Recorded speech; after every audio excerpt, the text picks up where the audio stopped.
Kneel before your queen. It won't take long, I promise.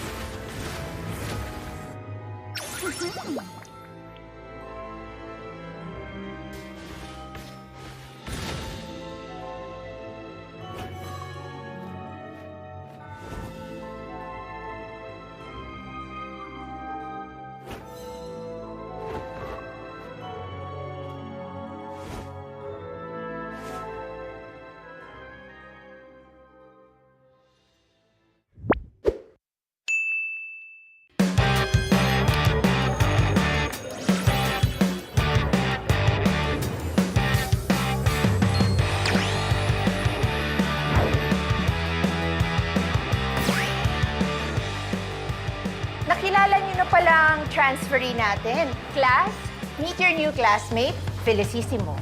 Moy na lang po. Lisa, guide mo muna si Moy ha as he adjusts to our school. Thank you, Iha. Okay, everyone, bring out your social studies textbooks. Nag-ML ka? Pero kaka-start ko pa lang eh. Noob pa ako, tsaka newbie rin dito. Sus, school ML. Ako bahala sa'yo. Dali lang to. Road to Mythic agad tayo. Pakinggan mo lang ako.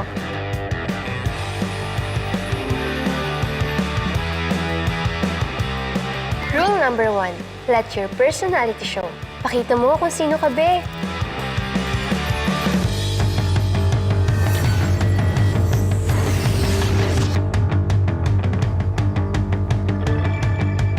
Perfect na perfect. Rule number 2, find a good school-life balance. Study hard, play hard.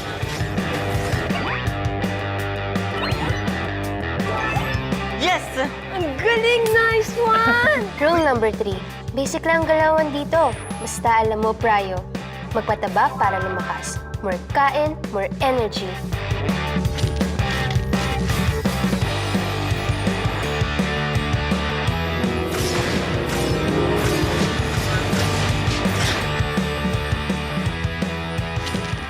Rule number 4. Pag may humamon, game on! Huwag matakot sa clash. Kita ka namin sa map. Auto rest back.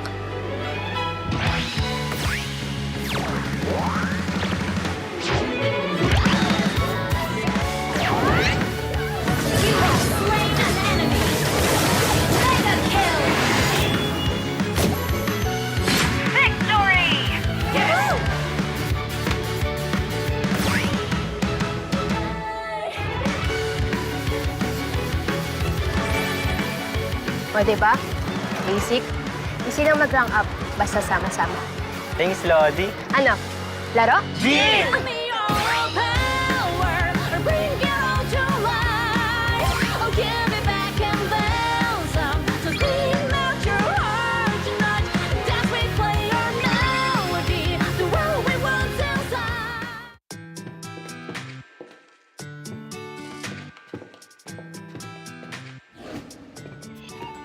Guys, next week na yung tournament.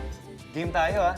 Sige, basta ako ang tank, ha? Golding MM ako, ah. Expeli na ako. Kaso, Nag-last day na nga pala si Kyle. okay guys, please welcome Mimi, our new teammate. Hi, Mimi. Good to have you, Mimi. Hello. Please take the empty desk. Thank you. Hi, welcome sa department. Thank you. Baka gusto mong sumali sa team namin.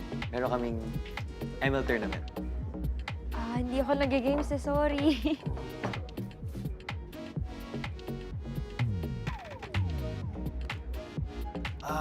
Turuan kita. Gusto mo? Dali lang naman. Tsaka parang team bonding na rin tayo. Pwede naman, pero hindi ako nag-games as in zero knowledge talaga. G lang. Magkukore ako, bubuhatin kita. What?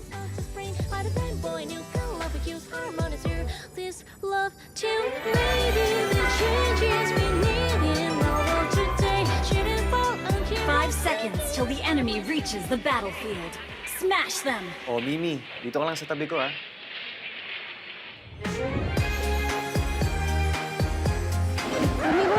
Oh, basta tala. Def lang. GG. Bawi na lang next Sayang. time. Nice game, guys. Later na ako. Oks lang yan, Mimi. You're making progress naman, eh. Basta, focus ka lang sa atin. See ya. Sa atin? May kami na ba?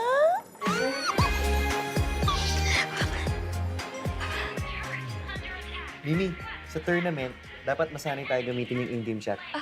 Okay. Okay.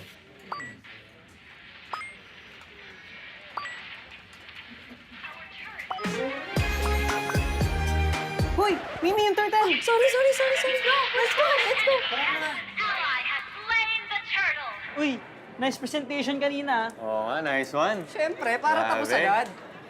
Hello. Uy, Mimi, may new skin yung Esme, oh. Cute ng fit niya. Try mo kaya? Pwede naman. Sinong cute? Uy, sinong cute? Yung skin, yung skin. Ay, skin. Uno. Pero cute nga. Alright, do you think matitipid ng Team Finance ang title nila this year? Pero grabe rin ang kalaban nila this year. Malupit ang marketing. Ito na ang team nila. 1, 2, 3, 4. Where's your fifth member? Kailangan, ayan na siya! Marketing! Very old and very proud!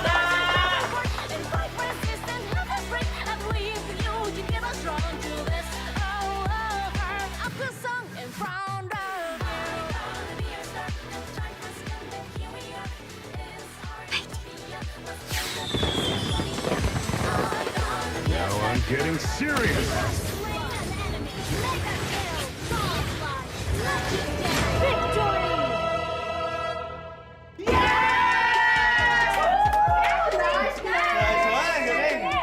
Bro. Uy. Uy, ingat. GG kanina. Thanks sa pag-join sa squad namin. Anytime. So, saan ka na niyan? Sa bahay. Magdedelulo 15 Pro Max. Huh? Hindi ko pa alam eh.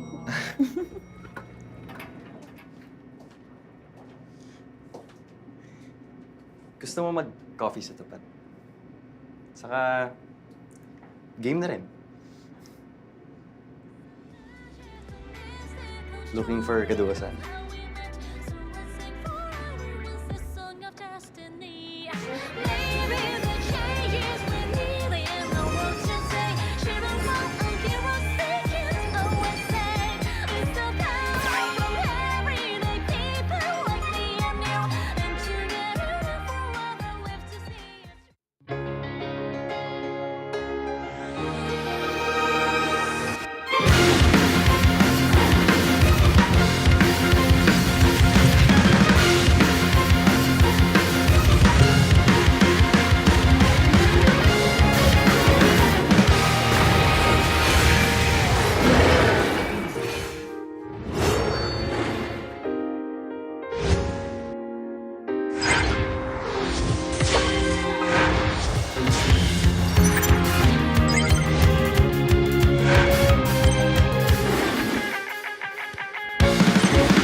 Face the golden sun and ribbon for the 3 stars. Look at us to the top, no ifs, no buts. Winning any game para to sa PNNES.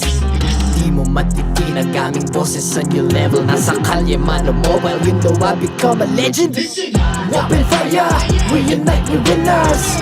Built with pressure, like diamonds are made of. Switch na lane na parang gera, HP racing, may reset up. Built agad ang buhat ni Hilda, full load SS parang Layla.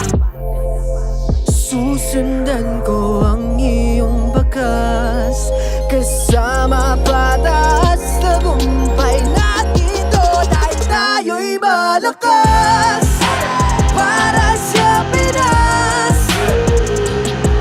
Nasa amin ang alas, hindi tuwa atras. Kinikilala sa taas kasi kami ang malakas, para sa Pinas. Nasa amin ang alas, hindi tuwa atras. Kinikilala sa taas, ganito kami sa Pinas. Wow! Hold on, yeah. Wala ka sa Pinas. We are laging every beat, no surrender, no retreat. Pag nagsama-sama, just imagine what we can achieve. Laging every beat, no surrender, no retreat. Giving 100 all my all, cause we just cannot be defeated. We are unstoppable, immune and invulnerable. Ready ang equipment, lahat frozen, malang crowd control. Pakita ko na jab like pow, beast of the southeast. Taas sa watawat, proud and loud, cause every enemy we devour. Susundan ko ang iyong bakas, kasama patas, tagumpay natin to. Dahil tayo'y malakas, para sa Pinas. Nasa amin ang alas, hindi tuwa atras. Kinikilala sa taas kasi kami ang malakas, para sa Pinas. Nasa amin ang alas, hindi tuwa atras. Kinikilala sa taas, ganito kami sa Pinas. Wow!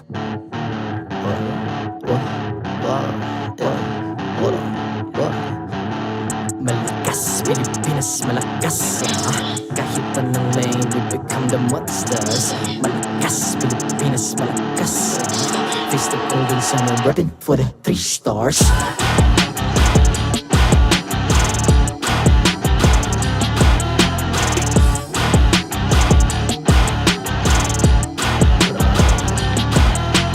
Ang lakas ng Pinas, we unite, be the stars. Ang lakas ng Pinas, we unite, be the stars. Ang lakas ng Pinas, we unite, be the stars. Ang lakas ng Pinas, we the stars. Ang lakas ng Pinas, we unite, we the stars. Ang lakas ng Pinas, we unite, we the stars. Ang lakas ng Pinas, we unite, we the stars. Ang lakas ng Pinas, we the stars.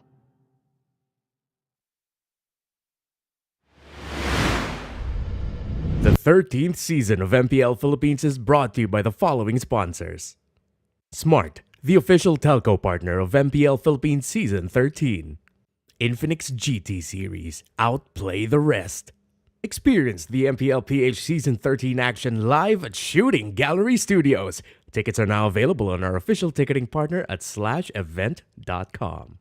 Don't miss any MPL PH action by following our official Facebook page and subscribing to our YouTube channel. Follow MPL PH on TikTok as well for more content.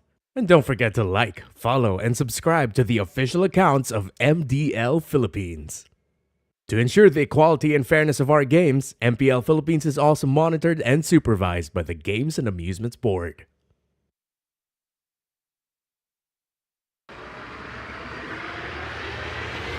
PM MPL na 4 PM MPL na 4 PM MPL na 4 PM MPL na 4 PM MPL na 4 PM MPL na 4 PM MPL na 4 PM MPL na 4 PM MPL na 4 PM MPL na 4 PM MPL na 4 PM MPL na 4 PM MPL na 4 PM MPL na 4 PM MPL na.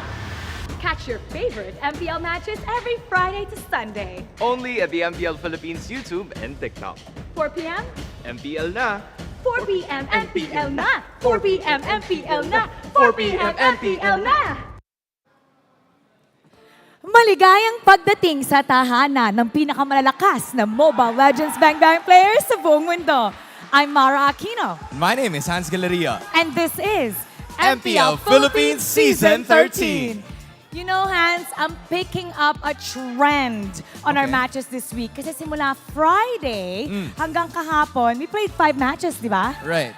And all those matches were sweeps. Oo nga no, pero kahit sweeps, lahat ng matches na yun, Mara, we still saw surprising results gaya ng panalo ng Smart Omega kontra TNC, ONIC Philippines versus AP Bren at Minana Evos laban sa ECHO.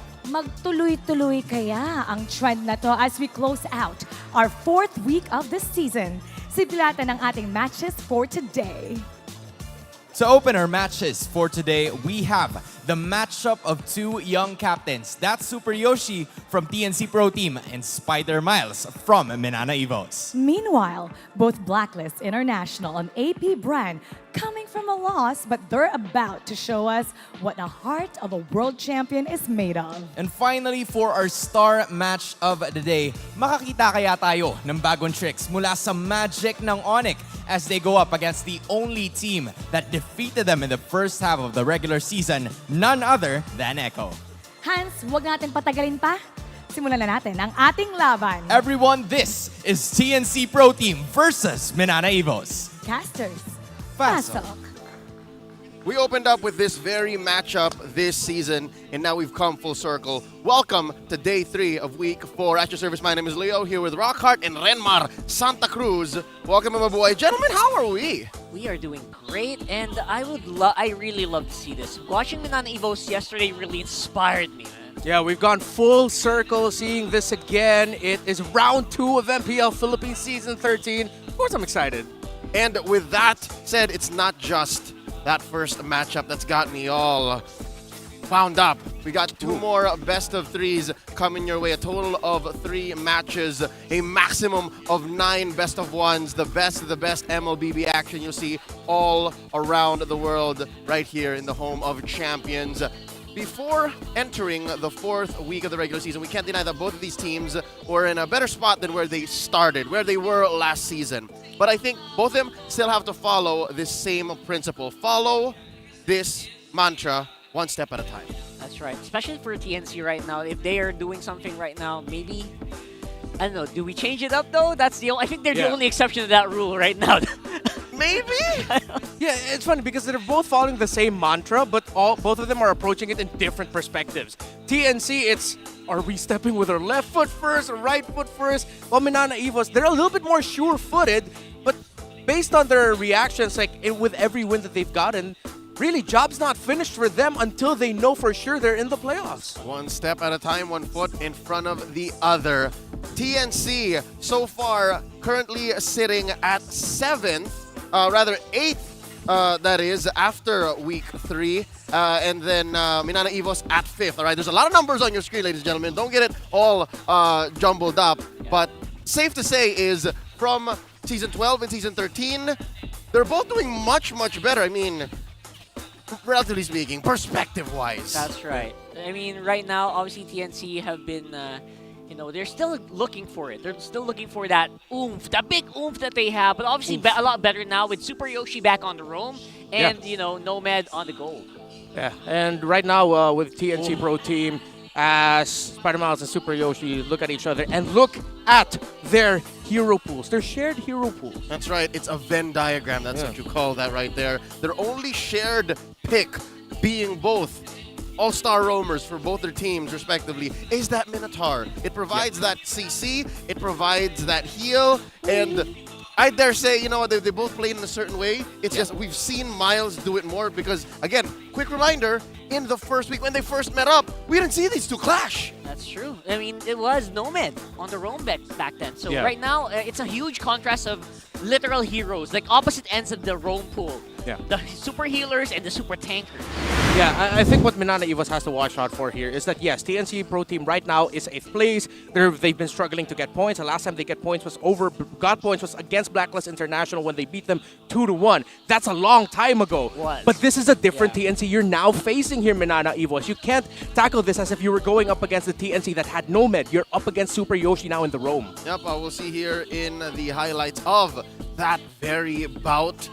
You'll see that TNC, they were in control very, very early on. Here we see even Hatred picking up that Gusion. Again, just wowing the world. Like, hey, Gusion is meta? But now, ever since, we've seen a lot of changes. I mean, maybe Goyo might even be the mid laner here.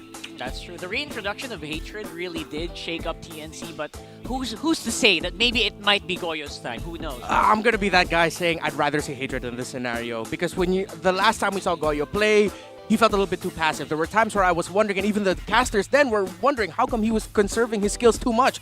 Where's the Nether Realm? Well, he was a Valentine, why aren't you using the Nether Realm as much? You're going to be taking it away. So now, with Hatred, if it's going to be Hatred on the side of TNC, I'm going to lean a little bit more towards TNC because you need to match that aggressiveness of Lancy in Minana Evos. You can't have a passive mid against a aggressive mid. You need to face aggression with aggression of your TNC. That's right. And again, looking at Minana Evos this time around, they're a lot like AP Bren. They've never changed their lineup. They're a lot like ONIC PH. Two teams that are on top of the world right now. We'll talk about them later on. And again, consistency seems to be the key for them. Real quick, I think a lot of people right now watching, they want to go ahead and share who they think they're going to win. You want to be heard, right? You want to be heard, and who do you think is going to win this match? So tune in to our official YouTube streams. Hope you guys are there. And comment hashtag TNC or hashtag MNNE or Minana with your game and server ID for a chance to be one of the 4 winners of 500 diamonds, bro. You get your opinion now, and you get some diamonds. What else do you want? That is a Starlight, 500 diamonds. Let's welcome our marshals, making sure that there's fairness and integrity in our games. Tico, Jeff, Patrick, and Wilbur, who, by the way, just bought a Volks. Oh my goodness. Good for him. Good for him. Only but a goodie. Let's welcome our teams onto the stage.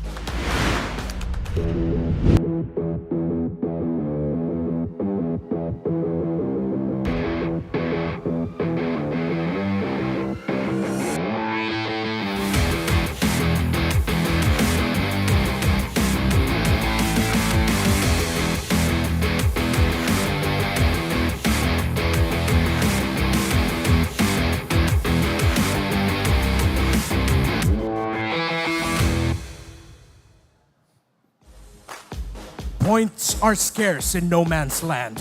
1 win and 3 points in the first round of the season now calls for a new and awakened Phoenix, a stronger army resolved to make it into the playoffs. Always rise, TNC Pro Team!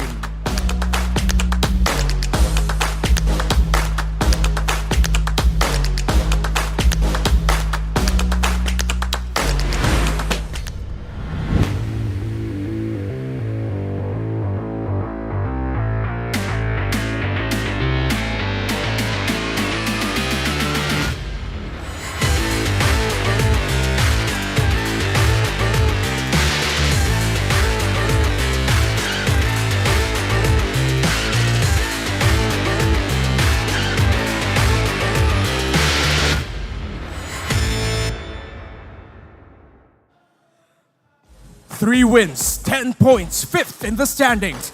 But the job's not finished for the Tigers. Their first challenge to really secure their playoff slot, a second round with a team with their own playoffs goal. Evos di Sini, Evos di Sana, roar for Minana Evos!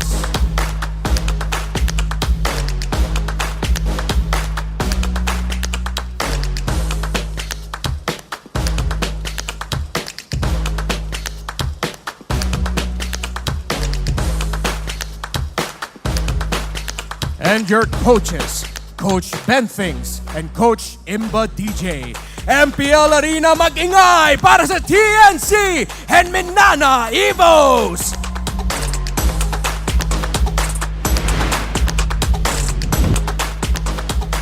Just like that, we've got a TNC Pro Team walking up here, and that's going to be Hatred on the mid and Super Yoshi on the roam. You saw some things, and I would love to talk about that even more later on. What did you see? I saw something. Anyway. Subtle.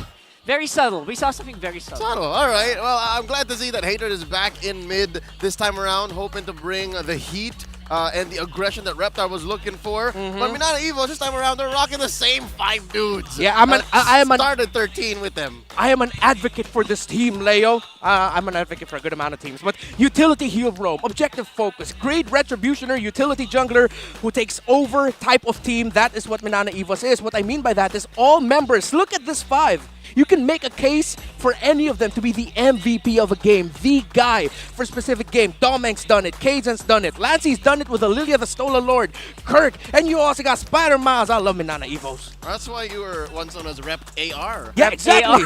All right. Exactly. Let's take a look at their team head-to-heads. Again, for TNC, there's a lot of leeway. Again, their lineup changes several times already since the past 4 weeks. But for Minana Evos, again, it's no secret they have the stats skewed towards them too. That really is true, right? Especially on the roaming where maybe healing is concerned. Obviously, that's going to be Minana Evos' town, and it's going to be up for TNC to beat. Here's something that we do not say as much for TNC. Their early game and turtle aggression and control is just through the roof. Look at this, 71%. Yeah, and how long have we been saying this about TNC Pro Team? They know how to take control of the early to mid game, but the conversion, that's been their question since what? MPL Philippines Season 11. Yeah. But we're at that point, the second half of the season, where I feel like just as it happened in 11 and 12, here in 13, TNC might start turning things around. But against Minana Evos, look at Spider-Miles with the healers that he has. It's like the perfect counter to the aggression TNC wants to bring. Literally 400% over the opposing roamer, which obviously very historied here, these two players. Well, just to be fair, there's more playtime for Miles, and it's his choice of heroes. I would dare bring up Yoshi's CC average. Look at that, 14 seconds. That's 4 seconds longer than Spider-Miles. That's 4 seconds that all of TNC can just collapse onto Domeng and collapse. And to be fair, they have used that, right? They have used Kirk. that so much. Oh, I love Kirk, by the way. On Lancey. Yeah. Awesome. Continue.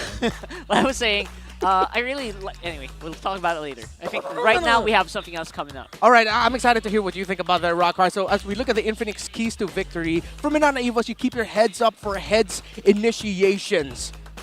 He can come out of nowhere with surprise. It's not just going to be Super Yoshi you're going to be watching out for. You watch out for heads if he's going to be showing up with the Terizla, if he's going to be showing up with heroes such as the Benedetta, anyone that can set up. For TNC Pro Team, watch out for the fighting healers. Thank you. Healers. Oh my God. Thank you, lads. Continue. Yeah. Pretty much that's already a given. What we're talking about, Minana Evos loves to heal and Minana Evos loves to fight. They brought out a Florin and Angela Roman mid-combo. They might do it here again. And for both of these teams, like your story so far this season, don't just take it one step at a time. Take it one series at a time. Look at this first before you look forward. Wow. That was Jujutsu Kaisen, what we were singing, right? I'm pretty sure it's very highly... It revolves around the notebook. I thought it was Cyberpunk Edge Runners. Wasn't it Harry Potter? Could be. All right. This is a reminder for everyone watching on the Tick of Talks, all right? All of y'all live streaming right now, you could win rewards. Just come on down and watch the MPL matches on TikTok, join the goodie bag lottery, and be one of the lucky winners. So step 1, go to the TikTok. Step 2, go to MPL Philippines TikTok channel at MPL PH _official. Click on the live stream and then click on the top left corner. Get that goodie bag, bro. Get that goodie bag. It's really good. That's the reason why it's called a goodie bag. Yeah. Not a baddie bag. I like that. I like a baddie bag. You like a baddie bag? Yeah. Not at this time. We got a master call. About 20 seconds until the draft begins. I'm expecting TNC's going to stay blue. Blue is still just barreling on forward when it comes to win rate. Yep. Speaking of win rate, I was about to say earlier, man, I think no one really kind of questions TNC's early game, which is a big reason why a lot of people are like, oh, that was, oh, shucks, whenever they lose these games, right? Yeah. They always have so much control. They capitalize that extra 4 seconds of crowd control, average crowd control time. So I feel like that's something they really have to work on, right? TNC's just closing.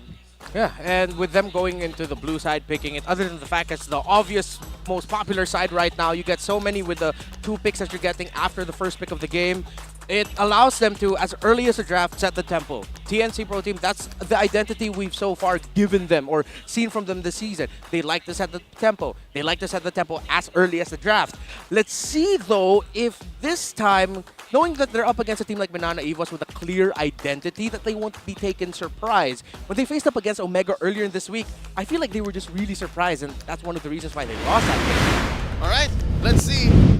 This is their first step towards that step-by-step approach to take in the series. TNC does indeed take the blue. They're on the play. First pick Gambit, still a high priority in the current metagame, despite a lot of the changes. Minana Evos gonna answer back with 2. Look at this, man.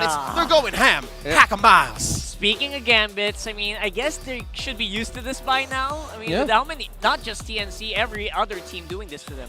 Yeah, and right now, Minana Evos, looking at their bans, they seem to be following their tendency of actually using ban slots for all junglers, or at least 2 jungles, and let's see if the last one will be a roam ban here. Looking at the priorities, Vexana has sort of fallen out. Fredrin has risen up as a first pick prio as well. Nolan's gone. Box is also available. But hey, will we see Chip? Will we see Chip? Sir, All what's your right. command? With a fanny ban, Free jungles. it's likely, but I don't know if it's Yoshi who's willing to pick it up or Miles. It's neither down their alley, you know what I'm saying? Like, neither their cup of tea. Yeah, I actually believe. Neither the bag of beans. Especially not Miles. I lean more towards, though, if TNC is going to be a dark horse team to pick the Chip, I mean, TNC will be the dark horse team to pick up Chip. Okay. There's something about Chip, you know, that going into the mind of Ben thinks, that I feel like Ben thinks and all his Ben tips will be like, guys, if we play it this way, stick by the beacon, play it sort of a little bit like Zorn. Ben Chips. Ben Chips. I see. Ben Chips. I like that. Okay, first pick up, lot on the line. There's a big gambit. And again, between these 2 coaches right now leading the charge, Ben Things and Imba DJ, about 3 years ago, they were on the same team. About 3 years ago, they both carried the banner of TNC. Now check this out. First pick Fredrin. What is this? 2020. What is this? M4? It does feel like What's M4. going on? Season 10, Season 11? He's back. He's back. It's as if teams remember just how great Fredrin is. He was never gone. Yeah, we've never gone the damage that he can dish out. And I believe we've gotten to that point where teams have finally been able to adjust to the Vexana and Novaria pick. Yeah. So this time around, now that they know how to play around those 2 picks better, the teams are like, all right, let's switch up the draft. Because no one would have wanted to watch an entire season where they were just trading Vexana and Novaria as the first picks. Yeah, that's true. Well, it has evolved already. The first 2 weeks, going to week 3, week 4, the priorities have changed in terms of the first picks. I would still say that Vexana still feels like it belongs to the first 3 picks, right? Oh, for sure, for sure. So somewhere out here, it's probably gonna show up. Unless it gets banned. Unless it gets banned out. But who probably won't show up yet is gonna be Chip. If he does show up, might be just a last swing pick for one of these teams, most likely TNC. If ever. If it doesn't go appear in the 5th, it's not there. Sorry to bust your balls, Sorry, Reb. guys. It's just hard to fit in Chip because I was watching last night's matches. There were moments where like that could be a Chip pick right there. Leonardo moment. Can happen.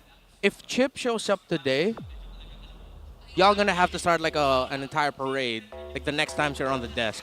Like next week when you're on the desk, you'll be like, Reptar, we were wrong. You were right about Chip. What? Why would we do that? I don't know. Come on, guys. I'm usually the butt of the joke on the desk. Like, here's the thing. You're standing on very thin ice. You're saying it's TNC who's gonna bring it out first, and now you're like, all right, if it comes out today, I need a parade made in my honor. All right, let's talk about Spider Miles here. One of the beacons for Minana Evos in their rise of redemption in Season 13.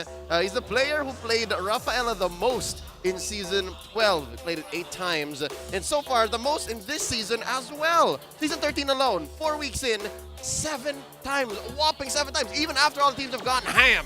Might as well just give him wings. Oh, yeah. Spider Miles, he's had a wings cosplay.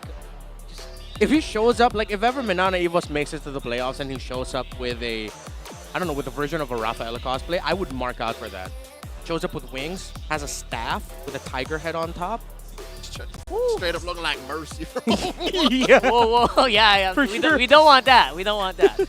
But yeah, for sure. I feel like he can be goated by having his own skin. Something like that. You know, Munson might make an exception for this guy. Yeah. He loves Rafaela so much. I feel so weird that Rafaela is a better pick now than Estes. Estes used to be ruinous. People used to gasp and the whole room would just turn upside down when Estes gets it.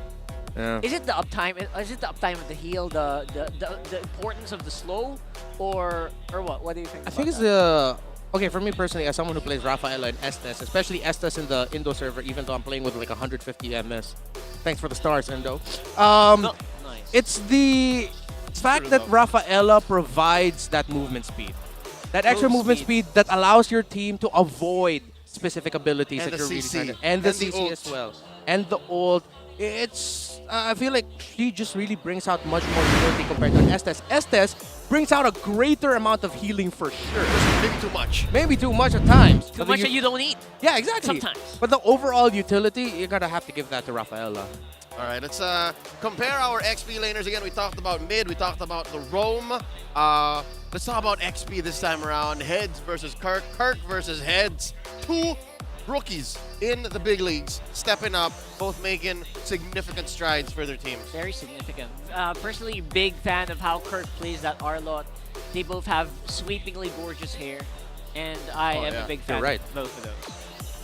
And the final sweep, final slash. Yeah. Y'all should shout out in the comment section. Who do you think has the better hair? I'm leaning more towards Kirk. Wait, Kirk and Heads? That's Yeah. not fair. Heads is rocking like your normal 3x2 haircut, you know? Like he's focused on the game. All right, Aesthetic secondary. All right, okay. Kind of reminds me of a guy named Deomart. Who? Deomart? Deomart. Oh, Denmark. He does. He rocks the same hair. Yeah. Oh, yeah. No, that's true. Right? They're all about business. They're all about just do the work. But Kirk is just like... Kirk is a whole nother level. But yeah, no, I guess to adjust that question just to make it more interesting, who has the greatest hair in all of MPL PH history? Ooh. Greatest hair. Wow. I'm thinking like Kilowash. Oh, no, yeah. 5-minute Lothars, man? I'm thinking. Hard to beat, hard to beat.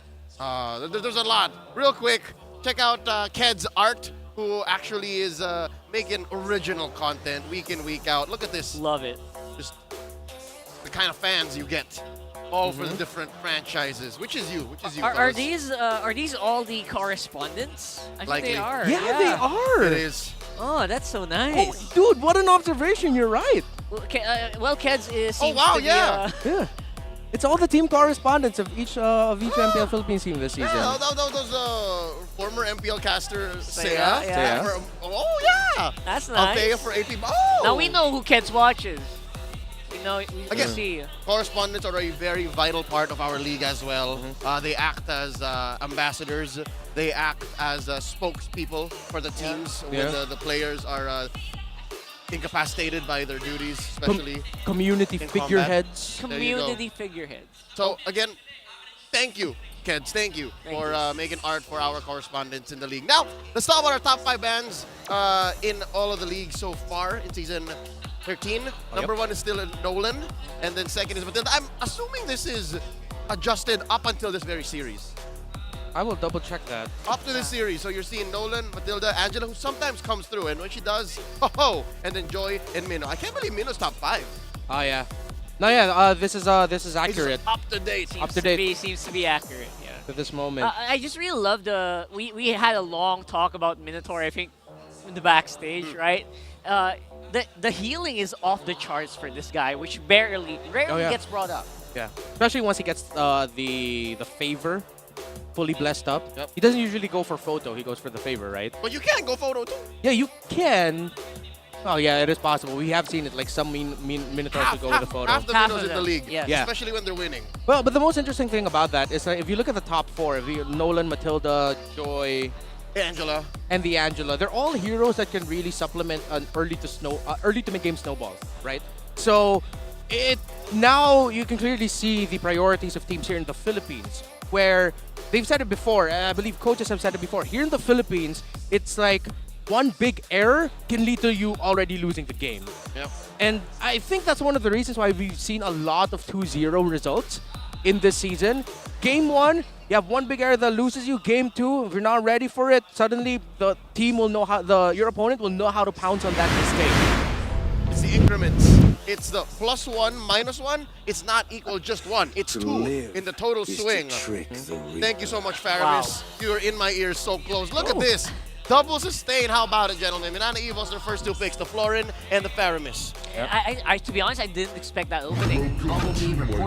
Wow, that is really in your right. They're like right next to us. They're in your head, aren't they? Yeah. Oh my God. And I really love these picks of right now of TNC. You have 3 heroes who can dictate the tempo from their lanes or within the jungle. You have the Fredrin who can invade. You have the Grog who can get vision aggressively alongside, well, if the X-Board can get out of EXP lane, then you're going to be joining the Grog in wherever he's invading.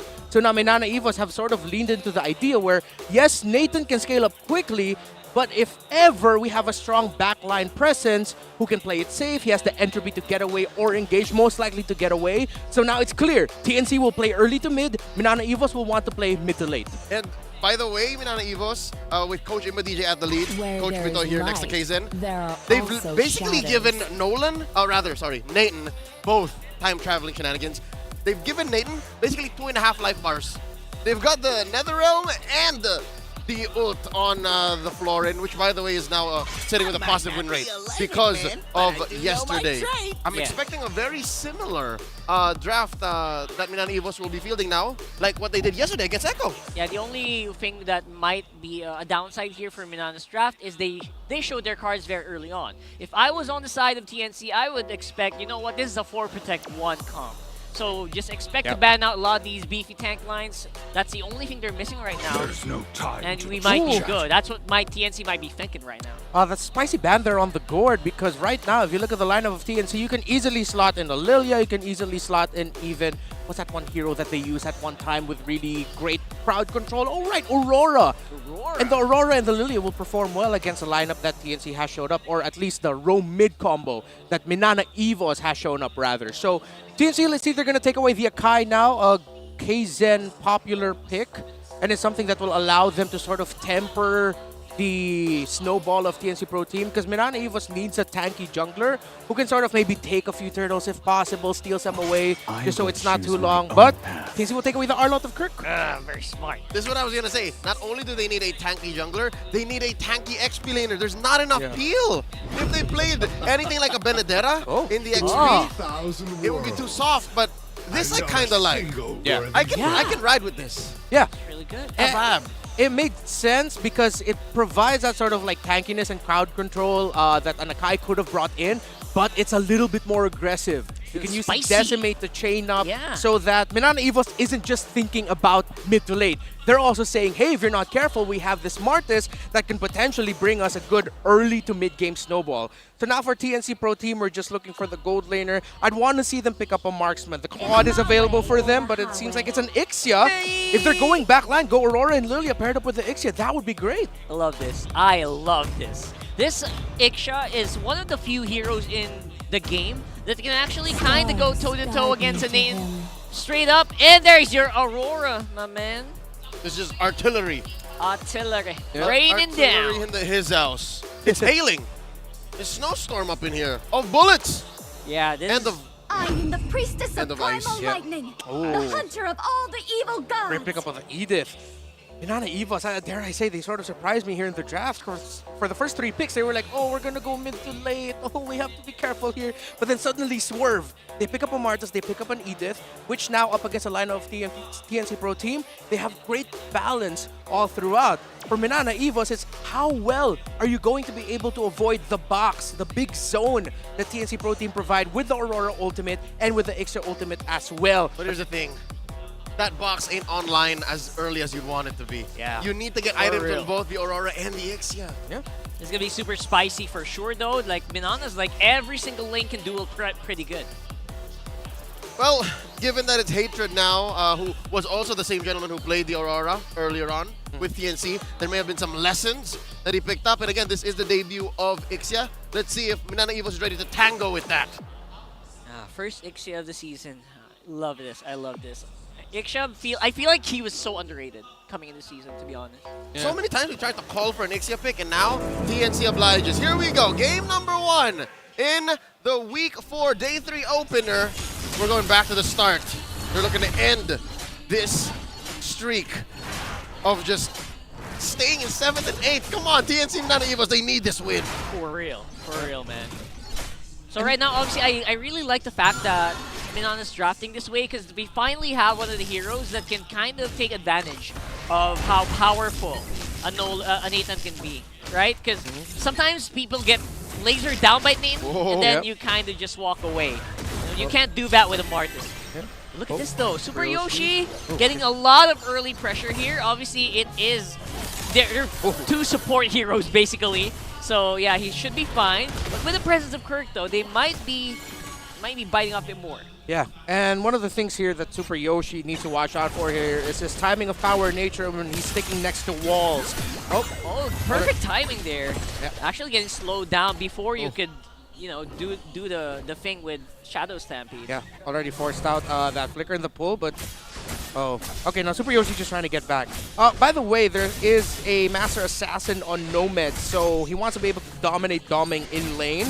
I believe this ECHO pick is more than just for team fighting. I think TNC and specifically Nomad probably told Coach Ben things. Yo, Coach, I feel like ECHO would do really well up against this Nathan in lane, especially if I have Master Assassin with it. Yeah. And so we're going to have to watch over the equilibrium of the minion waves as the game progresses for the first 5 minutes. On your own, right? You can play this on your own, even with you know, Spider Miles very close by and just providing all that healing, because you know Nomad is an island right now. He's literally an island, or he can be if he wants to. First turtle's up, 2 minutes in. Ryzen first to the scene, while Super Yoshi gets a good piece of Lancy and Spider Miles' mind. Turtle's sitting at half health this time around. Heads trying to make sure there's 3 to stay away. Yeah, very close here. It's a 4v4. Both goal laners are not going to be taking part of the fight here. Kirk dashing in straight up. There's a Primal Wrath. All of that damage going straight into Ryzen. But he's making the case here. Try to soak up all of the heat, and you're going to get frozen solid. And there you go. That's just 1-for-1 right now. Super Yoshi going to fall. Jason will get some pretty good damage, but going to be dodged by the Aurora Hatred. This pick is making waves. That's carnage. That's just straight up violence in the turtle pit. And again, it's a 2-for-2, and nobody got the turtle still. Yeah, Lancy and Kaizen, actually, the two members of Minana Evos that got pulled back. You have to thank Heads and his fire stakes for that. That fire stake pullback brought it back into the zone of the ultimate of the Aurora, brought it back into the Frigate Glacier. Displacing what Minana Evos could have thought was perfect placement. Kaizen, I could have sworn he was going to go for the Decimate Chain. That looked really good, and Minana were confident because he already used the flicker so early on in the fight with Kirk, right? Yeah, didn't expect that to come in 2-for-2. All right, how about round 2? Ryzen once again wailing away at the turtle at a third of its health. Here comes the 4v4! And there you go, the full command of the flicker with Hatred, with Super Yoshi, but it's still Kaizen coming out on top with the turtle. How's the damage doing though? What's it gonna be? Are they gonna take more? Kaizen, they're trapped! They're trapped! You're trapped here with me! All right, what a punish. TNC with the punish. Steal for kill. That team fight was initiated by the Aurora flickering forward and looking at them before Super Yoshi came in with his own flicker wild charge combo. I could have sworn they counted 1, 2, 3, go, because look, their flicker cooldowns are also in sync. Yeah, dude, that looked like an anime moment. Wait. Oh, maybe even all 3 of them, because look, Heads came in 10 seconds later, look. Yeah. Time that up as well so that they could make sure they get the last Insanity Blast. The TNC Pro team, this is the strength of their lineup, their boss, how well they do in objective team fights. And so far, I haven't seen them do one of the biggest crimes that you can commit when you're up against a healer-centric lineup. Use your abilities too early. Their timing, their battle spells, and their key abilities very well right now that even Lancy and Spider Miles are thinking, okay, is this the best time for us to use the Netherrealm? Is this the best time for us to use the ultimate of the Florin as well? Which means so good so far. They are on schedule. Early game TNC is still the order of business. Unattempted Grand Theft Purple, but not guilty seems to be the charge for TNC as Kaizen still scores it. Looking at the gold lane again, we're very quiet, we're very mum about Nomad and Doming, which I think is dangerous for TNC because if Doming doesn't die, if Doming don't die, they tend to go like 20, 30 minutes and then it's too late. Yeah, and no one can really match up against a super late game Nathan like after 15 minutes, right? Right now, no Super Yoshi, no flicker necessary this time around, but Lancy's close by, Netherrealm already procced up, and we could see something, but right now, Minana just not pulling the trigger. Touché! A purple steal attempt for a purple steal attempt. Oh! And there you go, the explosiveness that we were looking for here, Leo. All right, they know what's up. They know what's up. Minana Evos were quite... Oh, a shutdown, actually. Oh, that was quick. Hez was not expecting the burst of damage, or maybe the amount of just bodies here available for Minana, getting 2 for Kaizen, just like that. All right. So right now, both teams are actually surprising each other with initiations. Just when you think that they back off and not fight, they're actually going to fight. So Minana Evos at first were kind of pissed off that, oh, we couldn't get the purple buff. Man, we traded out the life of Domeng. So you're not going to be happy with that. So what did Minana Evos do? All right, we got to get something back here in the mid, and they did. And eventually traded up into a turret. So I'd say both teams were going off kilter. They were going off of timing. Yeah. And they both got something out that they wanted anyways. Which puts us at equilibrium. It puts us at parity. Still, TNC saying about 1,000, 1,500 gold ahead, 6.5 minutes in. Ryzen's first item here, the BFB. Is that the new thing now? Besides support emblem, you go early BFB. Yep. Seems so. Yeah, well, with the fact that it provides as well the CC reduction and the stacks of the increased attack and magic power too, if I'm not mistaken. At max stacks, yes. At max stacks. So that way, it's not, again, that's the big change with Brute Force Breastplate. It's not for just defensive, it's for aggression. Again, for that tempo. I'm with it. I like it. I haven't been playing Federation in my ranked games in a while. So now with this resurgence in this renaissance of the Appraiser, something to watch out for. Big push by TNC up top while we were discussing how both teams were actually playing off kilter now. TNC, they're growing up in their gold lead, 2,000 now. Yeah, it's actually pretty solid, I would say. Then again, this is the TNC we've been seeing week in and week out, right? They always get to this point, and then it's always a question of whether or not are they going to hold it until the end, or are they going to get turned around. As we look at the items right now, I already have a Radiant Armor and a BFB there onto this X-Borg. So it's an X-Borg that's built for a little bit more defensive, but again, beauty of the Brute Force Breastplate, it is now built for attack, but it is a unique approach into building the X-Borg. Usually by now, we'd already be seeing an Immortality or War Axe. Yeah, right now, the huge Frigid Geyser here being used up, comboed with the full barrage. And Minana, as tanky as their comp seems to be, as spicy as it is, they just cannot withstand the blast. No two ways about this. TNC won that fight. TNC won the turtle, and they have almost as well doubled their gold lead. About 4,000 now. Right now, this is the TNC that everyone's hoping for right now, though. Super Yoshi could be in trouble. It could be used up. Domeng trying to intercept, but not really necessary, seems so. Right now, though, there's always going to be a trade. TNC trading it for that turret. Yeah, those moments where you see the roamer go way too deep in like that, knowing that full well that they're going to be risking their life, it's to potentially win this. Win the tower in the mid and win a purple buff steal, which TNC was able to do. So some people might be scratching their heads of what Super Yoshi did, but with what it looks like, it was a worth a trade, a worthy sacrifice by Super Yoshi. Yep, essentially what Yoshi did was throw the odd jab, throw the weird timed straight to get a haymaker later on. He was checking, he was conditioning Minana Evos, and TNC came in, took away Kaizen's purple, and now we're a minute away from the Lord. And again, there's that 4K gold lead, man. 9-5, the map is blue. Minana Evos can't even cross the river. Yeah, but again, you always have to keep in mind what's the bank and Domeng looking like, right? That's the most important thing for Minana. Hopefully we'll get a glimpse of that later. Yeah, it's actually at 6.8K right now for Domeng. Not that bad compared to Nomad 7.5,000. There you go. I think that's all Minana's looking for It's right now. modest. Modest. I'd say that's almost 1,000 in between them. That's about half an item. Could have been worse. Could have been worse. And again, we just have to acknowledge that it's because Domeng knows how to take care of himself. Domeng is such an independent gold laner, has been since his debut in the league, and now TNC, they're not weighing heavy on it. You notice how they're not really trying to kill Domeng as much? Yeah. Because they know that it's a wasted effort. They'll take whatever else is in front. If you want to control Minana Evos, you control Lancy, you control Spider Miles, you control Kaizen, and they've already done that. And they still continue to do it. So now, again, the question stands for TNC Pro Team.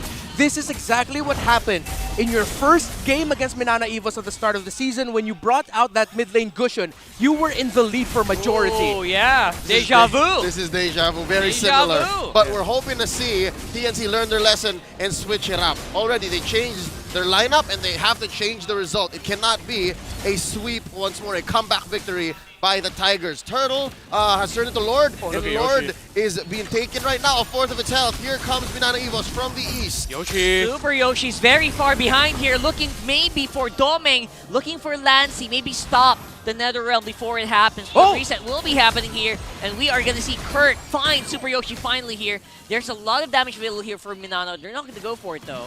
Oh, they reset it. Good decision. Oh. TNC Pro Team were banking on Super Yoshi getting his surprise entry, but they're still going to be continuing. But they need damage onto that Martis. Seems so now. Force Sphere on the armor already popped here for Heads. That might force him to play a little more safer. Kazin up in front. Kurt looking for his target. Hatred and Nomad maybe, but it's all going to be the Red Tree. It's Kazin coming out on top here with that Lord, and it might be Minana coming out with the kill.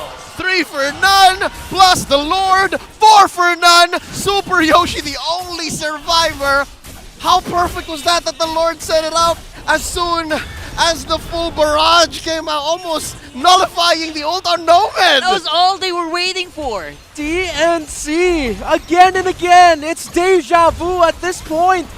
That wasn't a caster's curse, that was just a perfect prediction by the table, and Minana Evos knew it. Oh my goodness, I can't believe it right now. You have to mess up so bad for that to happen. But also it was a perfect storm, a cluster of unfortunate events and timing. They timed their flicker perfectly, but they can't time Lord's attack. Nice assist from Lord as well. Exactly.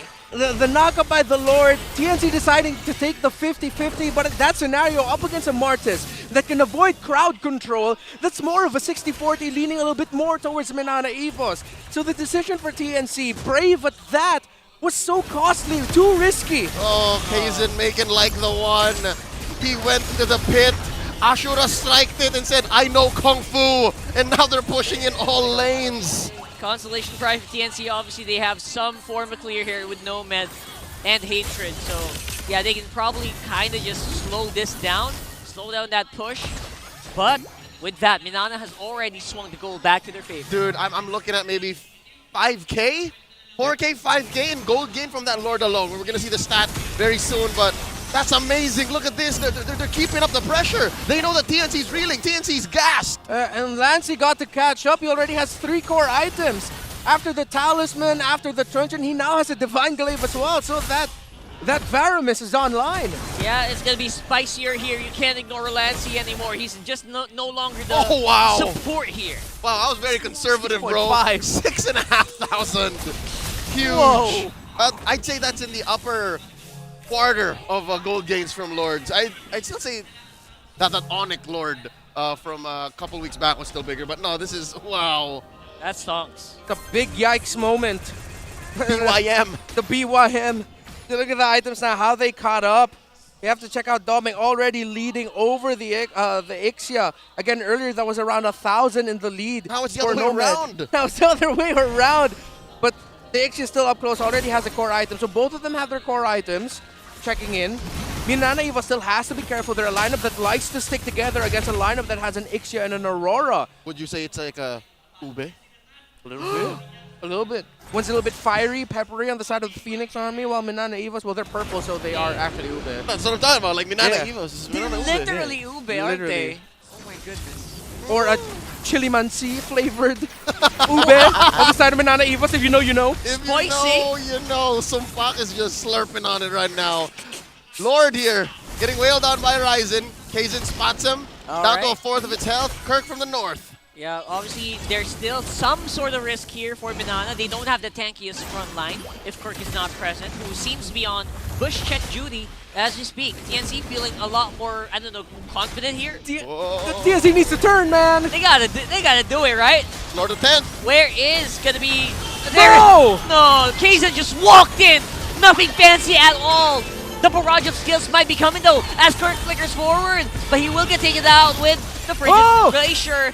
And there you go, the follow-up damage looking a lot better here, but here! Doming! Cleaning it up! Cleaning up house! Doming just straight up finished the story. He came in with a disastrous entropy and just wailed on him. I'm pretty sure that wasn't a savage, but it's a clean wipeout and that's as good as it gets. Entropy? With a question mark, right? Exactly. It has a question mark. It's an entropy with an exclamation point. They're here! They're here. They're about to finish this quite cleanly, I would say. 15 minutes is all it took, but Minana definitely dominated that game. Welcome to the nation of Doming Nation! Minana! TNC, what the heck? Last night, they took out the M4 World Champions. Here today, they're looking to treat TNC with the same respect by taking Game 1. That was just... It felt like TNC was in control. There were moments where TNC was like, nah, we got this, especially that last Lord, but look what happened. I'd like to think it's less of we got this and more of, dude, we gotta do this. time. Yeah. We need to get this.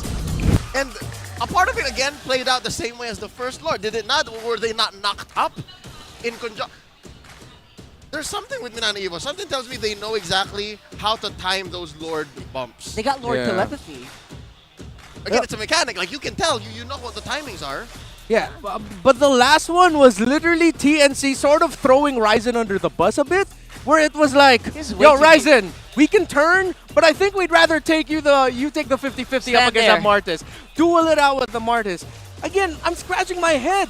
TNC looked like they could have turned on the heroes and forced something, but they literally just said, Ryzen, win the retry. But against a Martis, that can avoid, that's a 50-50, a big one.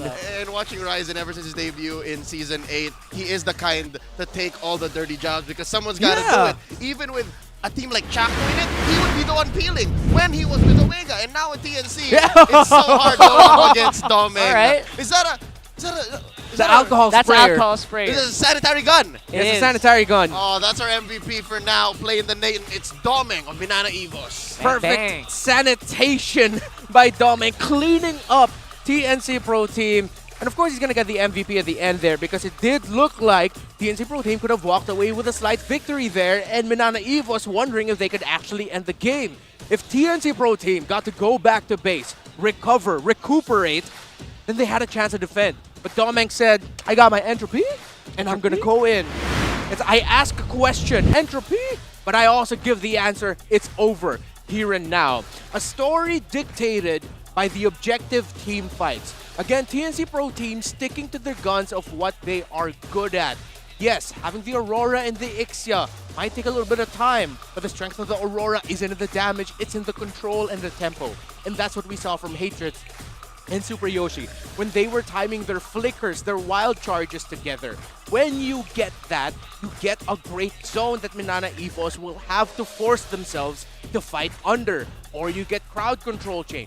Who knows? But as the game went on, the question then stood as to why TNC Pro Team looked a little bit more hesitant to pull the trigger on their combos. The same combos that led them to success, that led them to controlling the game. As we look at the winning moment here by Domeng, you saw there the damage coming out for the perfect entry. Domeng coming in. That wasn't even an entropy. That was a flicker. He already used an entropy. Oh, he did. The man flickered into 3 members of TNC Pro Team and said, this is done. Cold-blooded. That's cold-blooded by Domeng. And as we look at the stats again and how it handles, the laning phase was quite mum because a lot of the action of the game was in the river, was in the center of the map as expected. The Minana Evos knew this. Again, drafting the Martis into this composition allows you to potentially punish the errors of TNC Pro Team so that it wouldn't get to a crazy lead. It did get to a lead for TNC Pro Team, not completely out of hand. Minana Evos kept themselves close and they trusted their process when it came to the objective team fights. Once we got to the Lords, that's where we saw Minana Evos a little bit more sure and decisive with what they wanted to do, and TNC Pro Team standing there as if, how many times have we said this before? Again, even last season, it feels like deja vu for me. I was saying, it looked like TNC, as the game went on, were looking for a picture-perfect moment. While Minana Evos just said, we'll take what we can get, which is weird because TNC Pro Team at the start, that's what they were like. They were going, we'll take what we can get. Well, Minana Evos were waiting for that moment where they could eventually fight. What is the switch up on TNC's mindset? What makes TNC flip a switch in their head and say we're going to be a little bit more reserved when they can full well take control? Again, maybe it's even in the fundamentals of their heroes. The lineup, again, you need items on the Aurora, you need items on the Ixia, and I understand why. You can't get to that point when you have super aggressive jungle rotations, much like Kaizen. Who, by the way, check it out. For the first 5 minutes, crossed over the river. He was giving Ryzen trouble that early on. And those are things that kind of, you know, it goes hand in hand with how aggressive everyone else, every other lane is, right? He can do that because everyone else has that early game power that you can kind of leverage into something. Yeah, which now rolls back to the evolution and the growth of Minana Evos. In the first 3 weeks of MPL Philippines, I've noted that they are super reliant on the dive. Yep. More than just the close to mid-range tendencies of a lot of lineups in the metagame anyways, it's Minana Evos who just, when they draft, it's like, alright, no, we will very rarely pick the Novaria, which goes on Lancy. They now have a Faramis. Now, they were able to make a dive lineup that has a Florin and a Nathan. How? Only they can. And again, maybe a switch up done by Lancy as well, right? With the Faramis. Faramis stock is rising. Real quick, we'd like to go give a shout out to all MLBB players across Calabarzon. The All-Star Caravan Extravaganza will continue to bring fun, joy, and lots of awesome games. Guys, don't forget to join us on this epic journey from April 1 to April 21 as we visit universities, senior high schools, junior high schools, guys, and Vista malls. So make sure to come and compete for a chance to win exclusive and free giveaways. And take note, pro players and casters will also be there to meet and greet you. So see you there. A lot of our friends in MDL Philippines are going to be there. You got the casters from MDL Philippines there, some of the pro players here from MPL Philippines. It's the whole extravaganza parade we got going on. It's beautiful. Calabarzon, we'll see you there. Now, rolling back to the matchup at hand. Minana Evos, it's clear that they are on a warpath. They are on a rampage. They are confident after yesterday's victory over ECHO. Now, they're looking to take the sweep against PNC. How do they do that? We want y'all to put it into the chat as we watch this video. Check it out. Let's hear from Yoshi and Miles. Siyempre, yung pagiging MPL champion. Of course, para sa family ko tsaka sa sarili ko rin. Masabi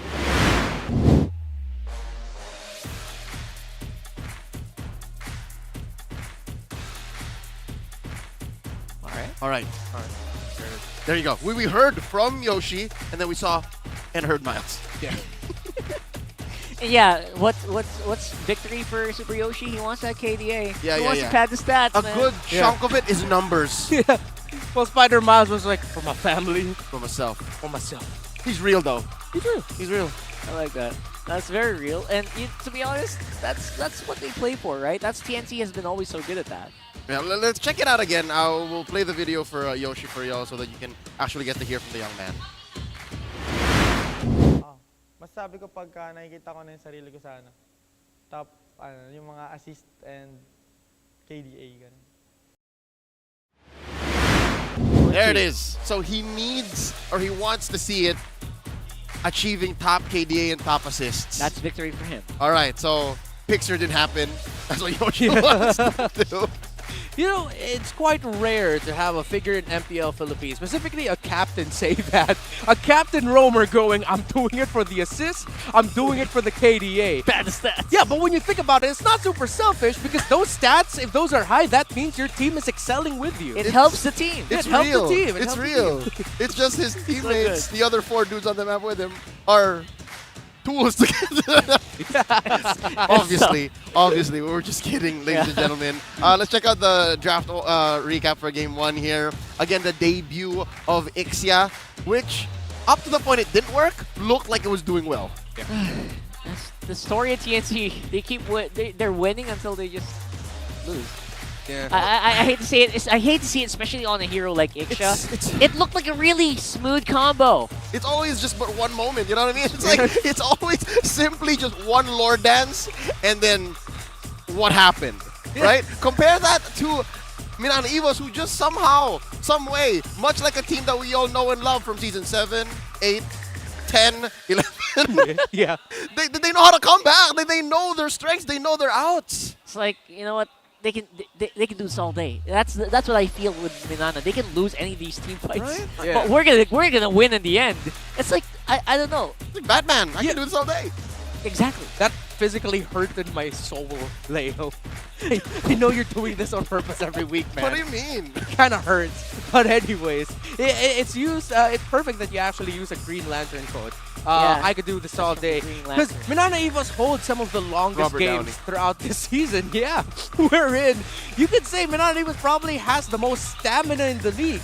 The longest games, a good amount of them have come from Minana Evos. Why are you laughing? No, it's true. They're the ones who are responsible for the 2 longest games in the league in Season 13 right now. That's true. It's funny because it's true. Man. North of 30 minutes each. Who plays ML that long? Yeah, ask Minana Evos, how long do your games go? Tell me when to stop. Tell me when to just Tell me when keep to going. stop. That's why I have 2 watches. Minana Evos. I just realized you have 2 watches. You're doing the Oh my LaFell meta. goodness. Shout out to MPL Malaysia. What's LaFell. up? No, that's 2 watches. LaFell picked it up from me. Are you serious? LaFell picked it up from me. I've never noticed. Has that always been there? Anyway. One's for show, and the other's for work. I don't know. I guess. One's for me. My family and me. Anyway. That's nice. Gotta close those circles, Okay, man. so we've talked about Minana Evos and how well they're working, how well they're performing right now. Again, last time we checked, they were 5th, right? Yep. If they sweep this, who knows where they'll end up after week 4. Let's talk about TNC. Number 1, step 1, going into game number 2, don't get rocked. Don't get gassed. Reset and pinpoint where it went wrong and what you did well in game number 1. What else can they do? Man, I would really love to hear that in the YouTube comments, by the way. So please, also please let us know what you think TNC has to do, because this has been happening for so long now. The hashtag TNC, Hashtag TNC. the tip, and then your game and server ID. Because you might win. You might win. 500 Right, we have that thing, right? Yeah. So yeah, number 1, I feel like the closing. How do they close it? Like that's easier said than done, right? Yeah. I know. Again, it's coming from decisiveness. It's simple. There are times where you can turn the fight and fight the heroes instead of playing the 50-50 on the Lord. Take that. All right. They were in perfect positions to go for it. I will concur. Is because over the 2 Lord fights that happened in game 1, Reptar could have sworn he was just watching and not really work. It's like, turn! Turn! I was going turn! He was coaching! Which is, again, ladies and gentlemen, the right call at the time, Yeah. right? Real quick, Rockhart, remind people what they can do to win 500 diamonds. Just tune in to our official YouTube streams, comment hashtag TNC or hashtag MNNE with your game and server ID for a chance to be one of the 4 winners of 500 diamonds. Please also add what TNC can do. We want to know what you think. Let's get it. First pick for Minana Evos, the Faramis. What else is on the board for TNC for the 2-pick swing? They can pick up the Fred Arlott if they want to. That's been a popular combination to go up onto the red side. You should. Or a Fred and a marksman. Or no, they're still sticking to the old, hey, we're up against a Faramis, we'll still use the X-Borg. The Frexborg. All right. The Frexborg. Frexborg? Yeah. Is that their new ship name, Frexborg? Yeah, was this not their first side pick too? Like Frederick and then the X-Borg? They always seem to come true. in at the first free. You think about it, they can be sort of related. They both got blue hair. They got that manly chin. I guess. Yeah. One is like a weird Erodisho experiment gone wrong, and the other's If time is a river. And I'm sure Frederick is also royalty. He just decided to go in a different industry. But anyways, lore-wise, are we just watching Minana Evos draft the same lineup from game 1? It seems to be. I don't mind.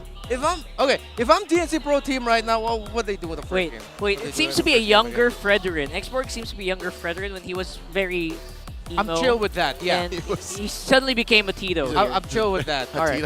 Okay, if they want to switch things up, sorry. Instead of the Grok, maybe they could go pick up the Kaja. You get pick off, but then you'll have to change your mid laner and make sure you get burst. You can go Kaja Vex, because if you don't want to be so like, okay, let's just repeat exactly what happened in game number 1, you switch up your Roman mid. Because so far, they can... never mind. Never mind. You just took over the Grog. Never mind. So it's game 1. Why? But the other way around. Okay, so it's one game. Predictive analysis. TNC Pro Team, the only thing they're going to change in this game is this time they're going to turn on the heroes during the Lord fights. It seems to be. I would have really liked Lolita. That's weird. I just want to insert that. Oh, we're looking at Brother, I agree. Brother, I agree with That actually you. would have worked last game. I agree with you. I love Lolita. I love Lolita. Wait, what? Man. No, Lolita would get Nathan across her. He would cross the shield. You can turn it now, right? Great Lolitas will never allow that to happen. I guess. There's always there's this guy, right? There's always like a counter. Anyway, I guess. One of the heroes that brought me to Mythic like seasons ago. Beautiful hero. It's like prep time for Wolverine. Anyways, Yeah. going into the second phase, there goes the Arlo. Still no XP laner for Minana Evos. You think they would take out the Edith? Is that worth it? Because there's so many other choices after that. Well, because of what the Edith brings to the table, honestly, I would be willing to take it out. But then again, if Minana Evos goes Edith, TNC Pro Team can just build up a few more Radiant armors. But even when they did build up Radiant armors, that wasn't that big of a problem. It didn't matter. Yeah, it didn't matter. They did it. It doesn't matter. You know what? That Okay. they built the Radiant armor. Do it. That's just how powerful Nathan is right now. Yeah. So Barrett's is gone. Obviously, they're still thinking, you know, they could still put up really beefy front line. We could still lose. That's what TNC is thinking. Yeah. Maybe it won't be Ixia this time around. Maybe do something a bit. What if they go all dive? All dive? They just go all divey. All dive. Yeah, they take out the Ixia. What if it's a Claude this time around for TNC? Maybe go behind the Nathan? And then That's mess an up interesting and then mess up theory. the Faramis. Yeah, and just mess that up. But Huh. if that's the case in terms of the biggest enemies of what the Claude have, yeah, you don't have to worry about much. I like how this game we just totally just ignored carry. Yeah. I think you kind of have to ignore it with lineups that have the Faramis. Which is so good because that means our meta is wide open. Yeah. You're playing on like 2 or 3 different fronts now. Yeah, teams have much clearer identities now in terms of what they want to dish out here. Oh, what is this? So is it Captain Hatred? Oh. Is it Coach Hatred time? Is it time to switch it up? I'm just trying to make. I don't know why they switch headsets. Probably tech. I'm sure it's just for him to get better. Probably a help. tech. Would it be Brody? Because Minana Evos don't dive in too deep. Nope, still Aurora. Okay. Same Almost one. The same exact draft. We're looking for the swerve, folks. Check out Lancey's stats currently. As a Faramis main now, I think 100% win rate on the big Phar. It'd be pretty funny if TNC went Roger. That sounded bro. There, that was me. That sounded too real, Leo. Priestess of Primal It's the same. Same lineup. Evil gods. You know what? Just go. Do just it. go. Just go, Layla. I don't care anymore. Just go, Layla. Roger. If only I know Roger's open. I know Claude, Beatrix. All of them are open. Brody, just go, Layla. Go, Layla. If only Minana Evos did not ban the Ixia, I'm sure TNC would go like Ixia. Yeah. Yeah. Instantly. So What's there's going still discussion, at least for the last pick. Is this TNC's game plan here? Basically just let's do game 1, but not let what happened happen. Like at first Lord, let's not be late on the turn. So maybe TNC For sure. are also confident they can probably win those. Okay, there's a Claude. There's a Claude. We did mention the Claude earlier. Okay. I like it. I kind of like it too. It's a little bit more divey for TNC Pro Team, but the thing that I want to mention here, it allows TNC Pro Team to open the map. So instead of like, all right, we're going to fight around the Lords, what if Nomad's actually away from the Lord and split pushing? Because earlier, Minana Evos weren't handling the side lanes that well. Because TNC Pro Team, they were all going into the objectives all the time. So Minana Evos was like, all right, let's fight it. So now you're going to be what? Sending the Edith? Edith takes a long time to go back to the objective. He's slow, dude. Yeah, Edith is slow. So Claude, open up the map, split push. The only change that's going to do is Claude is definitely going to lose the early duels against the Nathan in the lane. That's probably the only downside they have right now. That might change the story a little bit on that gold lane. And looking at the battle spell layout, it's like Minana Evos understand that TNC are now going to go for the throat. TNC are now going to be playing so much more aggressive compared to game 1, and that's why they rock 2 Purifies. Alright. Let's get into game number 2 again for all the marbles this time, as Minana Evos is looking to sweep TNC, but it looks like the Phoenix Army saying, nuh-uh, not today. We're going to do game 1 much better, and we're going to take it all the way. Let's check out these early rotations. Both are purple. Yeah, both purple side. Let's see if at some point they're just going to end up going for a reverse mirror or sort of like, what do you call it? Parallel. There we go. Parallel. If they're going to switch up their rotations at some point, because how it looks like right now, both junglers will show up on the opposite sides of the maps. But we usually see a swerve around the green objectives after they both get their orange. See if where they're going to meet up. As we look at the emblem, aggressive here. It's a Master Assassin again for Nomad. So he really does want lane dominance, and he's respecting that he can be a little bit tankier by picking up Brave Smite. Yeah, so it's basically, it feels like a tank carry, if you guys are like kind of wondering. Yes. Exactly. Is that the exact build? Feels like it, right? Yeah. Anyway, right now though, Ryzen getting a big chunk of damage here, coming in from the Minana trio. And that's pretty early on, right? Those are technically 2 supports. So Kaizen actually doing probably majority of that damage right now. And they're trying to push Ryzen pretty far back. Yeah. You also have to point out here that Nomad actually, or majority of the members of TNC Pro Team are first building tough boots. They really want that early magic defense and then the crowd control, duration reduction as well. So Nomad really is just laser focused onto the Nathan he's up against. Yeah. Although, they pop the Farago armor on Heads here, so that's going to send them back. Nomad's Heads going to be back in time for this turtle take. 10 seconds away now. Interesting. I think TNC were much, much more aggressive in the first turtle in game 1. Now it looks like Minana Evos understood, and now they're going tit for tat. They're dancing to TNC's tempo. Or maybe Kaizen's thinking, you know what, maybe we can just wait for the retry. I feel like Ryzen's not doing as hot today. So yeah, these are possibilities right now though. Of course, Yoshi can be crowd controlled, and again, the early game magic damage from these support heroes are actually quite spicy right now with the lack of radiant armors on the side of TNC. So something that you can take advantage of. Yeah, we're 2 minutes in. Heads here, going for the flank, the opposite side of the turtle pit. That's 4 members of Minana Evos against 3 TNC. Make it hot. Kirk with the flicker forward here, trying to focus all of it on the Ryzen. He will go down for first blood. That almost secures that turtle for Minana Evos. Dear Lord, that's a defensive last insanity by Heads. Clear win for TNC up top. Oh, Nomad. Surprising. Doming's the one's getting beat up here on top side. Yeah, that's why he picked up the Master Assassin. MVP for that turtle take. Kirk on that Edith Flicker Earth Shatter actually got the knock-up and led to the chain combo onto Ryzen there. Oh,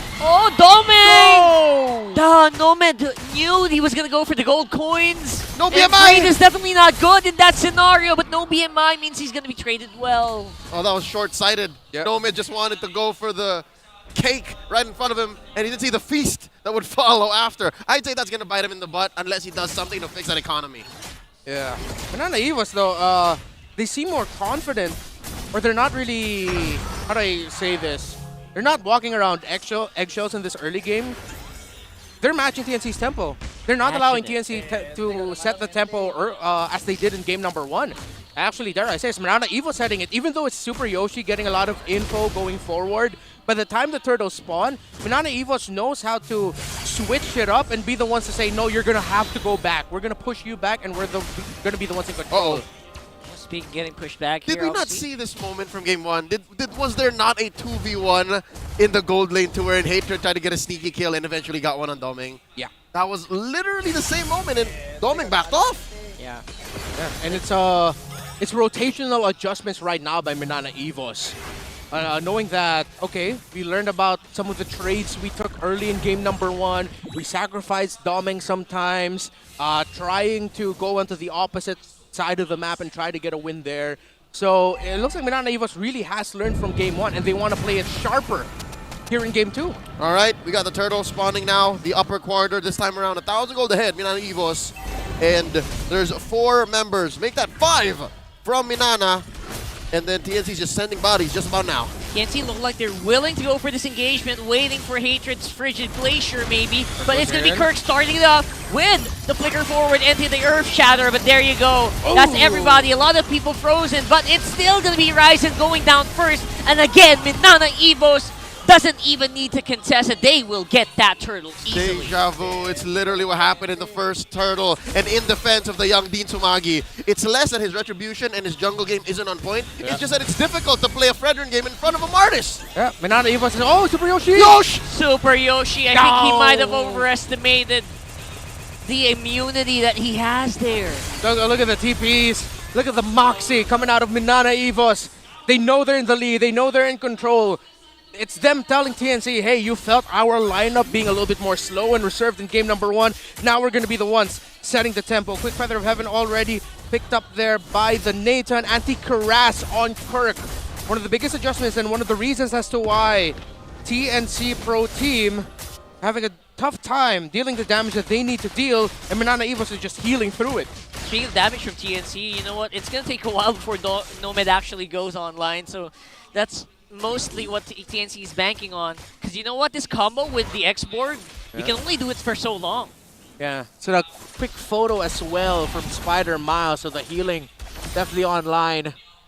And Kaizen able to get the Fury Hammer as well, one of his early items, along with the Flower of the Florence. Okay, I'm not sure if he was expecting this there. He's gonna get frozen in place. No way. Nice knockout from the Earth Shatter means he's gonna walk away without anything for TNC. Yeah, they're lacking. TNC needs to get that tower up top though to see if they can level it out. They need to commit Ryzen to Super Yoshi, yes.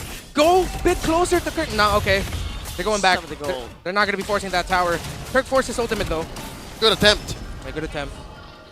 But Minana Evos, they know what it's like to play on the defense, so they know what to do to be able to keep up the offense. Ryzen! Here we go. Oh, Ryzen, there you go. Here we go. Okay, he's definitely on the front now, but Lancey's a little bit later to the party, forcing a flicker out of Hatred. Now, Ryzen and Super Yoshi gonna be able to walk out this one, at least for the meantime, but they are gonna need to reserve their health. That turtle is coming up right now, and look, that Doming's there, starting it up. Oh, wow, look at the collapse from Minana Evos. They know that they have the firepower. They're willing to trade Turtle for that tier 1. They finally get it. Okay. No retro used by Kaizen. They're going to be invading the purple side of here, TNC, while Nomad's pushing out the opposite lane. But already, Doming, to deal with it. He already popped the passive of the turret. Oh!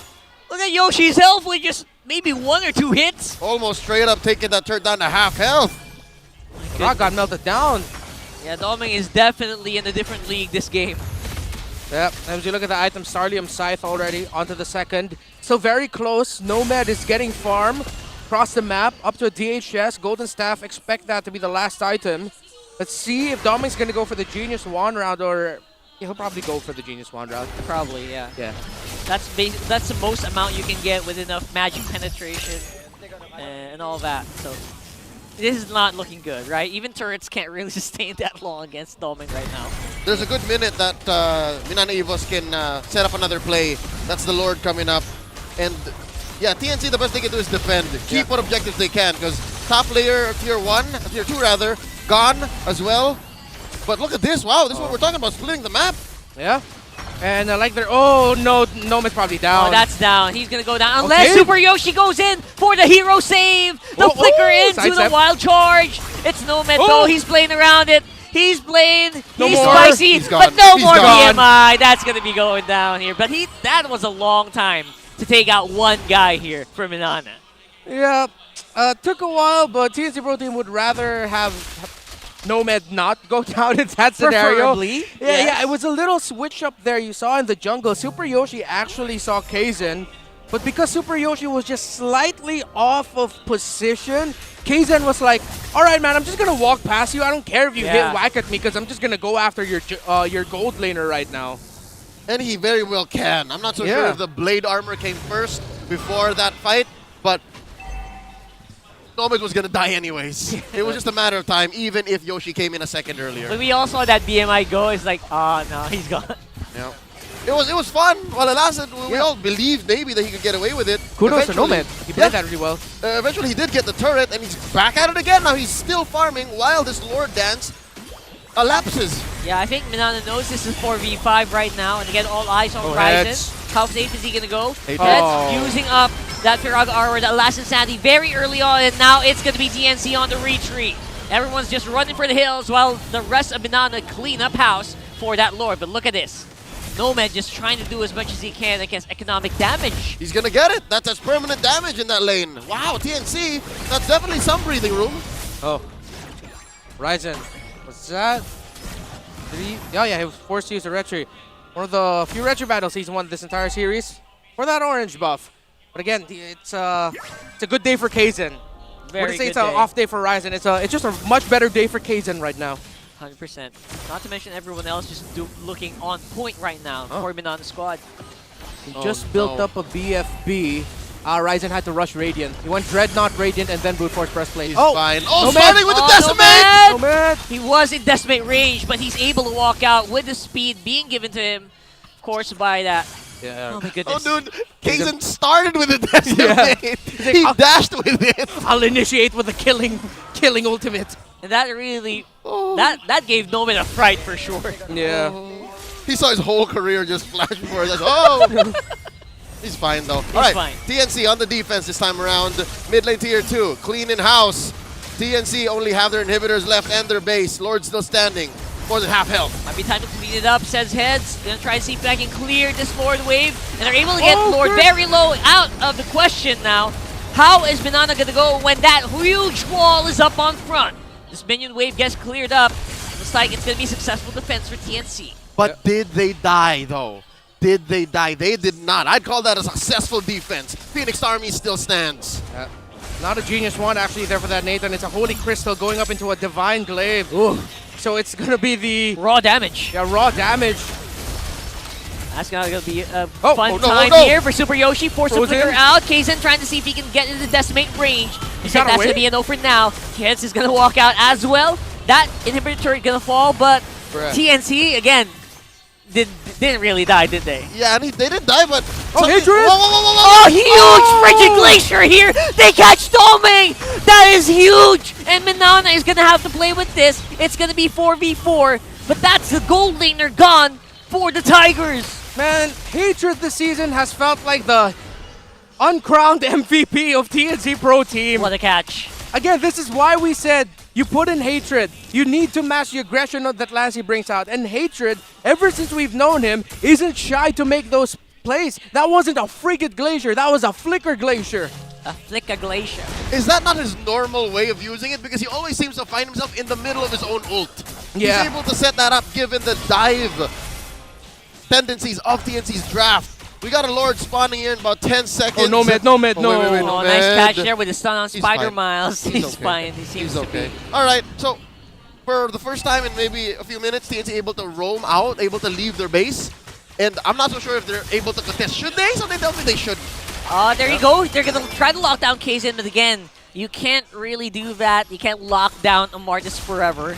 So, yeah, they're going to play it around. This Lord is going to be quite a good timing here for Minana. They're going to try to contest, man. They're going to try to dance. Actually, kind of surprised that Nomad decided to go back to base. He could have regen and cleared up a minion wave there and bot. And then go into the Lord here, but no. Now it's going to be full on 5v5. Super Yoshi's going to have full control because of that Guardian's barrier. So they can reset this for a while. Bloodwing's there for Domeng, so he has a good amount of shield and a lot of magic power now. So yeah, that's going to be a painful Nathan. He shan't be bursted. He shan't be. He cannot. He shall be doing the bursting. For sure. Oh, good. Oh, beautiful engagement. They're going straight on the Ryzen as usual. And this is no way for Ryzen to go here just before the Lord goes. No fear of a Retribution steal. Lord of the turn, man. Lord of the turn. Minana Evos, while TNC was still considering it, they just went in on it. You know, I'm starting to feel bad for Super Yoshi because he's literally going into the members of Minana Evos. Hey, look at me, look at me. And Minana Evos is going, no. We'll go to Ryzen instead. Go to Ryzen. We don't need to take this Grok down. You can avoid it. They just go straight for the Fredrin. And here you go. Super Yoshi going for the conceal, going for broke, trying to look for maybe Doming here. But again, not showing up. They don't need to. Minana Evos just syncing up these waves, depriving TNC of the resources as Doming goes for Yoshi after taking that purple, and now they're inside the base once more. Could have been bursted there, but they are being very careful now. The minion waves are the only thing they're waiting for, and the Lord walking up on the bottom. No more Grok ult. Very bad here for TNC Pro Team. Minana Evos looks like they might be able to end it here. They can. Flicker's up for Hatred. Maybe look for a Frigid Glacier play. And they jump on the Super Yoshi. They use a Flicker as well just to get the safety. Not that much damage on Last and Sadly by Heads here. So look for the fight. They're going to have Primal Wrath on Kirk. They might be able to take him down. But no, it's going to be the save by Letzi. And now the base, the only thing left standing for TNC. Pride of Ice though, then save Hatred for just a bit, but only for a bit. Yoshi. There you go. Not enough damage available here for TNC. Nomad super duper low. Head's gonna flicker out as well. That's 2v4. Minana trying to close that door, and they gonna go ahead and finish it off. It's 2-0. Minana Evos roar. A sweep served up by Minana. They are gonna continue rising through the ranks one step at a time. GG, well played to the Phoenix Army. Minana Evos get 3 points. They now stand at 13. 6 points clear of Blacklist International, comfortable at the 5th spot. While TNC Pro Team still stuck, trying to tread through no man's land. Well, they definitely were able to walk through Nomad's land, that's for sure. Nomad played his heart out. Heads played his heart out. Every single player put it all out on the line. It's back to the drawing board. After week 4, TNC have a lot to consider. Yeah, for sure. Whew, that was tough. That was a tough beat, to be honest, man. TNC looked really smooth, at least for the first half of game 1, then just walked off. Game 1 first half, they were winning. That's no question. Game 2, though, it's like Minana Evos had them read like a book. That's tough. And then Ryzen, I do not envy Ryzen in these series. Yeah. He feels like he's taking the brunt of it. Amazing work by Minana Evos. Let's go ahead and throw over to the stage as our hosts, Hans and Mara, talk to our winners.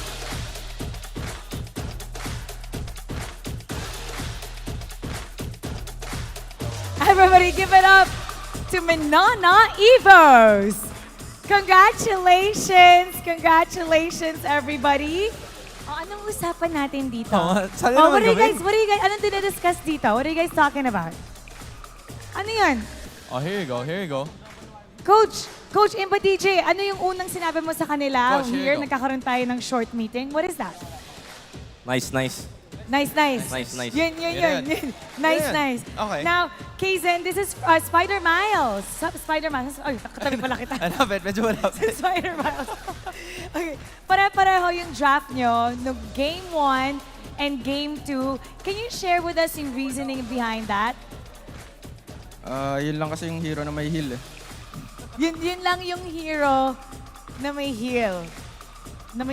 Okay. That's it. That's all we can share. Fighting healers ngayon bansag sa kanila ni Manjin nung una. This time, I wanna ask si Kaizen. Kasi, Kaizen, you were one of the biggest contributing factors dun sa panalo nyo. Yung mga clutch retries, especially nung game number 1. It was a very difficult moment, especially nung early game. Paano nyo nabaliktad? What was the comms like para makuha nyo yung momentum up until the late game nung game number 1? Mga early objectives mo kasi parang lumalamang yung kalaban behind kami sa plan. Parang one step ahead yung kalaban. So, after nung mistake na yun, talagang nagplano kami agad kung ano yung mas better na gawin. Which is, wag magpahuli si Lancy and yun nga, mabitaw niya yung ulti niya. And then, ayun, makakontest ako ng maayos kasi nga, ayun, may ulti ng Faramis. Ayun, nagtulungan lang din talaga kami, teamwork lang talaga. Kung di rin dahil sa mga teammates ko, di rin ako makaka-retry. So, ayun. Love Kaizen's answer. Yung adjusting on the fly and also commending the rest of his teammates toward their victory. I have to commend you guys because now you're on a 3-match win streak. Para naman to sa ating mga coaches. You guys had a rough few seasons, pero ngayon, sunod ang inyong pagkapanalo. Kanino dinededicate etong larong to? Hindi ko narinig. Sunod yung inyong wins. Okay, si Coach Imba DJ. Dinededicate po namin to sa management, kay Boss D, kay Boss Ban, tsaka sa buong team. Tsaka sa lahat ng sumusuporta sa amin. But Noobs, you were also saying something very motivational. May binabanggit ka sa kanilang lahat. This has been a great start to the season para sa inyo. 3-match win streak. Actually, masasabi ko lang, malaki yung maturity na nabuo namin as a team. Kasi very transparent kami. Hindi ko alam kung pwede ko i-share to, pero yung natalo kami sa... Saan ba tayo natalo ng last? RSG. Nung tagal na kasi, nung hindi natalo na kami sa maalala. RSG, nagkaroon kami ng solid na open forum afterwards. If we're going to all in, recognizing all our sacrifices for this, lahat, efforts. And ayaw namin biguin lahat ng sumusuporta, especially sponsors, sa Amverse, sa Lucky Me, ayan, sa lahat ng sponsors namin, tsaka sa mga kahukbo. Thank you so much po. That was beautiful. Maraming salamat, Noobs. This time around, I would like to give the floor back to Kaizen dahil siya ang ating Game 2 MVP. Just like what Coach Imba DJ has mentioned, balagbag ka nga daw talaga with your performance. So, any message to all of your supporters at sa lahat ng nanonood sa Minana Evos? Ayan, una-una sa lahat, syempre, gusto ko mag-thank you kay God. Syempre, di kami manalo kundi dahil sa Kanya. Wala kami dito kundi dahil sa Kanya. And yan, sa mga lahat ng pumunta, kila Boss D, ayan, all the way from Pangasinan pa. Ayan, shoutout sa family ko. Ayan, especially sa girlfriend ko na nanonood. Tapos sana kay baby kay namin. Ayan. Job well done. Tamba lang po. Congratulations once again to Minana Evos. You may now take your bow. And for the third time in a row, take your walk of victory.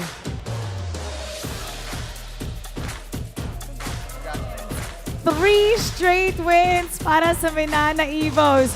After all the challengers, they're getting the rhythm.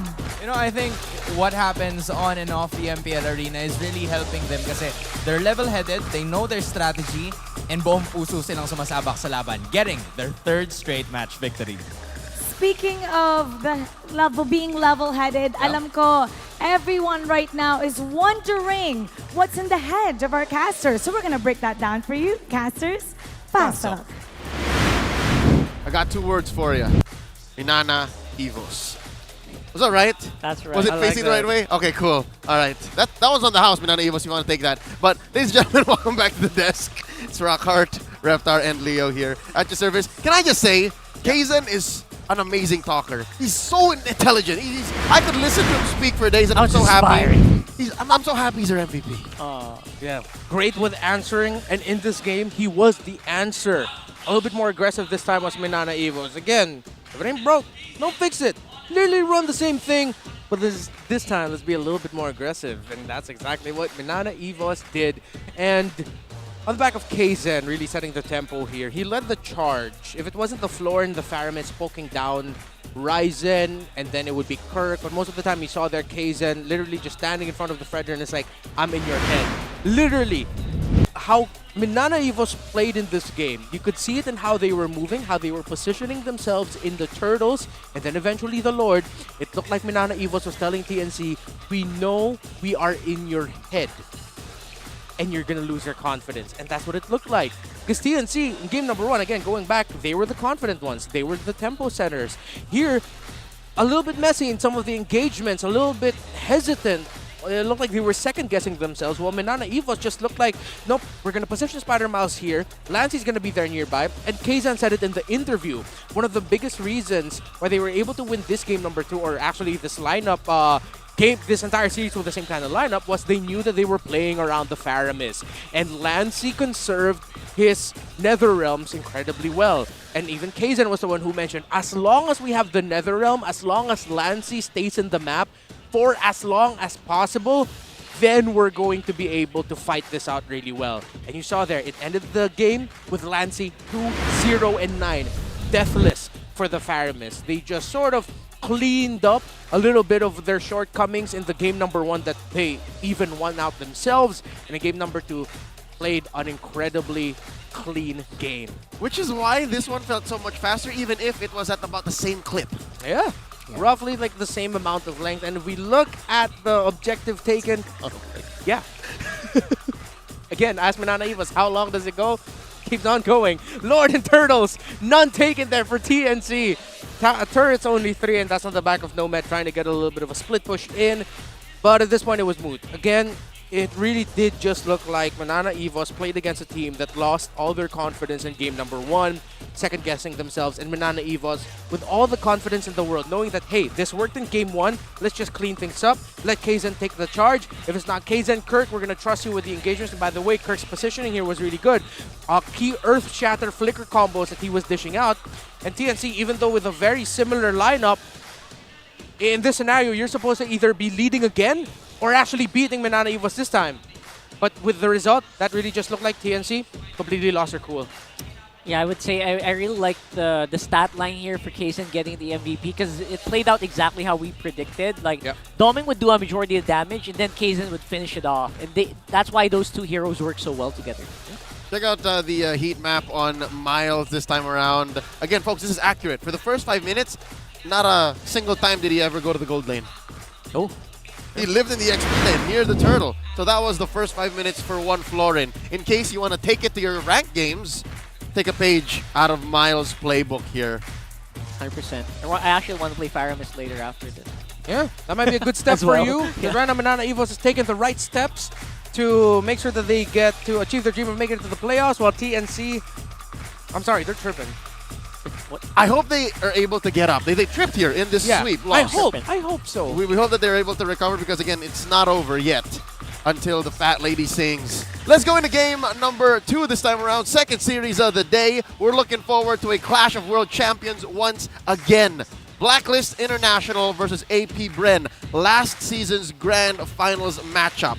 If you'll recall, the first time this happened, it was AP Bren taking the dub. Let's see if Blacklist can switch it up. We'll go into a quick break. When we come back, it'll be us again. It's Rockhart, Renmar, Santa Cruz, and Leo here at your service. You're watching MPL Philippines Season 13.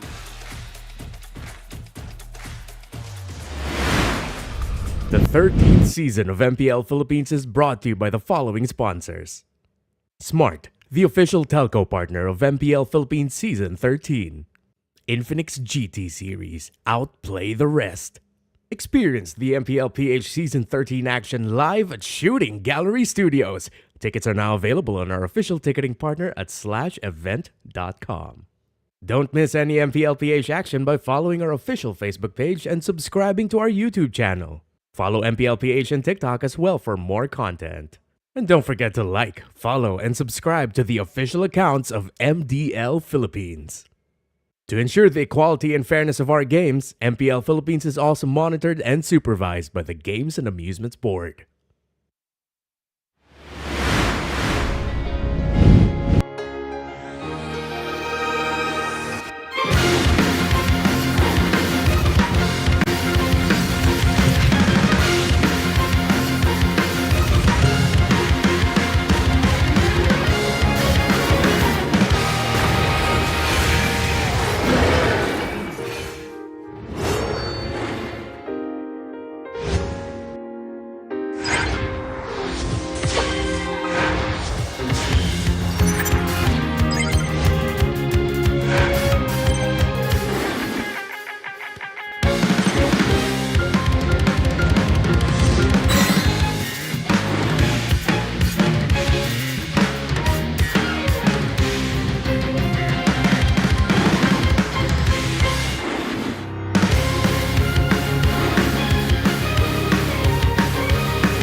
Have you heard the rumors?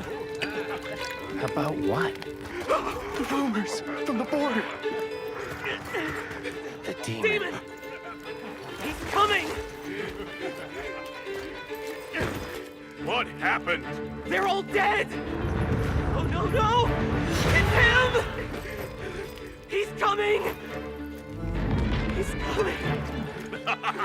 Impossible! Get him out of here! He's coming! He's coming for us all!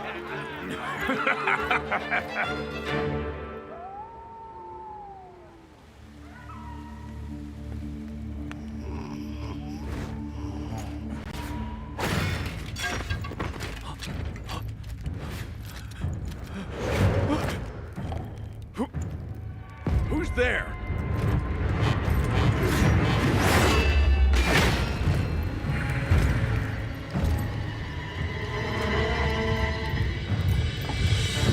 An imposter has sullied our name! We are the might of the kingdom!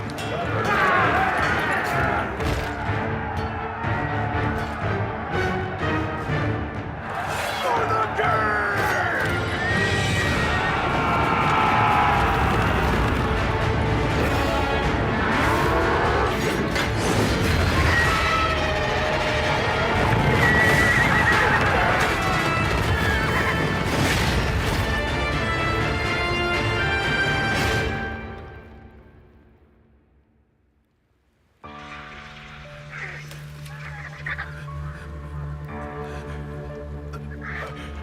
No.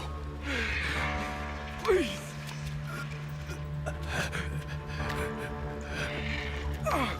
You team.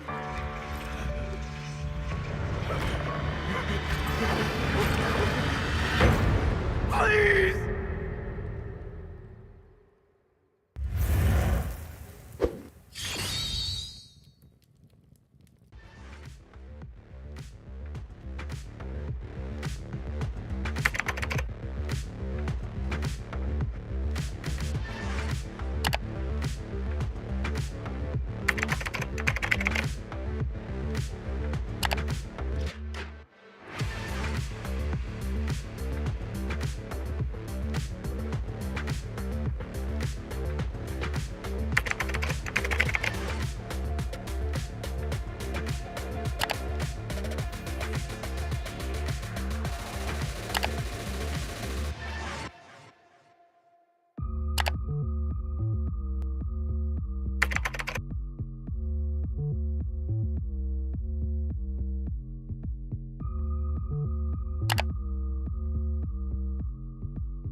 My name is Edward J. Dapadap and I'm the explainer of Blacklist International.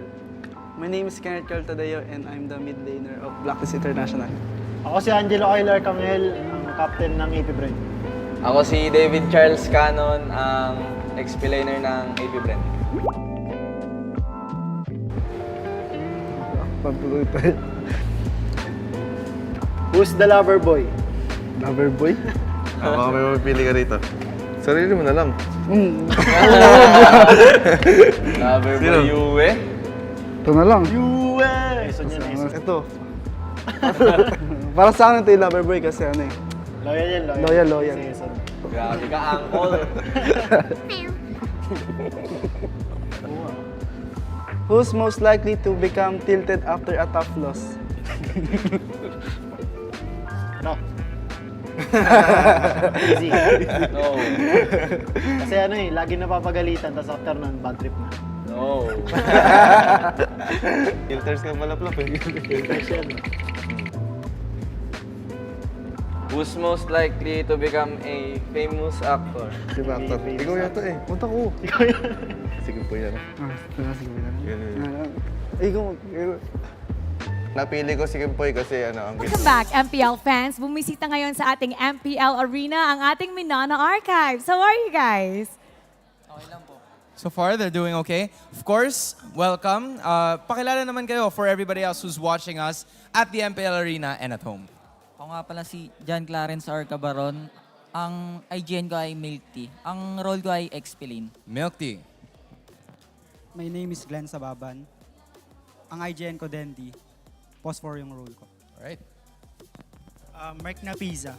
Ang IGN ko, Makaru. Ang role ko po ay Jungler.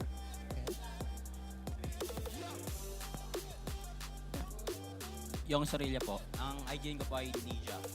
Role ko po ay Top. Hello guys, my name is Josh Alburo. IGN Daiso, mid laner of Minana Archives. Salvic Tolarmo. Salvic Tolarmo po. IGN ko sen, role gold din po. Alam mo, Hans, pansin ko sa kanila, ang pinaka-confident etong si Daiso. Kaya sa'yo namin ibibigay ang mic. Yes. Pinaka-confident dito sa ating group. I wanna know, kamusta yung MPL experience you guys here? Nakita niyo yung MPL Arena? Was it everything you expected? So far so good po. Sobrang saya kasi panalo po yung Minana. Tas 2-0 pa po. Kamusta yung Sobrang saya. experience as a viewer naman this time? Nanonood kayo, hindi kayo naglalaro, nakikita nyo lahat. How was that? Nakaka-excite din po at nakakagigil. Kasi po, nakikita po namin nagsasucceed po yung Minana. Lalo na po, last season po, ayun po, di po kami pinalad. Pero ngayon po, babawi po sila ngayon. Yes, bumabawi kanina, 3-game win streak. Yeah, and I'm sure everything na yung ginawa ng Minana is also something that would also inspire you, especially for your season sa MDL. How are things going? I'm sure na it's been a tough start para sa inyo, pero how are you assuring each other na matatapos nyo yung season ng mas malakas? Expect the unexpected, guys. Hindi pa huli ang lahat. Sana supportahan niyo pa rin po kami. Hindi pa nga huli ang lahat. Tama yan. Ano pa ba ang makikita namin the next weeks, in the next days that are coming? Expect the unexpected. Expect the unexpected. Nagtitipid sila. I love it. Okay? I am sure of it. So, come on. You also, Daiso, invite all of the rest of our MDL fans na suportahan kayo sa inyong mga laro sa MDL Philippines. Sa lahat ng fans na Minana Archives at fans na Minana Esports, sana supportahan niyo kami sa MDL tuwing Tuesday hanggang Thursday. Salamat po. Support them till the end of MDL. Once again, this is Minana Archives. Thank you guys for coming here. Thank you And po. we have a lot more MLBB action coming your way. So keep it here, only on MPL Philippines.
My name is Edward J. Dapadap and I'm the explainer of Blacklist International. My name is Kenneth Carl Tadeo and I'm the mid laner of Blacklist International. Ako si Angelo Aylar Camel, ang captain ng AP Bren. Ako si David Charles Cannon, ang explainer ng AP Bren. Pagpuloy tayo. Who's the lover boy? Lover boy? Baka may mapipili ka rito. Sarili mo na lang. Lover boy, Yue. Ito na lang. Yue! Ito. Para sa akin ito yung lover boy kasi ano eh. Loyal yan, loyal. Loyal, loyal. Grabe ka, uncle. Who's most likely to become tilted after a tough loss? Ano? Easy. No. Kasi ano eh, lagi napapagalitan, tapos after nun, bad trip na. No. Filters ka pala, Plop. Filters yan. Who's most likely to become a famous actor? Si actor. Ikaw yata eh. Punta ko. Ikaw yan. Sige po yan. Sige po yan. Yan. Ikaw. Napili ko si Kimpoy kasi ang cute niya. Cutie pie. Chinito. Most likely na hindi maligo. Most likely hindi maligo. Ang napili namin ni Captain ay si Leader Ogwen. Kaya nyo guys, mukha pa lang oh. Batang-batang ba oh? Walang ligo, pati sa picture. Mariga. Who's most likely to asar talo? Laging asar talo. Ito. Dalawa. Ikaw, mamili ka dyan. Sino? Ikaw mamili. Ikaw sa'yo tanong eh. Ito na lang. Para sa, siguro ito, si Oheb. Kaya ano, piling ko siya eh. Mas maano siya kasi Sensui. Dalawa pala sila pinagpilian. Who's most likely to try out unconventional strategies in game? Ito. Para sa akin si Kyle Tees. Kasi mahilig siya mag-experiment sa tapos lagi namamatay. Sobrang tapang. Who's most likely to spend the most time practicing? Ikaw yata eh. Ako ba? Oo, ikaw na. Sige ako. Ano? Para sa akin si Uwe kasi todo grind yan. Simula una pa lang. Grinderist. Who's most likely to excel academically? Parang wala. Ito. Ito. Matalino. Ikaw ang sagot. Dito pa yung mukha. Ang pinili namin ay si Pandoni kasi matalino siya eh. Hindi lang in-game, sa academics din. Who's most likely to make a risky play that pays off? Si Baki. Ah. Si Sensui kasi yung mga siya, medic siya gumawa ng mga risky play tapos kumbaga good trade. High risk, high reward. Agaw ng Lord. Agaw ng Lord. Wow! Who's most likely to give the best during interviews? Ako. Yung isang choice kasi si Marco eh. Kaya ako na lang.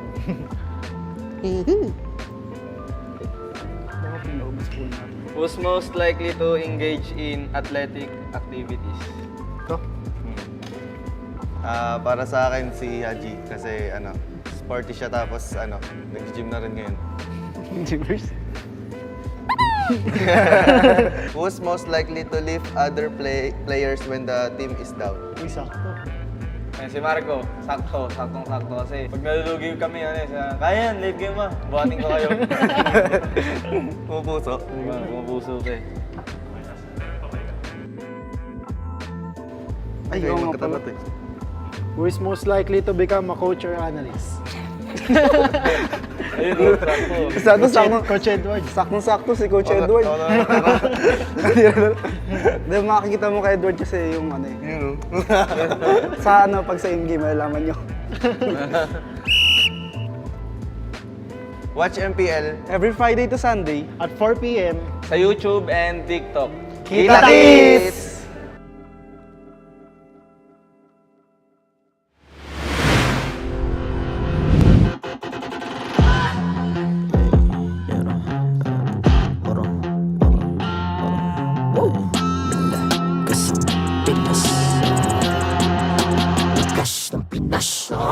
Malakas, Pilipinas, malakas kahit anong lane, we become the monsters.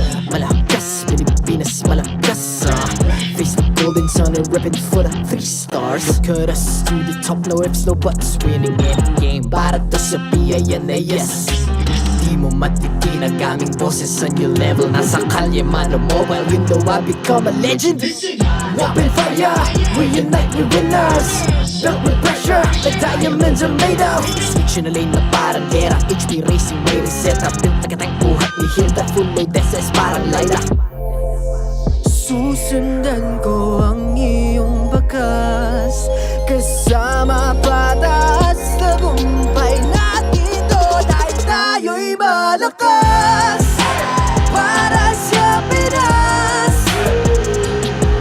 Nasa amin ang alas, hindi po atras. Kinikilala sa taas kasi kami ang malakas, para sa Pinas. Nasa amin ang alas, hindi po atras. Kinikilala sa taas, ganito kami sa Pinas. Wow! Hold on. Yeah, malakas ang Pinas. Laging every beat, no surrender, no retreat. Pag nagsama-sama, just imagine what we can achieve. Laging every beat, no surrender, no retreat. Give Leaving 100 all my own, cause we just cannot be defeated. We are unstoppable, immune and invulnerable. Ready ang equipment, lahat pros and malak crowd control. Pakita ko na jab like pow, beast of the southeast. So what I want proud and loud, cause every enemy we devour. Susundan ko ang iyong bakas, kasama patas, tagumpay natin doon ay tayo'y malakas. Para sa Pinas, nasa amin ang alas, hindi tuwa atras, kinikilala sa taas kasi kami ang malakas. Para sa Pinas, nasa amin ang alas, hindi tuwa atras, kinikilala sa taas, ganito kami sa Pinas. Wow.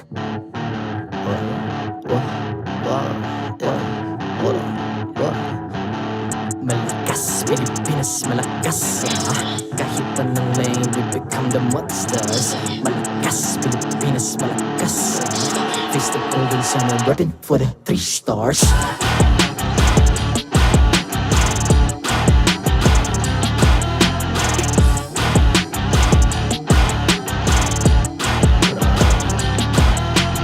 Ang lakas ng Pinas, we unite, be the stars. Ang lakas ng Pinas, we unite, be the stars. Ang lakas ng Pinas, we unite, be the stars. Ang lakas ng Pinas, we the stars. Ang lakas ng Pinas, we unite, we the stars. Ang lakas ng Pinas, we unite, we the stars. Ang lakas ng Pinas, we unite, we the stars. Ang lakas ng Pinas, we the stars.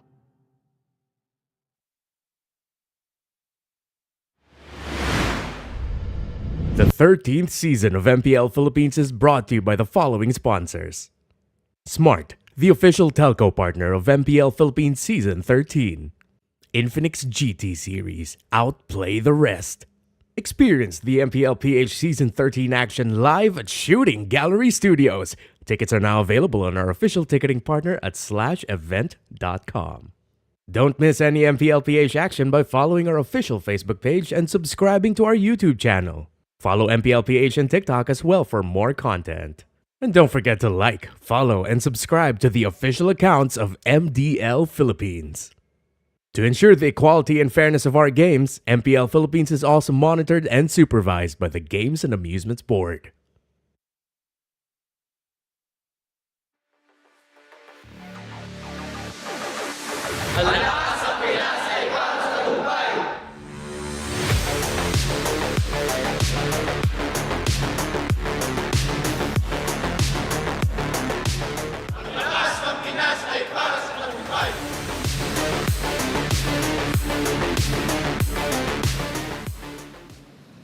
Nagbabalik ang MPL Philippines Season 13 at nandito ako ngayon sa side or sa area ng AP Bren at rinig na. Okay? Ayan, sumisigaw na sila. Kasama ko si Kyle TZ and si Flap TZ. Of course, the TZ Brothers, the new TZ Brothers. Gusto ko lang sabihin, or meron tayong tinatawag, boys, na New Year's resolution. Pero iibahin lang natin ng konti. Ito ang second half regular season resolution. Ayos ba yun? So, ngayon, gusto ko kayong tanungin, ano ba yung iilan sa mga second half resolutions nyo para sa second half, syempre? So, ikaw na, Flap, simulan mo na. Yung una pong resolution ko, gagawin namin, magiging consistent kami, tapos mas magiging disiplinado. Okay. Kasi second half na eh. Sabagay. Para tuloy-tuloy na sa playoffs. Sabagay, para, again, tuloy-tuloy na sa playoffs, consistency, tsaka disiplinado.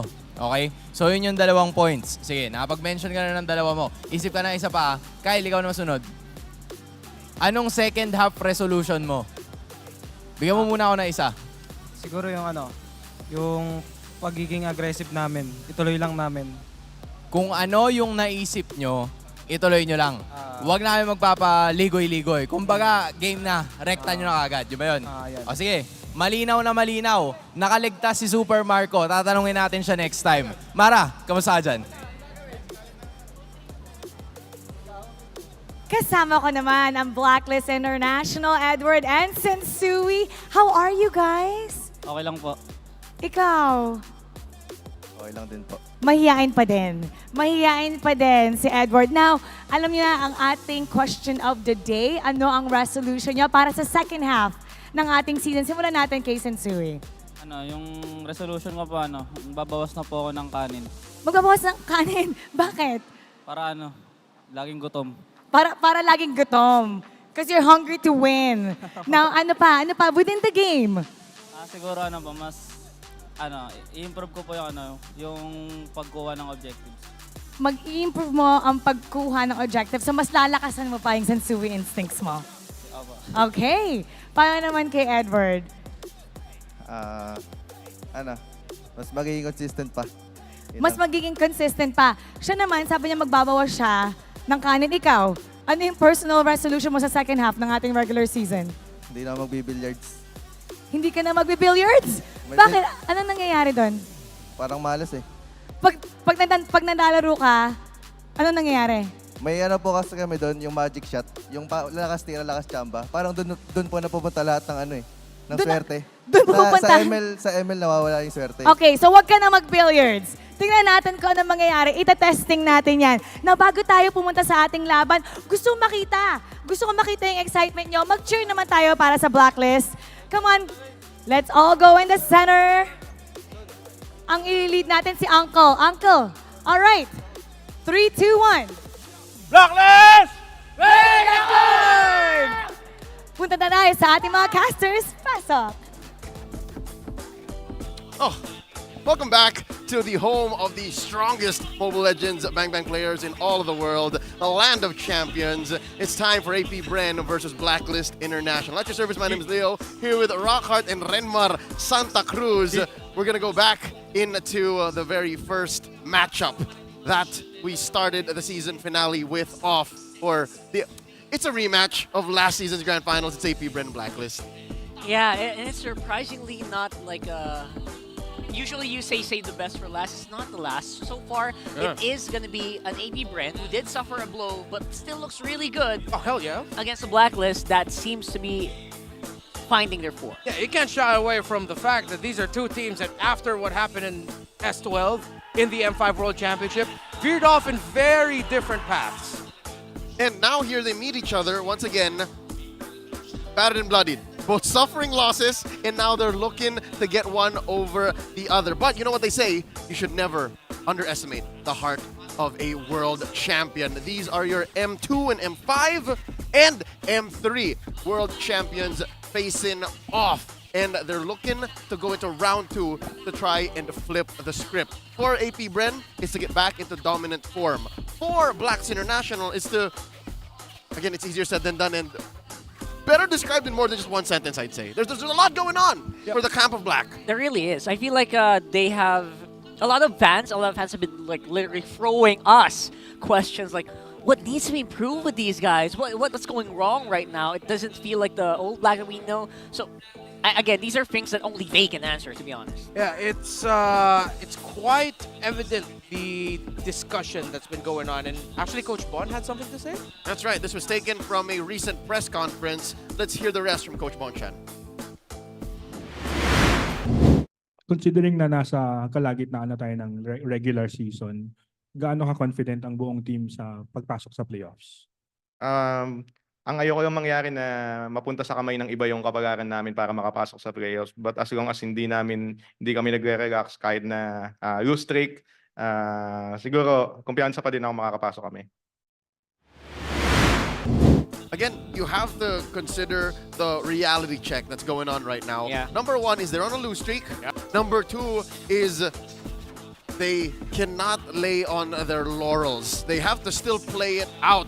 And for that, they have to rely on their anchors, these world-class XP laners. They share a lot of their hero pool down the middle. Again, a Venn diagram between Edward and Flapteasy.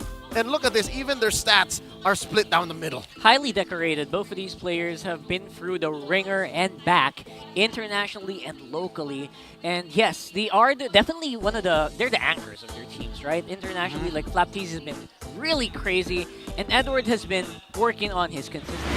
Yeah, but dare I say, Edward has been the most consistent member of Blacklist International this season. He, if I'm not mistaken, has the most MVPs for Blacklist International from the wins, game wins that they've had.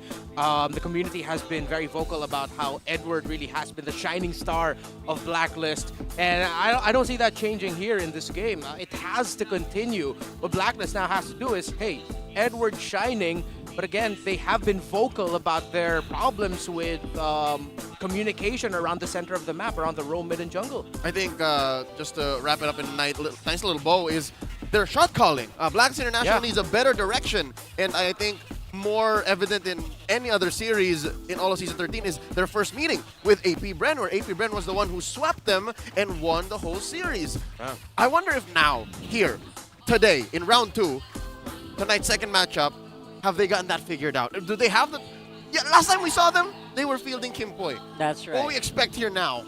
I believe we were. They are still going to be running Kim Poi here for the. So obviously, this first meeting was with Haji, and some people are still questioning like, what are the differences between Haji in the helm and Kim Poi on the helm? Yeah. Is there really a major difference though? Yeah, is it a shot calling thing? I know it's slightly a hero pool sort of deal.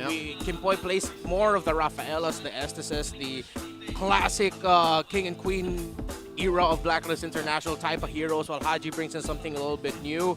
We'll see if it'll work out, because so far, if I'm not mistaken, Blacklist International does have one game win with Kim Poi at the helm in the roam. That was against TNC Pro Team. But so far, it has been a tough time going for the young roamer. I've got a question for everyone watching right now, especially on YouTube. Yeah.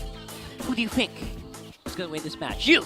That's right. You, who's watching right now, tune in to our official YouTube streams and comment #Black, BLCK, or #APBR, AP Bren with your game and server ID. And you can get a chance to win be one of the 4 winners of 500 diamonds. That's like literally a starlight and a half. So comment, let us know what you think down there in the comments section. All right, let's get into it. I'd like to introduce our marshals who are going to officiate this matchup. Let's meet them now. They ensure integrity and fairness in our games. It's Chico, Wilbert, Patrick, and Jeff. Patrick's favorite character in SpongeBob SquarePants was Squidward. I thought it was Patrick. Wow. Who doesn't? Let's welcome Blacklist and AP Bren.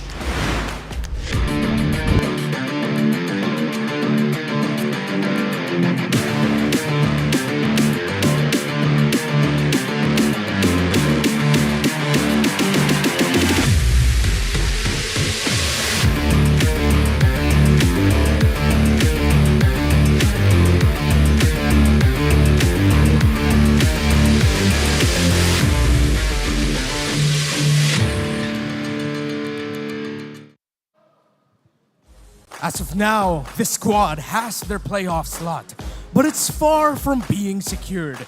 Can the second half of this season finally showcase a fresh new patch, a successful new code? Truly top tier, it's Blacklist International!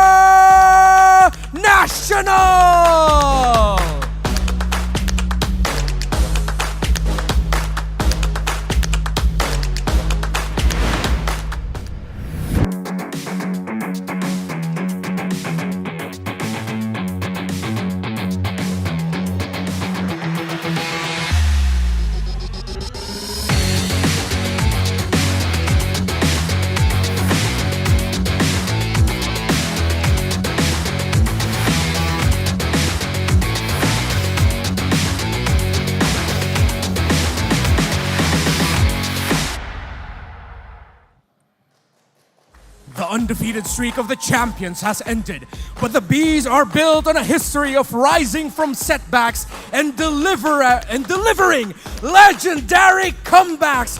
Kalinawa, champions of the Philippines and the reigning champions of the world, AP Bren!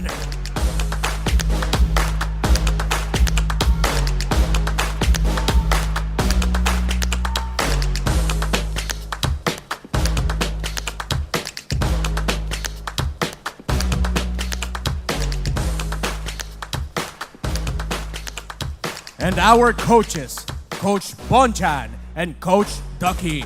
MPL Arena. Make some noise for Blacklist and AP Bren. Who will stand on top? Who will triumph?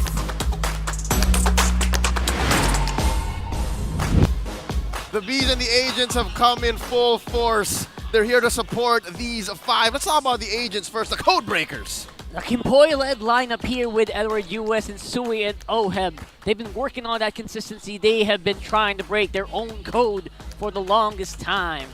And we are looking for what they can bring out here. Let's talk about AP Bren. How are they recovering? What do they look like right now upon the entrance, Rep? They look confident, they look alright, they look chilled. They were all smiles when they fell to ONIC PH yesterday. Or was that earlier? That was yesterday. That was last night. That was last night. Yeah. Thank you very much there. But AP Bren, I feel like this is sort of deja vu for them because when I saw them go up against ONIC Philippines, it's sort of like I was brought back to the SPS when they were swept by Bigatron Alpha. Teams are understanding that AP Bren, their armor is actually, the chink in their armor is their biggest strength. If you can stop them from playing their early game, they have a hard time. Also, they have a funky draft. They're capable of that very much. Oh, that's true. If you watched yesterday, you know. Let's talk about their head-to-head because, again, AP Bren, their stats, just beautiful, up until it's not. How can Blacklist leverage that given that they also have their very own identity? Man, that's actually a really tough question, isn't it? Like a lot of that also like boils down to their goal laner. Super Margo has been going insane with the Roger recently, up until their loss yesterday, which was, I think that took a lot of people by surprise as well. But it was Onyx, so that was saying something. Yeah, and on the side here of AP Bren, I mean, of course. What do you expect after the run that they had? They filled the Pentagon, bro. Yeah, they filled the Pentagon, but Blacklist International, they're really just going to have to be quite patient. It's weird. We're saying be patient, but at the same time, there has to be that sense of urgency. And as we look at the Infinix keys to victory, trust the process. Blacklist International. We saw how in the first series of the day, how pressure would make a team crumble, how expectations not being met would force you to a dark reality with TNC Pro Team being in the lead in game number 1 and then getting crushed in game number 2. So Blacklist International, you have to trust your process. Be patient with yourself that the shot calling will come in and kick in. Open your second half campaign with a fresh start, AP Bren. Does that mean leaning in to the weirder picks, the more high concept drafts? For me personally, try it out. Because what if that's what prepares you for the second half of the season? And for both teams, just ride the momentum. When you got a good flow going, don't let go. That's the strength of Philippine teams. I don't want to be that one of little faith, but I still don't understand the process for Blacklist International. If the deal was to build up Haji as a good shot caller, as a good in-game leader, what is the goal here with Kimpoy, right?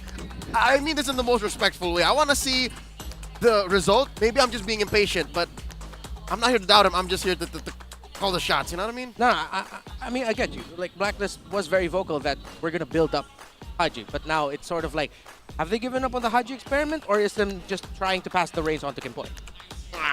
Real quick, I want to remind everyone that it's not just the YouTube folks who can actually get in on the action. You can get your live stream viewer rewards on TikTok as well. There you go. Yeah, get the goodie bag lottery in your entries, and you can be one of the lucky winners. And all you gotta do is open your TikTok app and go to MPL Philippines TikTok channel at MPL PH_official, and then there's a official live stream. That's where you'll see our faces, their faces, everybody's faces right here. And you gotta click on the goodie bag on the top left corner of your screen. Right there, right there. I think it's just here. Before the base explodes, okay? It's right here. Right there. Right here. Click so it. This area, right here. All right, it's enough waffling. Let's get into the game. The draft. Whoa. Arlot. Arlo first. Oh, real quick. Let's jump into it. AP Bren on the play. If I'm not mistaken, it was Blacklist choice to be red here. Is this Arlo Kimpoyable, or is it mostly more likely Oheb? That's Ed. That's sorry, Edward. Sorry, not Oheb. Yeah, Edward. it's an EXP lane pick. That's Habong Jingjing Just a right there. quick explainer on the bans, actually. Usually, AP Bren does like to ban out the Roman jungles.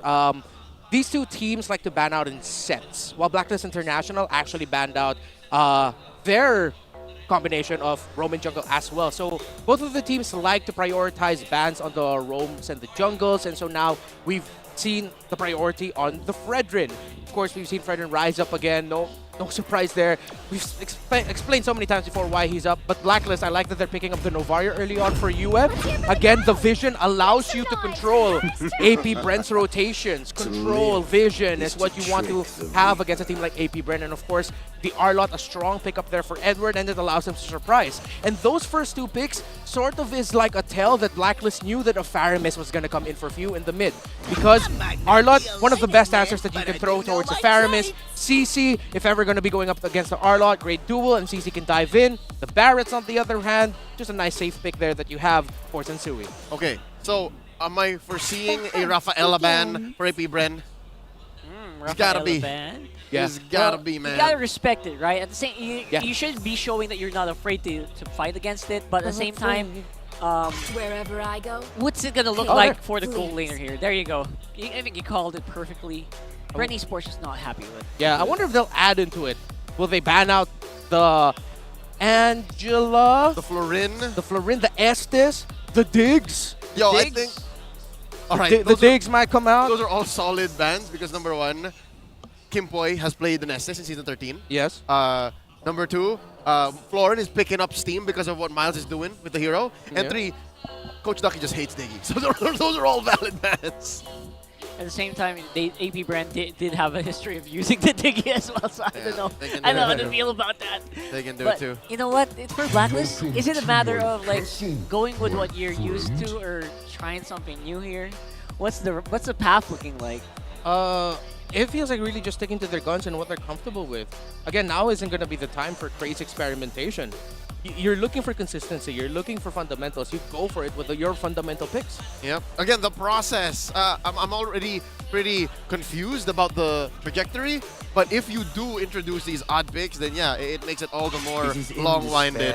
There's the name. They're closing up gaps for the Filipino sniper to pick up. And on screen, it's AP Bren's own personal physiotherapy team. Yeah, gave them a little shout out. I introduced AP Bren earlier as Karerawa. I probably pronounced that wrong, but that's me saying they are the. Oh, really? Yeah, that's what like that Karerawa. was? Yeah. Oh. That wasn't just a fumble. I didn't. My mouth didn't just freeze up. Sugoi this. Ariga, thanks. That's kakoi. Reptar-san. Okay, let's go ahead. And that's not Japanese. Doesn't sound like. Sensui's stats here on the Barats. 50-50 so far. Season 13. What are they looking to pick this time around? First pick. Second pick. A punch for a punch. Cloud will probably be going last, but they pick up the Paquito. It's the clear out. Yeah, it's a clear out for the. So it's a. Okay. Kimpoy Rome Arlot. What? Yep. Interesting. Okay. I did not expect that. I really thought they were just gonna lean in on the healers, the utility types. Again. Maybe. Let's hope it's more successful than when Miles picked up the Arlot. Oh God. Oh yeah. The game that will not be spoken of. Yeah, they're two players cut from the same healing cloth. Look up to the same icon. Yeah. They gotta be careful. I wonder if there's gonna be either a Brody or a carry for Super Marco. Because they're gonna need them shredders. Those the chunky sources of damage. They're up against a Paquito and the Arlot as well, the Barretts. Oh, I see lots of prey. Oh, whoa. Roger still not out of the question. AP Bren's still really leaning onto their dive-heavy compositions. This is a Rome, Edith, and Edith. a few Faramis. Yeah. Okay, so even AP Bren is sticking to their guns. They are also keeping it close to the chest and not changing their play style or reinventing the wheel when it comes to their current lineup. What about Blacklist though? What's their marksman gonna be? I think they were thinking about Nathan, and AP Bren just totally like locked that down. Yeah. So what's the alternative here? Carry can kind of work. Harith? Harith? Yeah. Oh yeah. Would love that Harith. Yep, maybe. Because Carrie and Claude both will really struggle against that Roger. If they pick any of those two up, yeah, there's gonna be strugg. Claude's okay against the Faramis though. So. Brody. Yeah. Magic is my Okay, no, it's the Harith. Harith. Instead, they go for the magic damage. Harith, you're a wizard. You're a wizard, Harith. Okay. It does feel like a second best pick, doesn't it? AP Bren like read through this like a book. I mean, if I could have predicted it, then it was pretty spelled out. Okay, so this is dive comp straight up on Bren's side, and the Blacklist, they're going to want to bob and weave. that they're going to want to try and play with the range and the vision that the Novaria will provide. And I don't know, folks, you watching at home right now, does this speak for you? Do you agree with this, that we'll go to 60-40, give thereabouts? Bob and me, boys. 16-40, AP Bren. How do y'all feel about the draft? Harith is a hit or miss in MPL PH so far for me. Maybe that's why I didn't want to lean in towards the Harith. It does make sense because they already have a lot of physical damage coming in from the Arla, the Barrett, and then the Paquito.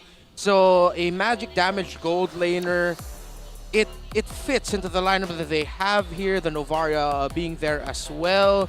So let's just see if it's gonna work out here. A part of me still thinks that this might be a little bit difficult for a Harith to move around, but hey, this is a comfort pickup for OHEB. No. We'll let Mr. Soriano let his game do the talking. Welcome to the first bout in this best of 3. Again, it's the Season 12 Grand Finals rematch, and there's a lot on the line for both of these teams. Yeah, no, and the biggest obvious change here is we do not have the Hitman present. That's the only change, to be honest, right? Whoa. And yeah, and you can see here that the Harith will definitely take a lot of time. And I can see where you're coming from, Renmark. Yeah. It feels like it's going to be hard for this Harith to take bodies when Few starts roaming to that lane, right? Yeah. So I get what you mean. And even with the Zaman Force, it might be trouble. Whoa! Big pull! Big pull in here, and Sensui can barely do anything about it. Goes down for first blood to El Capitan. Too soon. Yep, that's what we expected right here. AP Bren are going to be playing their aggressive early to mid game. Blacklist International. Gotta respect the fact that they took a risk, didn't pay off for them. Both gold laners actually rocking Master Assassin's Inspire there for OHEB. So both of them are just really thinking about dominating the lane. They both acknowledge and understand that my lane opponent can't dominate me. Maybe I'll do a little bit of the dominating too, so that way it's more fun. Domiception. So right here, obviously Few just making sure that Flapteasy is going to be still on top here against Edward. Obviously Edward, one of the most glaring possible thorns on the side of AP Bren later on for sure. Already though, Flap ahead of the EXP on Edward. About Jinky's gonna have to work on that if they want to even think of contesting this first turtle. Already spawned up, lower quarter of the map. Kyle Teasy first to the scene, and it looks like Blacklist is just gonna concede this. Yeah, it's gonna be tough for them unless they somehow find an angle. Yeah, that's going to be quite difficult here, even with the Star Shatter, the Astral Recall. Won't hit quite the amounts that you need to steal it. Clean take for AP Bren. The Bees score 1. Up top though, I think this is just right. I don't know if you agree with me, but Kimpoy definitely needs to babysit OHEB. Yeah. For them to make their Harith scale faster would be a much better scenario for Blacklist International. Let's see if they can get it though, because both sides they took a lot of burst. Oh, look at that. Edward forcing the vengeance here. I call that a TKO. Yeah. That is a just unless Edward is he gonna no. On paper, Edward won that fight. You didn't die, but yeah, you definitely knocked out. Send him home. All right, so that's a small dub for Blacklist on the map right now. 3 minutes in, and we got the Little Wanderer up for grabs already. I think Blacklist has learned that if AP Bren wants to dive with just 3 men, they're very capable of dishing out that much damage. Luckily though, upper quarter is where the turtle spawns, second one of the game, so this whole babysitting situation for Blacklist isn't going to hurt as much. Yeah. Oh, Flap again. Oh, full combo here. Not even a full combo, it's half a combo. Yeah. Edward's in a comfort pick right now, and he is out-dueling Flapteasy. So a little bit of a rotation by Sensui means they can add a little bit more into that. Invading now. Oh, but Sensui! Bad place. Again, Sensui, one of the most really vulnerable spots here for Blacklist. Does not have the mobility necessary to make it out of there alive. That looked like a massive misread there by Sensui. He was in too deep. There was no out for him. Yeah, in too deep. A sum 41. What happened there? And now he lost his purple too. Stolen there by Kaltizi. All the small things, they just add up to eventually what would become punishable plays. Because look, right now, he's behind. He's going to go for the orange first, and that'll lead to another. Again, I'm not so sure if they accepted the fact that this is going to be an uncontestable turtle once more. All the small things. That's a great song, right? I love it. Great song by Bon Jovi. Oh, God, that hurt. Oh, Sensui first in the scene. Again, I'm not so sure if they've already timed out and they figured out the step-by-step.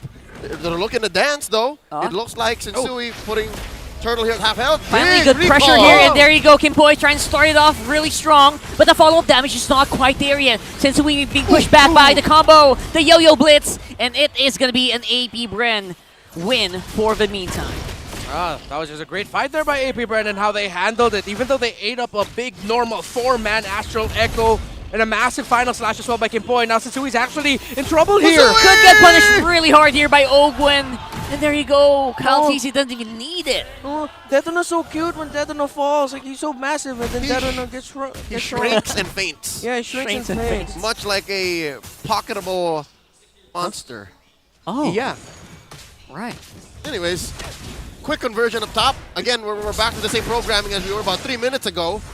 Oheb and Kimpoi. Kimpoi and Oheb just holding out. Small blitzes of gold here coming in for AP Bren. Yeah. And this is usually one of the things that you face. Oh, another invade? Oh no, They seem there's to a retry. be, There's a retry. Seems very happy. Daytona is going to be very busy here with Cal TZ. And of course, just to make sure he gets that purple. Yeah, good decision there actually by Sensui to use the ultimate right away, and then Yue and Sensui just work together to whittle down the purple.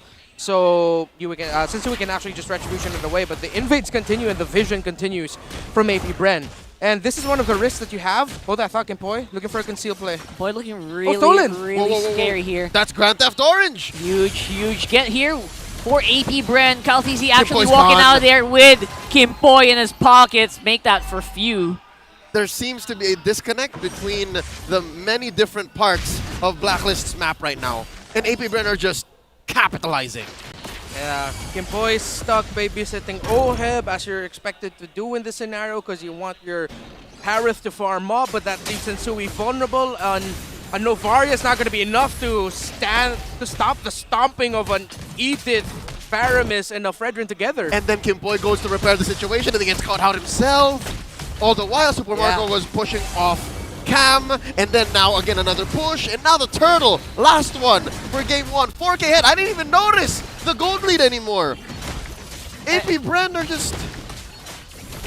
Yeah, coming out on top each and every turn, And they're right? just following their procedures, just 1, 2, 3, ABC, and they just seem to pick up along the way. Yep, they're going to invade here. Cal TZ didn't use his Retribution. They can steal the purple buff again. Oh, another round here. This is like, what, third try here for AP Bren to go for the steals?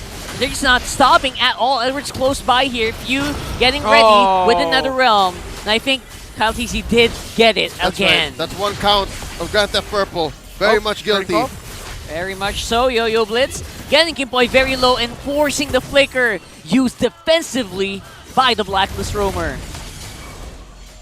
That's tough here for Blacklist International. They can just stand and watch, try as they damn. Again, yes, for the Novaria, you get vision and that helps you control. But the problem is, and I'm pretty sure Novaria players in ranked have felt this, when you're up against a lineup that can just constantly invade, snowball really quickly, Novaria feels somewhat useless. Yeah, I mean, even though you're dealing damage, even though you're getting vision, it's not enough to stop anything. You see them and then what? Yeah. What are you going to do? At this point, it's a matter of, it's not how you use it, it's what you got. Like, there's nothing after said vision, at least for the first 8 minutes. And of course, while all that's happening, look at that. Flap Easy even just he's fine. Throw in as much as he can against Agent Zero here. Getting pushed back this time around, getting the knockout.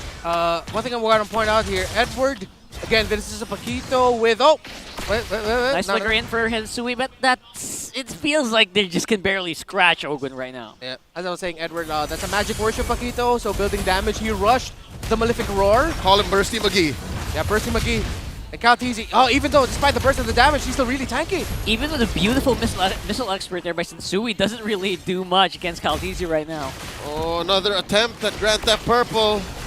This is case number 4, right? And I think they will still get it. Non-stop here. AP Bren denying everything, even forcing Oheb back and forcing his Zaman Force. What hurts more is Kyle TZ didn't even need the Retribution. His was on cooldown. Yeah. But now AP Bren, the clock will continue to tick here. If they can get as many towers as they can, maybe down some inhibitors, some base turrets, with this next Lord push, it will be great. Because their lineup doesn't have the range it needs. to really siege the base, they're going to be relying on the range brought out by an ultimate from an Edith, a human form of a Roger. Sieges will be risky for AP Bren, but they're still looking for plays. Aggressively, Ogun will still find the target, but no follow-up. Edward was way too far away now at that point, but they will still get a turret for their efforts. All right, so quite a bit of resources thrown out to survive and to threaten a push, but they will eventually take down tier 2 down bottom. Big Lord. AP Bren continuing slowly but surely. I think it's safe to say about 10 minutes in, AP Bren has slowed down. There have been less team fights in the later half of the 5 minutes than in the first, but just the same, minimum, they take one inhibitor. It still feels like AP Bren has a huge chokehold here, doesn't it? Right now, they're trying to exert that right into the fight here. No minions means they can't really push in. And the Blacklist trying to see if they can pick off someone, but with the big Lord Wave on top, this could be AP Bren going for the turret. And they're going. Good damage here coming in Just from very multiple low. AP Bren members here. Caltesi and Super Marco very low in. Super Marco diving in. Took a turret hit, but still relatively safe. It's AP Bren pushing up on mid as well. And Edward is the only one away from all of this, getting a turret on bottom. He's doing work, man. He has broken ground. That's the first turret pushed by Blacklist. Interesting item build approach here. Super Marco will not get the purple buff. AP Bren as intended. Fury Hammer doesn't full build it. Going to Wind Talker, Endless Battle, and into the Malefic Roar. A unique approach here by this Roger. Deprioritizing penetration, knowing that they are up against the Barretts and a lot of shields. A lot of boom boom here being used up by Blacklist. That is like all of their ultimates used up already just to make sure that the inhibitor turret stays alive. All right, I think key to this siege by AP Bren, their initial attempt at breaking in through the inhibitors is, yes, I agree, AP Bren, their pushing power, not stellar, but Blacklist's clearing power, not exactly as reliable as well. They only really have the Star Shatter on Yue, and then everything else, they have to punch the waves old-fashioned way. Yeah, quite literally punch it. Right? Yeah, this Paquito actually looks like the best wave clear right now for Blacklist outside of that Navarre, as you pointed out. And Edward actually also built up a Sea Halberd, so he's really... is he going to be the presence for their anti-heal? I mean, Kimpoy has a dominance, but then again, the raw damage brought out there by a Sea Halberd on a Paquito is something gotta respect. They're hunting! Do they know? Did they know? I think they know Ogwins doesn't post up like that unless he knows there's a target to go for. And that's going to force a flicker out of Edward. Agent Zero was spotted. What was that noise? What was that? And there you go. The sound effect from MGS. What are you talking about? What was that? I don't know. Lord spawns here. I will hide in a box. I will hide in a box. Upper quarter of the map, and it looks like they're not wasting any time. They're going straight for it, blitzing it. Yeah, there's no contest at all here for Blacklist. Basically letting AP Bren do whatever they want right now on the map, except go to the base. Yeah. Oh, DHS now for Super Marco. So, I believe with the build that Super Marco has, if ever they just need him to lock into the tower, they can. And if you actually revisit their lineup right now, it's 2 picks shy of being their exact M5 Game 7 winning lineup. You got a Fredrin, a Faramis, an Edith. And how they've been playing it is actually with few Ogun and Flapteasy. It's Calteasy, Flapteasy, and few. Because Ogun's playing a little bit more of a pick-off type with his Earth Shatter. So it's Calteasy and Flap juggling the initial damage, getting the vision. Few's gonna come in there if ever they need a quick escape with the Netherrealm or the damage coming out of the Ghost Bursters. So it's very nostalgic, actually, seeing how AP Bren have been playing this game. Really is. Right now, it seems to be go time for AP Bren. The Hive going steady here since Sui does not stand a chance. Gets spoiled up, pushed out. And right now, it is just one by one. Blacklist members going down with a maniac for Super Marco. Quick and clean. All it took was 2 Lords and 2 decisive sieges. Even their own physiotherapy team can't believe it was over so quick. They were shocked. AP Bren, like yesterday didn't even happen.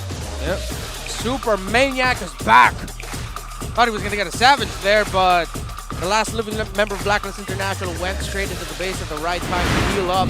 But yeah, again, a nostalgic performance by AP Bren with the picks they had and how they played it. There was barely nothing, barely anything that they did wrong here. Oh, And they were denying everything. Even the purple buff didn't stand a chance. Yep. And what's so scary about this, speaking as a fan of Blacklist, I'm going to put myself into an agent's shoes this time around. It's not like AP Bren went out of their way to scare Blacklist into different rotations. Yeah. AP Bren was just following the procedure. A, B, C, 1, 2, 3. We are a dive comp. And they were just taking things away from Black along the way. I think Blacklist going into Game 2, especially when we see the highlights, they have a lot to work on. Like, they have to definitely think about what kind of grab and what kind of rotation to do early on. But check this out. How do we not give the MVP to Super Maniac? Obviously. Reptar, talk to us about why he's the MVP. Well, you see that watch on the wrist of Super Marco? It's ice. It's cool. Probably really expensive. But hey, Super Marco got all the gold. And he didn't need to be babysat. Up against that Harith, he was mostly left alone in his lane, and that's the strength of the Roger. That's why he has risen up as a pick here. What did the watch have to do with anything? That's what I was If you really think about it, the real ones know. The real ones know, brother. No, I'm pretty sure it's all about the gold he gained. Because look, yeah, he was getting what Nice would call the gold lane experience. Yeah, 850 GPM. And why are you questioning the watch? You have 2 on your wrist right now. 402 for Super Marco. That's true, though.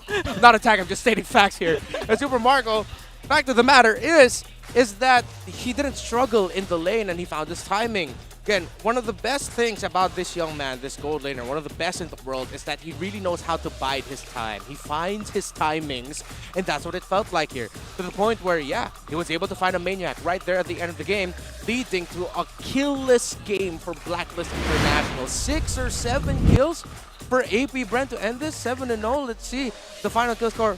Sorry, let me correct myself. 9-0. 9-0. But 14 minutes in. Not quite perfect just yet, because Edward did get 1 turret.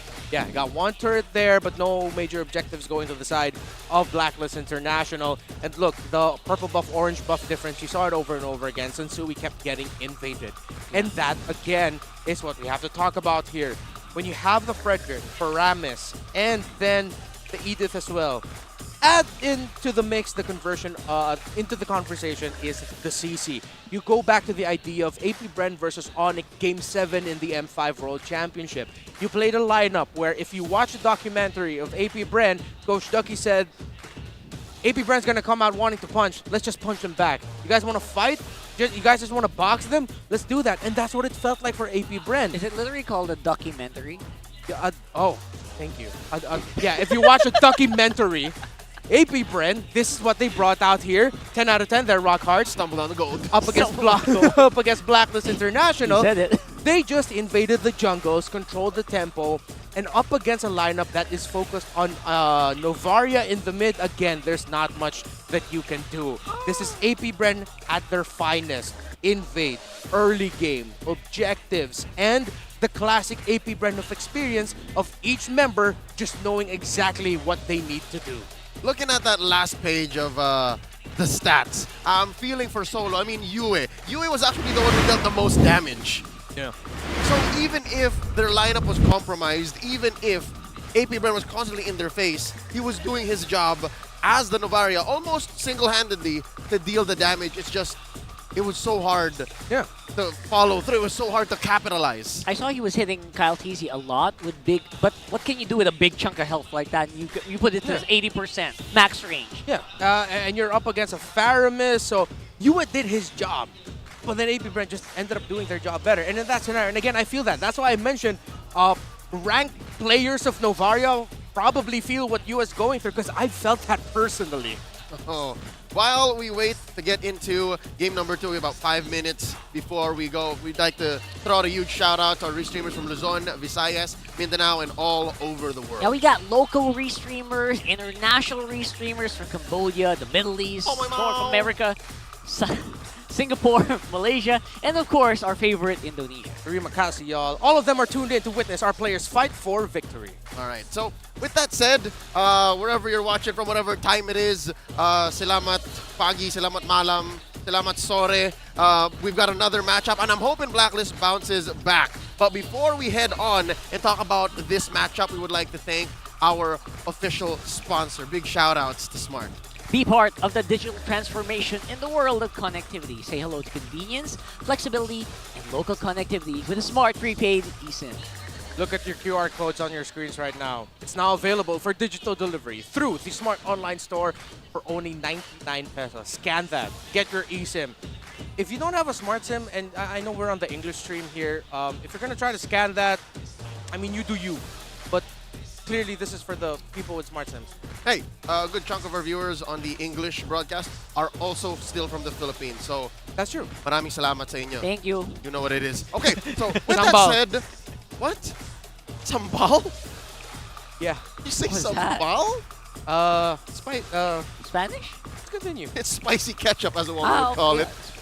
About 5 minutes. Oh, now 4. All right. All the shenanigans. Oh, now 4. Which, again, more than us on the desk who's trying to figure out what's going on. I'm sure the pressure and the heat is on in the Blacklist International waiting room dugout. Like, I'm looking at them right now. They're over here. Oh, they're over there. Over there, yeah. They're not even sitting down, y'all. They're all standing. They're all standing. And did y'all see if Haji was in the room? Yes, he was. He was. I actually passed by him earlier, like walking back into the venue here. He's here. I wonder if there's going to be a sub. Real quick, while we wait for them to walk out onto the desks, let's hear from Abun Jinking. Here's Edward. Medyo challenging kasi kailangan naming tulungan ulit si Haji kasi ang tagal niyang hindi nag-tank or post 5. Siguro mula season 8 pa yan, kumbaga 5 season na yung nakalipas. So kaya naman siguro yun, ano naman siya, tiwala naman kaming lahat kay Haji, kaya alam namin na kakayanin niya yung kaya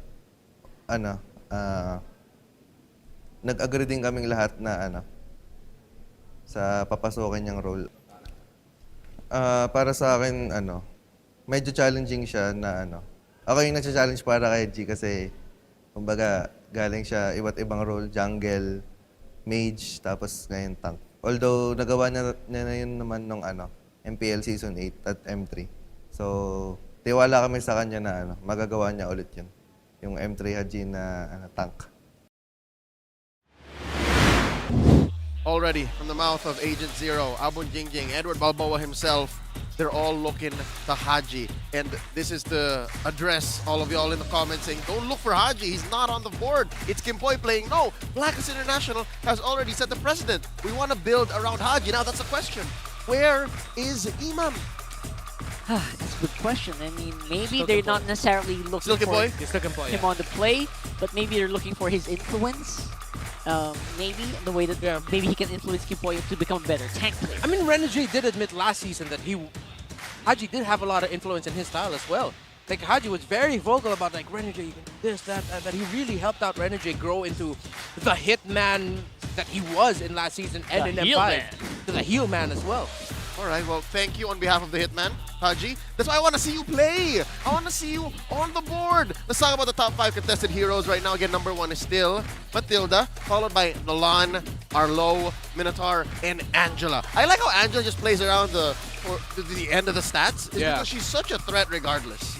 Yeah, a big bonus to like certain combos, certain heroes, right? Like you want to combo that as much as possible there, and then a lot of teams not risking it. Yeah, especially that you have like the Barretts, the Fredrins, the Rogers. Even for some teams would like to run Angela Harith, And all we're available. in a dive meta. Yeah. When you're in a dive meta, it makes all the more the Angela. What was that? Diving. Hey, you can do it too sometimes, man. Come on. It makes it. All right. With a sound effect. It makes your engages all the more dangerous. So check out the draft recap from game number 1. Again, AP Bren, complete dive. Blacklist International, there is some engage range, there is some vision, but AP Bren never gave them that chance. And it seemed like the ramp up into the mid-game power spike for Blacklist wasn't as clear, especially if your opponents were so ready to punish. Yeah, the engages from Blacklist were soft, to say the least, right? Like, even with multiple people getting hit with final slashes. All right. What was going to happen after that? Gentlemen, can we agree that maybe going into game number 2 here, in hopes of seeing game 3, Blacklist goes blue and puts a healer or a utility support on Kimpoy. That might be step 1. You all Back agree? comfort? Yeah, like do their best despite the hack to put maybe a Diggy, an Estes, or one of those. Diggy it up. Never say no to Diggy. Yeah, and I mean, you can't say that you can't run utility healer roamers in this meta. Minana Evos does it really well. Every day. every match that they have. Every match. Except that one Arlot game. That we do not speak of. Oh, that we do not speak of. Yes. Okay, I understand. But no, it's the same. It's blue side AP Bren. All right. Red side Blacklist. Bonchan really likes that red. Yeah. Swing. me. And of course, Frederick, the easiest first pick for most teams. You can pick it out first pick blue and second pick on red. I harness it. I like this. And okay. they'll get the Matilda this time around. All right. Just to end up with the difference that they had from the draft. While we're talking about this draft, I just want to revisit the bans earlier. So the swerve here was that Blacklist International actually banned out the Barons. So AP Bren would still pick up there the Frederick. It's still the same set of bans from AP Bren, but Blacklist International swerved their first two picks. They still got a mid laner. This time, Yue on a signature Valentina, but this time they get a Matilda for themselves. So this is what we were talking about here. Super heavy, man. And this also influences what AP Bren is allowed to pick up by picking the Valentina early. So I'm with it. I like this already where we're going. To course correct for Blacklist going into game 2. Let's see if they'll match Netherrealm for Netherrealm if they pick up the Faramis here too. This is my tempo. No. They're not going to lean into that. None of the above. They go Brody. They go old school here, AP Bren. This is their championship winning Brody. Still dive on dive, dude. Yeah. Like it's the same tempo and I'd say trajectory as their game 1 draft. It's the same beat, a different song, but same beat, right? So yeah, we're definitely going to see a lot more, something that's familiar here. At the same time, there is going to be slot for Blacklist to maybe control what kind of ultimates that you can get with these next two bans. Yep. What's Blacklist looking to do? Are you willing to let the Faramis through? I think they're going to get Netherrealm? I think they're going to be looking for the EXP laner here already. They usually save their gold laners for later. What is it going to be for Edward? So many options. Honestly, they can go Arlott again or... Born with talent. Whoa. Guinevere. Oh, it's a Guinevere jungle. It's been a while. Jungle. Oh, so Blacklist is running it back. It's been a while since we've seen Guinevere. Okay. And obviously, with heroes for both just for A and Zero, I would believe that the whole XP lane is open. Vendetta would not be out the question. There is light. There are also Louis Bando. shadows. Interesting. They're looking for that specific cheese strat here by AP Bren. And Loi has risen up as a second phase ban for any team really that don't have their mid laner yet. Yep. Light me up and watch Export, speaking of, trying to control that XP lane matchup. I think AP Bren's sort of like trying to tell Blacklist like, hey, we might pick up the Faramis. And your XP lane isn't picked up yet. Yeah. The fire of battle never extinguishes. All right, at least we didn't forget about the Masha bombs, so that's quite there, still there. I mean, not there anymore. You can honestly run Edith again. AP Bren as their roamer. And then, yeah, just run the same old thing. You go Faramis Edith as your last picks if possible. And it makes the carry awkward. Yeah. The carry's still very good. Still on the board. Yeah. Could be great for Blacklist is International. the surest path. Yeah, to they take out the ruination. Yuzong, even though that's something that the Blacklist International doesn't usually pick up, even though it looks like a really good pick for the EXP lane. You mentioned the Benedetta earlier. Yeah, it feels that like might a be good. Bene, Yeah. Ben, even the Paquito, just someone who can quickly burst down the back line, hunt that Brody down if they Take can. down Super Marco. Yeah, Beautiful strat. Because the Petrify would be good, but the problem is that puts a lot of pressure onto Sensui and Kimpoi. Because they're going to be lacking a tanky presence in the EXP lane. If ever they want to swerve it, they can go Terizla here, but then the carry would be awkward, as you mentioned, Leo. Yeah. And they need to go physical damage for their gold laner. Because it's so... It's all magic right now. Yeah, it's all magic. They need physical. Quad's going to be tough. Carry's awkward. I reckon this is an Edward hero first. There it is. Oh, the top. Oh, yeah, the Terizla, as we mentioned. Perfect. Pick up the Faramis Edith. Last pick gold lane here for Blacklist, and of course for AP Bren, There's the Faramis whisper. is an easy pick. What if it's not? Because it's too spelt out. It might be too obvious. They're trying to avoid what's obvious. Well, the other mid laners that we still have available are... You're not going to pick up the Gord here. Vexana, if ever. It's the, oh wait, no, Vexana was banned out by AP Bren. Yeah. I'm still leaning towards the Faramis, really. Faramis is the obvious but right choice most Yeah. time. And AP Bren doesn't always pick the obvious, right? Oh, what about Nana? Ooh, Nana. Few has had success with Nana so far this season. Yep. Sweet adventure starts Oh, here. Florian. That's a swerve. Faramis. Oh, Full support. Wait, Love that. Minana Evos, is that you? Yeah. I'm with it. I like it. I'm with it. On screen, I think the boys are with it too. That's RRQ Kaito, straight out of MDL, enjoying tonight's matchup. They close up with an Ixia. Second Ixia of all season 13. Lost in the hands of TNC earlier tonight, but now it looks like Blacklist looking to change that. Yeah. Yeah, I love this. I love this. Actually, I was thinking about this right before the Turismo got picked up. This could still be an extra game, but yeah, the win rate is very discouraging, obviously. But the game looks, it feels like this is a lineup that can finally hold that fight, where the extra can maybe do something. And again, they're going to do it against AP Bren. It's going to be tricky. Well, let's see if we're going to see what we saw for just a moment. The M5 World Championship. I believe it was Blacklist International versus Geek Fam, where we saw a flying ultimate of the Iksha, because she can ride onto the guiding wind. Reposition. And reposition it. Yeah. Let's see if that goes up again. That was one of the most hype moments that we got. Purify is on the board for the floor and the Faramis. Great call there by AP Bren. I mean, I'm not going to knock it. We saw Minana Evos roll with it and they made it work. Let's see if AP Bren can make it work. It's like a revamped version of their typical playstyle.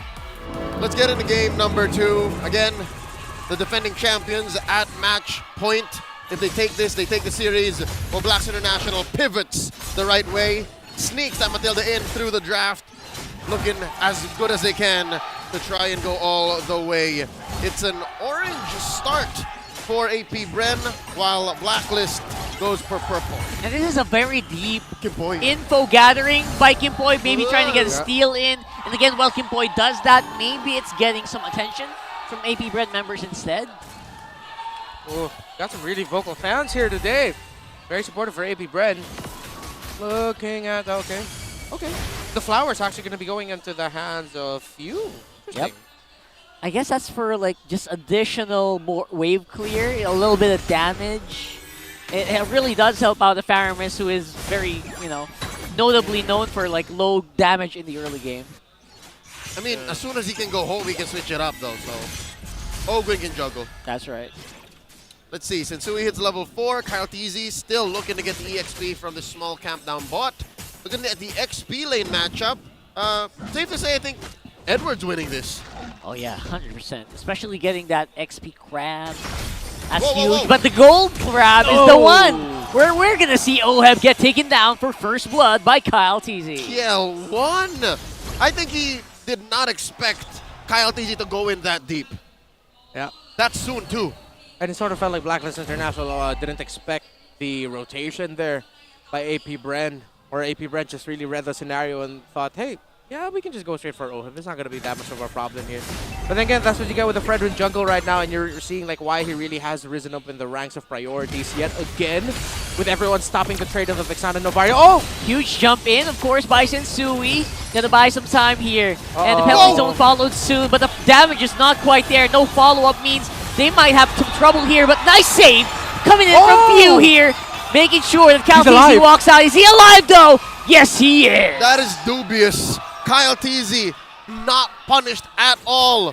The only way that Blacklist can actually get something out of that consolation would be to bum rush this turtle, but no. Kyle TZ has already gone home, recovered, and is back for more. If that was a little earlier, that could have been something for Blacklist, but it felt disjointed because they just arrived just way too late. Here we go. Kyle TZ still going for the purple, while Blacklist goes straight for the turtle. Half health now on this first major objective. Huge tempo swap here for Blacklist, who seem to be ready to go for a 5v5 fight. But yeah, they're not going to be conceded, at least for the meantime. AP Bren trying to go around it maybe, but another one for you at this time. They're going to have the net realm, but it's Kyle TZ coming out on top with the turtle. Masterful synchronization of the Appraiser's Wrath plus Retribution. Oh, this gives us some time to digest exactly what happened in that big fight, though. Yeah. Okay. So, one thing I was looking for there very closely was who Edward will get with the penalty zone. if either team will stop hitting on the turtle, and if Kyle TZ, if he'll have that dash so he can get into the zone. So what happened was, that was a good read. In comes Mr. Rizla, gets a 3-man, 4-man penalty zone if I'm not mistaken, but Kyle TZ wasn't caught out there. Yep, he was far off. He was far off. He had a room to maneuver just a little bit, so he gets a little bit in range of the turtle, so he was able to do that. And once he found the angle, Appraiser's Wrath to bring the turtle right below the threshold of Retribution, then Retribution right away. Yep. You could have sworn he had 2 thumbs. Yeah. Dash in and then click both. I feel like that's the exact reason why the Fredrin is just such an easy pick these days, right? There's just not many, what do you call that, substitutions for that combo with Fredrin, except maybe like Balmond. And not just, gentlemen, not just. He can do it with the ult, and he can do it with the first skill too. He can dash in and press both the first skill and the Retribution. Good damage, either way. That's why like Fredrin speaks spiritually to me. I like getting hurt, and I like hurting back too. He is both both combat the sports. setup and the payoff. Yeah. He is the setup. He is also the payoff. That's right. And he is the appraiser as well. Nah. All right, real quick, here's the game stats right before we paused in. We're at 3 minutes, 16 seconds, folks. First blood and the first kill going over to AP Bren, and they are, give or take, about 1,500 gold ahead. Whew. It is actually, again, pretty similar to what we've seen AP Bren do in the past. Maybe just a tad bit slower. Normally, they would be in a pretty comfortable lead by this point, right? So maybe Blacklist doing something here. Oh, we got something. Yep. Speaking of something. Let's go ahead and hear from Edward real quick while we allow AP Bren to troubleshoot and get into the action. Let's hear from Abun Jingjing. This is Agent Zero. What's up? It'll be on screen in just a bit, folks. In about 5 seconds. Count it down.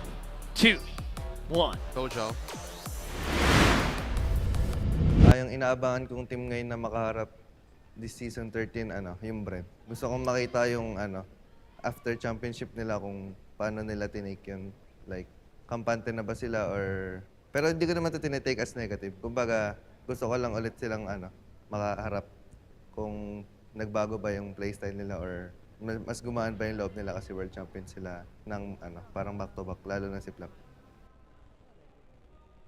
Okay, so real quick for those of y'all who just heard that and don't speak Tagalog and didn't read the subtitles quick enough, Edward wants to see how AP Bren takes the post-championship run. If they're going to be complacent, if they're going to be nonchalant, if they're going to allow for that to get in their heads, especially how it will affect Flap. Yeah. And again, that question was raised because we've seen it happen to the world champions of past. Several times. It happened first to Evos. They weren't Evos Legends yet, were they? They were already. They were already Evos Legends. Yes, it happened to Bren Esports after Very M2. specifically. Yeah. So now I feel like it's interesting because you can definitely say AP Bren have been handling the world championship pressure so well. Very well. But it's also, a lot of people are going to say that you can say that AP Bren successfully handled the pressure if they end the season as champions. Oh, yeah. That's the tall mountain to climb for world champions here. It's either success again or bust. It's a catch-22. Yeah. It's either you did it or you didn't do it, and there's no middle ground. Like, you lose either way. Exactly. Because you lose yourself to the pressure of that or to the price of success. And we're going to have to wait and see if that's going to be it. Or, you know what? We're talking about, like, championships already. We're going to get into the Golden Road talk soon. But, yeah, for the meantime, we're back in the game. I just love how the crowd popped for our Marshall there. That felt nice. Oh, Bleed of the Heptases, by the way, for Super Marco. So far, so good here. Gold lane not getting much interference up until about now. Blacklist International sending multiple bodies to deal with Bulletproof Marco. Deathless from game 1. Deathless so far here. About 4 minutes in. Let's see these builds. Yep. Full build already onto Super Marco. Still on the way to the corrosion site is the Ixia. Rush onto the Dreadnought armor for the Guinevere. You need that to reduce the physical damage being dished out by AP Bren. I smell a Brute Force breastplate on Kyle TZ very soon. Coming up, yeah. Yep. I love it. Whenever I build the ring, I'm like, all right, it's go time. Yeah. This is the power spike early game. And look at this, they're cutting straight through. Like, I don't know how to feel it as OHEB, man. Yeah, it's like you're never gonna have time. You're never gonna have safe space to do what you want, right? If you're OHEB right here, it's like, man, this is exactly the kind of pressure that AP Bren is known for. Yeah, and that's the identity that AP Bren built up for themselves on the road to victory that they went on last season as the Philippine national team, as AP Bren. Yep. It's just they know when, most importantly when, the timings of how to and where to smother your opponent in the map. They just do it so clinically, and that's why they are the reigning world champions. That's how they took it home to celebrate the year of triumph. Here we go, looking for an attempted Grand Theft Purple. Sensui straight in the face, forcing out a retribution. Who got it? Yeah, it's Kyle Teasy. That's huge. A huge comparison earlier. What? You're denying it against, solo kill. Solo kill there. Oh! Of course, Natsuki Boy going down to Praesor's Wrath. 1v1 on Kiel1. We didn't even see it, but Marco, cold-blooded. Taking the turret too, and then now Kyle is straight for the turtle. I think the purple steal is bigger here because it's a mage. You're stealing away the purple buff from a mage this time. Yeah. It adds to the damage, and without that purple buff, it's a weaker Sensui. Oh. This is just AP Bren in the zone right now with a good understanding of the current metagame. Blacklist International, you can saw they tried to ran it back. Oh! He What? just reached just out of the range of the activation. Something tells me not just range, but vision as well. Yeah. He was a little off, but that was a close call, man. Super Marco, super aggressive, popping that ult. Almost took down Kimpoi now. The pressure on mid. One of the earliest times we've seen Super Marco actually just wander out on the map. So it's pretty telling what that means for AP Bren. Yeah. By the way, actually, I thought it would be a BFB2, but no, it's an Oracle onto Kaltizi. And Ogwen at the same time built up the Flask of the Oasis. Because everyone's magic except for OHEB. It's exponential heals. Yeah. And the flower is on the Fredrin as well. So as we know, the interaction of the flower from the Florin is when Florin heals the target with the flower, they get extra shields. So that's going to be one tanky Fredrin. Really Already. Now it's going to be round number nth number of rounds here for the purple buff, which of course Kaltizi will get again, denying it further from Sensui. And AP Bren are still here, trying to match the pressure here. And there goes the penalty zone just to force him back. He took a full combo from Sensui, and he barely blinked. Yeah. And all that was the Radiance. There wasn't even a Radiant armor, bro. It was just the Oracle and the boots. Yeah. What? Oracle, the boots, the flower, the Molten Essence. That's just health. This Fredrin is healthy. He is thick. He's thick. He's thick. Oh. I guess it's just a healing that you also get. Like the small bits really do add up to make you a very tanky boy. Yeah. Good building path here by Kaltizi. And again, don't forget the Fredrin. The more damage he takes, the longer he lasts in the fight, the harder the Appraiser's Wrath will hit. And Blacklist has felt that. Whether it's because it was used as a setup for a retribution or just a setup to kill. It's a reason why this Fredrin on AP Bren is so feared. Oh, Sensui 30 seconds out on the retribution, and AP Bren forced it perfectly, timed it, so they can get that turtle. Oh no, they might even get the orange. Sensui, can he keep it? That might be too much here. Great knock-up when no damage on the Violet Requiem, unsurprisingly. Kyle still took and it. Kyle TC still gets it. What is that? He weaved it into or before the combo and used retribution there. He did not use it for the turtle. Yeah. That's cold. Cold. Everything AP Bren is doing right now is just cold-blooded. It's cold-blooded APB. One of our good friends watching right now, Restreamer, Ray Ash, is just sad right now. Guinevere, this hero once had its peak, and now Sensui's struggling, and that's an understatement. Really is. Basically denied purple buff after purple buff. This time he gets it, but it feels like a consolation prize at this point. And now AP Bren still setting the tempo. Blacklist trying to be careful, trying to find an opening. It's only up to a DHS for OHEB. That's only a second item. Still going to be waiting for that golden staff. Because of the lead that AP Bren has brought up, you're waiting for one more item on the ECHO. 7K gold lead here, 9 minutes in. AP Bren looking to collapse on this tier 1 in mid. This could be a fight. You haven't actually seen the full combo yet. There you go. Ogwen got taken out there. A bit surprised, I think, is Few, who did have the NetherRealm ready, but that's going to be still turret going down for AP Bren, though. Y'all see the synchronized retreat? AP Bren went up, Delta split, and they just left the cone of the full barrage. We haven't seen like a really effective full barrage as of yet, Nope, right? No. Almost 10 minutes in, and you know what? I think we should let Blacklist cook. Let's just Let 'em wait cook. for it. Yeah. They're not at the base just yet. Play it out. So this is still up to schedule. Again, we expected this much, and AP Bren would be super aggressive. Yeah, key to victory for Blacklist. Again, don't forget, it's trust the process. Trust the process. But this process is going to take quite some time. Even if I personally don't understand the process, Yeah. you gotta let them cook. You gotta let them cook. Sometimes the best dishes, you don't know what you're making. You just make something good. At least yeah. That feels like a gamble they're going to Kimpo. have to make. Skimpo is Oh, quite no. deep, but the intercept from Flapteasy is actually pretty on point. Again. Edward is here. He's going to get pulled back and maybe go for the penalty zone, but that is a big force using the NetherRealm to save Edward as well. And everyone from Blacklist just pulling back. They have more survivability here in this game at the very least compared to game 1. Despite everything that's happening to Blacklist, I gotta say, that was a pretty good defensive play. That was a well-executed retreat. Yep, sure.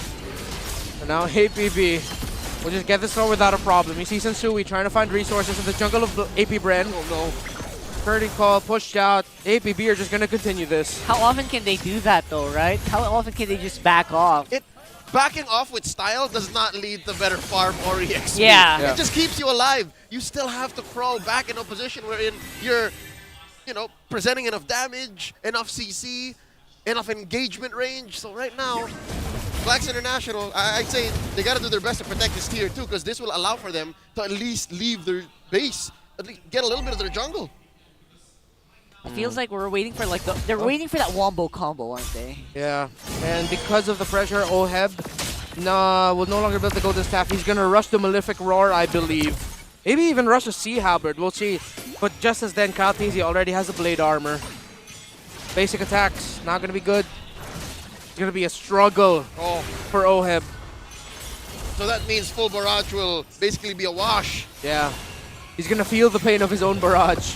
Oh, that's not a good feeling. All right. For sure. Shields popped in mid. Shields popped up top. Bottom lane, yet to be touched. Here we go. Here comes the Lord. AP Bren not really forcing anything as of the moment, but that Lord is getting whittled down. Kimboy, he's going to take flight here. He's going to retreat, but still taken out by Super Marco. His damage is just off the charts now. Sensui retreating underneath his base. Black's going to lose their mid lane inhibitor. Bottom lane as well. Top up next. Yep, these towers are just not built for this amount of damage that AP Bren has right now with 12 minutes. Edward saved here by the penalty zone and the NetherRealm, but here comes the full barrage here, and we don't see the damage at all. He's also getting taken care of by Kaltizi from the back there, and that's a cleaned Blacklist base. Nobody died.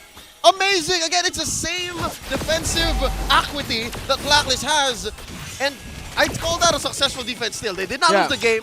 No one died. It's something. It's something at this point that you can get if you're Blacklist International. It's a good thing that you got that. But AP Bren will still continue. Oh, they're going to catch out Kyle, but no. He's way too tanky. Yep. Kimboy, he's in trouble here. Full-on combo from Kyle Teasy. Penalty zone as well.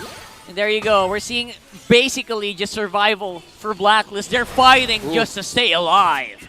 Oh, that was an ONIC sticker coming up from Kyle Teasy. I wonder what does that mean? What does that mean? I like it. Foreshadowing. I like the foreshadowing. By the way, Kyle Teasy, I love what he did there in the last team fight.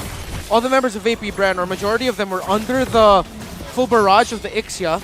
But you saw Kyle Teasy, knowing he was in the best position to interrupt it, he actually went closer to the top wall. He ducked it and sat next to Oheb. Yeah, sat next to Oheb. It was like, I'm going to combo you, taunt you, Appraiser's Wrath you. Could have taken him down if he took more damage for a big one-shot Appraiser's Wrath. Yeah. But if you're AP Bren, you're going to take that. You got to interrupt it and send Oheb back. Honestly, I was surprised he survived it, right? Yeah. Everyone would have thought he would have died, but yeah, big props. But right now, AP Bren just taking everything from the map. That's right. About 12,000 gold ahead, 14 minutes in. A Luminous Lord scored by our defending champions. Blacklist International, on the other hand, I'd have to say, every minute that goes by, it's the lineup that AP Bren does not win, Blacklist chances rise. Ever so slightly. But with that show of force, that show of dominance in mid, I think AP Bren is looking at this Lord saying, this is the last one, this is it. Yep, and this Lord is not going to go down as easy as earlier, but look at that. The attempt from Victoria Tensui to go for the combo, just going unnoticed here, and that is going to be basically AP Bren just enduring the full barrage, its full potential. Unbelievable survivability coming in from the Hive, takes down Blacklist International. AP Bren back to form, quickly taking this series, sweeping Blacklist International. That is as good as you can get if you're APB. If you ask the world, hey, what's an APB playstyle? How do they play? What do they usually do? Rewatch that entire series. That was it. Well played. The Blacks International still in the midst of their process. They are still finding a way, a formula to try and get into a playoff form. But again, reality check, they need to get into playoffs first. Here, they did not get any points, so that means it's back to the drawing board, back to the lab. It just feels like an uphill battle. That one, we did not see a fight, and in that whole series, Blacklist only got like 1 kill. And that was on Ogwin. 1 kill, no turrets? No turrets. 1 turret. 1 kill, 1 turret on the bottom. Much like game 1. Pretty much. Much like game 1. All right, agents worldwide, fans of Blacklist, fans of these individual players, give them a round of applause, give them their flowers. They need you now more than ever, because Blacks International, it's an understatement to say that they are working on things. That's what's going on. Dare I say, I hate to point out the devil in the details, but this is the most disheartened Blacklist has looked after a loss this season. It really is. You see it in their face. Yep. Well, on a lighter note, let's throw the stage. Let's hear from Mara and Hans. They're with Blacklist International's nemesis AP Bren. Buzz. Nakakasilaw sa galing. Ang galing nyo. Congratulations, everybody. Job well done. Flap TZ, I'd like to give the microphone to you first. I'm sure na gaya nga na nabanggit mo, meron kayong second half resolution from a while ago and kitang-kita yan ng lahat ng inyong mga fans after a stellar victory for today. Talk to us, paano ba kayo nag-regroup after your loss against ONIC just a few days ago? Ano po, diniscuss lang po namin yung mga mali namin about sa draft. Tapos, binalik lang namin yung dating form namin. Na yung winning form namin ng GOTF tas nung M5. Binalik lang namin. It's not just the form, it's the winning form as emphasized by Flap. At maganda rin yung form ni Super Marco. Ang lupit mo talaga. First, it's unang laro nyo para sa second half of the season. Unang maniac dito sa ating second half. Oh, hindi ko naman natanong kanina, ano ba ang resolution mo ngayong second half ng ating regular season? Ang resolution ko lang sa second half is mag-invento kami ng mga bagong meta. Mag-invento ng bagong meta. That's a nice resolution. O ano mo sabi sa maniac mo kanina?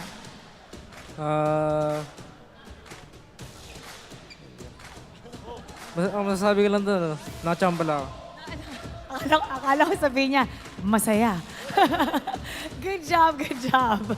Also, I'd like to ask, kasi kanina, while everybody was doing their fist bumps and all that, si Coach Ducky, may inabot kay Coach Bonchan from a while ago. Curious lang kami, kung ano ba yung inabot mo sa kanya before you guys did the fist bump and went on your separate paths? Kay Kyle na burger.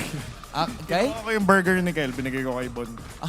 Kinuha daw yung burger ni Kyle. So yung merienda ni Kyle, binigay niya kay Coach Bon. Okay, that's all it was. Naghating kapatid. Hating Nag-share sila. Pero Coach, binalik niyo yung Florin. Bakit nga papasok ang Florin ngayon sa meta? Wala, nakita lang namin kay Miles. Shoutout sa'yo, Miles. Ang galing mo mag-Florin. Grabe naman, pati si Miles na-influence ang AP Bren. They got it from Miles.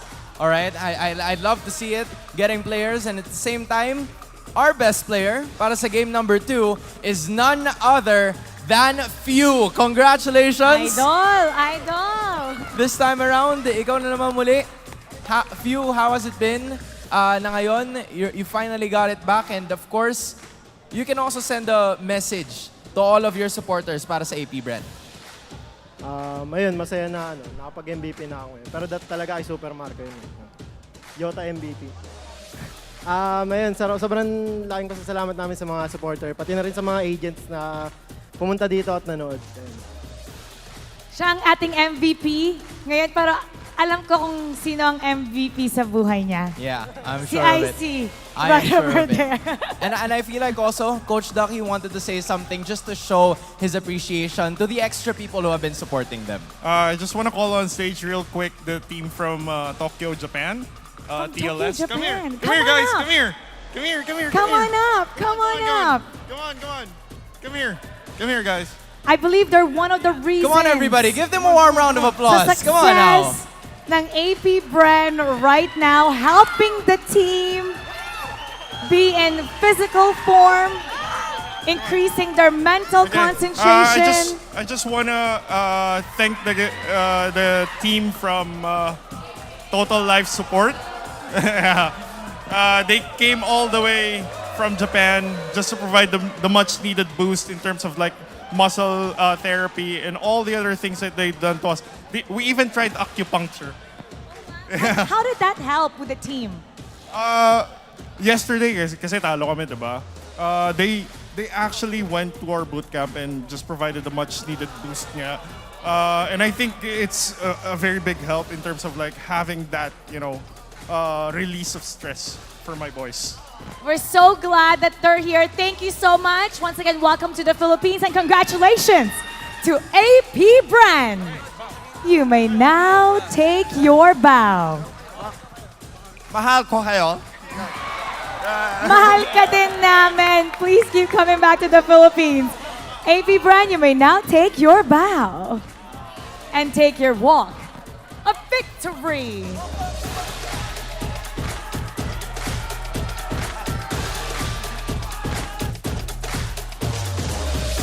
Alam mo, nakakatulong talaga yung exercise, yung stretching, yung acupuncture, naka-relieve ng stress, yun tuloy na sweep nila ang kanilang kalaban. You know, I love the gesture coming in from, the Bees and their players.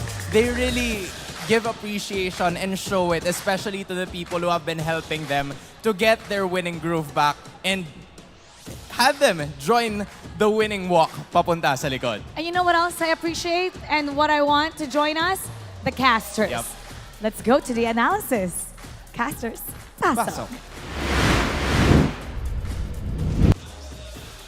Folks, you are not mistaken. That was a huge group of Japanese young men on AP Bren's winning interview. But no, we did not suddenly change the rules of the league. We did not have a free agent window. Those are their physical therapists. And they are also partly to thank for Few's MVP performance. Yeah, Few felt like a doctor here with his own therapy, Netherrealm therapy type. Great timing on the Netherrealm. And of course, when you have a Faramis paired up with something like a Fredrin, a tanky, high-sustained jungler, you get invades. And again, this is the AP Bren signature. They know where and when to smother their opponents in the map at the right time. Whether it's rotation in the jungles or rotation into the side lane. See, that was a clutch Netherrealm coming in by Few to actually save Kyle Teasy. And great Ghost Bursters, great Ghost Stampedes. That was just a tremendous game by Few. And of course, that confidence that Kyle Teasy had in the jungle with how he was able to continue pressing forward. Again, in this scenario, he is the roamer for the team alongside Few because Few can use certain abilities to go through walls and be mobile and then get out of harm's way relatively quickly. It was empowered by the fact knowing that he had a Faramis on him. And of course, early on, you saw that the flower actually went on to Few, the fact that he has Wilderness Blessing, and he ran with Inspire. This is the type of build you want to go for if your mid laner wants to get quick access to key abilities, exactly like what the Faramis needs, and wants to be able to move around the map. And of course, early on, Ogwen supported him well by making sure that, okay, Few, you go there, get vision, I'ma heal you up if ever you need help. We both have Purifies anyway to get away, and Kyle Teasy will always be looming by. Again, going back to one thing that the world has pointed out about AP Bren's play style, the buddy system that they like to pull off. There is always a member of AP Bren nearby or close by to another member of AP Bren. If ever Flap TZ wants to commit, that's because Kyle TZ is nearby to cover, or Fuse nearby to cover, or maybe even Ogwen. And even a little bit better for Ogwen, he doesn't always need to be behind because he has the Bloom anyway, which has global presence, a heal, and a little bit of damage dished out as well. So that's very happy goings for a dive heavy comp of APB. Again, just classic AP Bren. That's why our best wingman only really had 3 assists, is because these kills happen sporadically across the map, that Marco could be doing something else entirely. And the B in APBR stands for buddy. Buddy, yeah. The AP buddy. Folks, that does it for our second matchup of the night. Again, well wishes to Blacklist International on their road to redemption, the process that they're going through. But for now, let's go ahead and check out tonight's final matchup. Ooh. It's ONIC hot off of their sweep against the defending champions as they go up against a scorned Echo looking to bounce back. Gentlemen, this is a great way to end week 4. Spicy! Let's go! Yeah, if ONIC wins this, they go 7-0. If Echo wins this, they stop the streak. Acknowledge these two teams as we go into a break. You're watching MPL Philippines Season 13. We'll be right back. The 13th season of MPL Philippines is brought to you by the following sponsors. Smart, the official telco partner of MPL Philippines Season 13. Infinix GT Series, outplay the rest. Experience the MPL PH Season 13 action live at Shooting Gallery Studios. Tickets are now available on our official ticketing partner at /event.com. Don't miss any MPL PH action by following our official Facebook page and subscribing to our YouTube channel. Follow MPL PH on TikTok as well for more content. And don't forget to like, follow, and subscribe to the official accounts of MDL Philippines. To ensure the equality and fairness of our games, MPL Philippines is also monitored and supervised by the Games and Amusements Board. Generation Z, authentic, real. They thrive in the mundane. But let's be real, nobody knows what they want. Only they truly understand. For real? Yeah, but that's okay. We get what you need. Guys, where are we going now? Anywhere! Mountain, beach, middle of nowhere! Why? Because we can! Well, let me help out. Smart 5G, best in 5G coverage experience and best in 5G availability. Oh, wow, those are a lot of apps. That's fine. When you got Powerall, you could do it all. Multiple apps? No problem.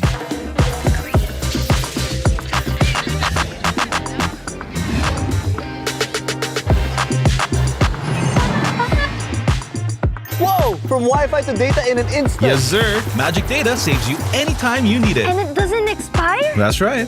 Cool! Oh, dead spot. If only you could switch in an instant. Oh, wait. What? eSIM is that easy? For For real kasi! backed up by nationwide coverage. So, yeah, nobody knows what Gen Zs want, but we can keep up with real connection and real fast data. Live for real with Smart 5G plus nationwide LTE, Powerall, Magic Data, and eSIM. You guys pretty much know what we need. Live more today.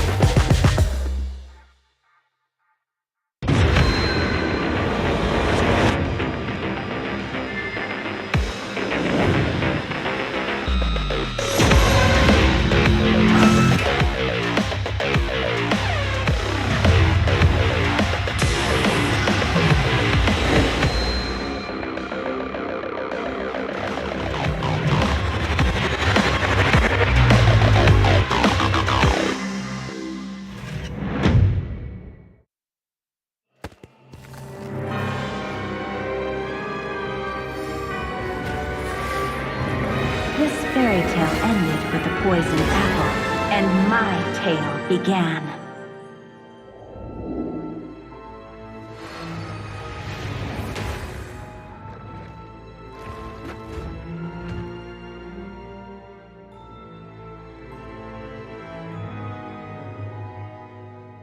A princess in a tower is just a bird in a cage.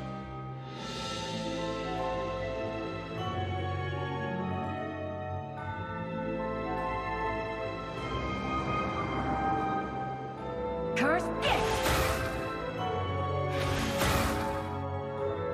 Take my vengeance!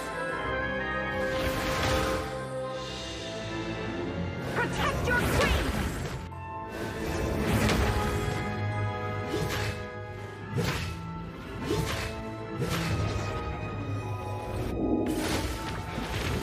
Kneel before your queen. It won't take long, I promise.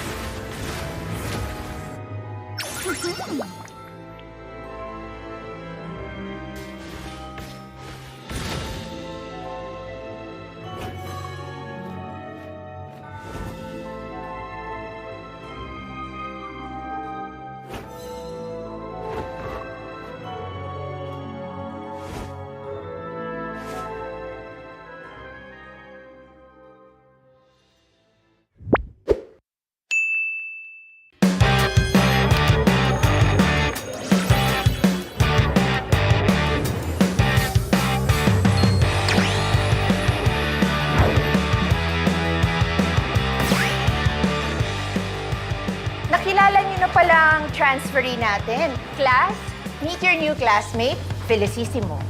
Moy na lang po. Lisa, guide mo muna si Moy ha as you adjust to our school. Thank you, Iha. Okay, everyone, bring out your social studies textbooks. Nag-ML ka? Pero kaka-start ko pa lang eh.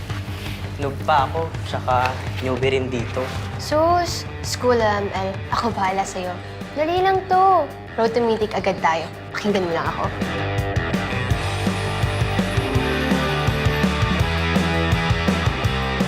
Rule number 1, let your personality show. Pakita mo kung sino ka, be.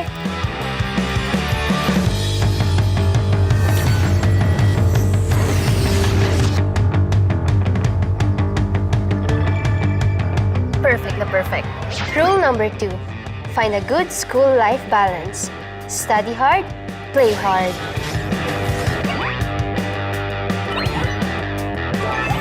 Yes! Ang galing! Nice one! Rule number 3, basic lang galawan dito. Basta alam mo, Prayo, magpataba para lumakas. More kain, more energy.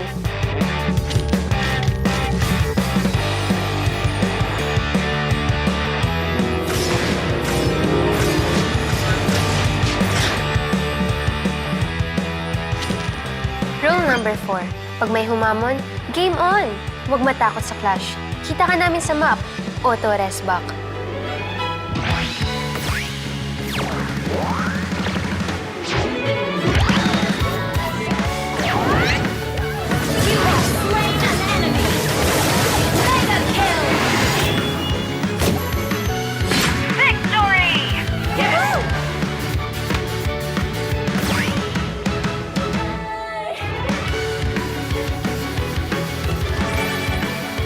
O, diba? Basic. Easy lang mag-rank up, basta sama-sama. Thanks, Lodi. Ano? Laro? Gym!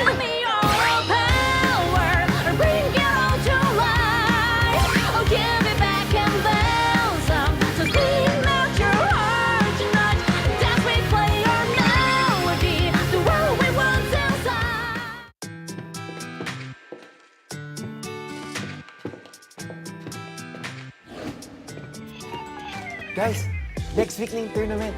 Game tayo, ah. Sige, basta ako ang tank, ha? Golding MM ako, ah. XP na ako. Kaso, Nag-last day na nga pala si Kyle.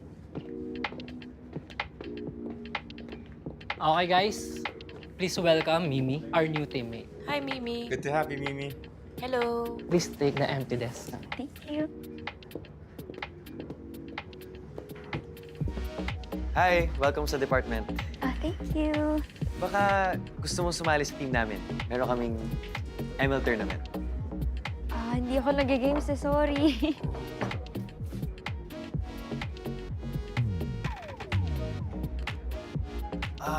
Turuan kita. Gusto mo?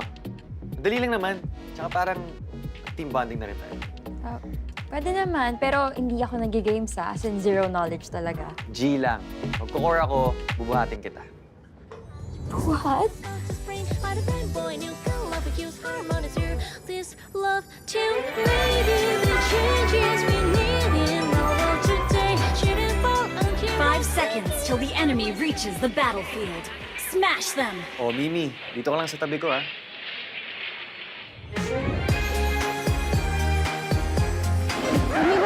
Oh, boss turtle ah.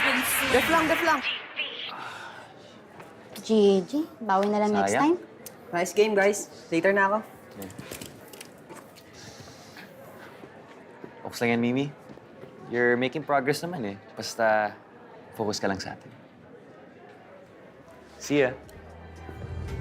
Sa atin? May kami na ba?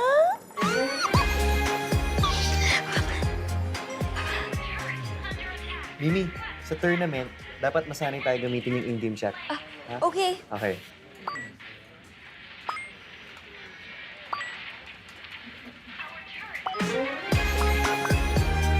Hoy, Mimi yung turtle. Sorry. Let's go. Uy, nice presentation. Nagbabalik ang MPL Philippines Season 13 and we are here at the foyer area kasama ang isa sa ating mga MDL PH teams, none other than the Kingdom, RRQ Kaito. Welcome guys, kamusta? How's it going?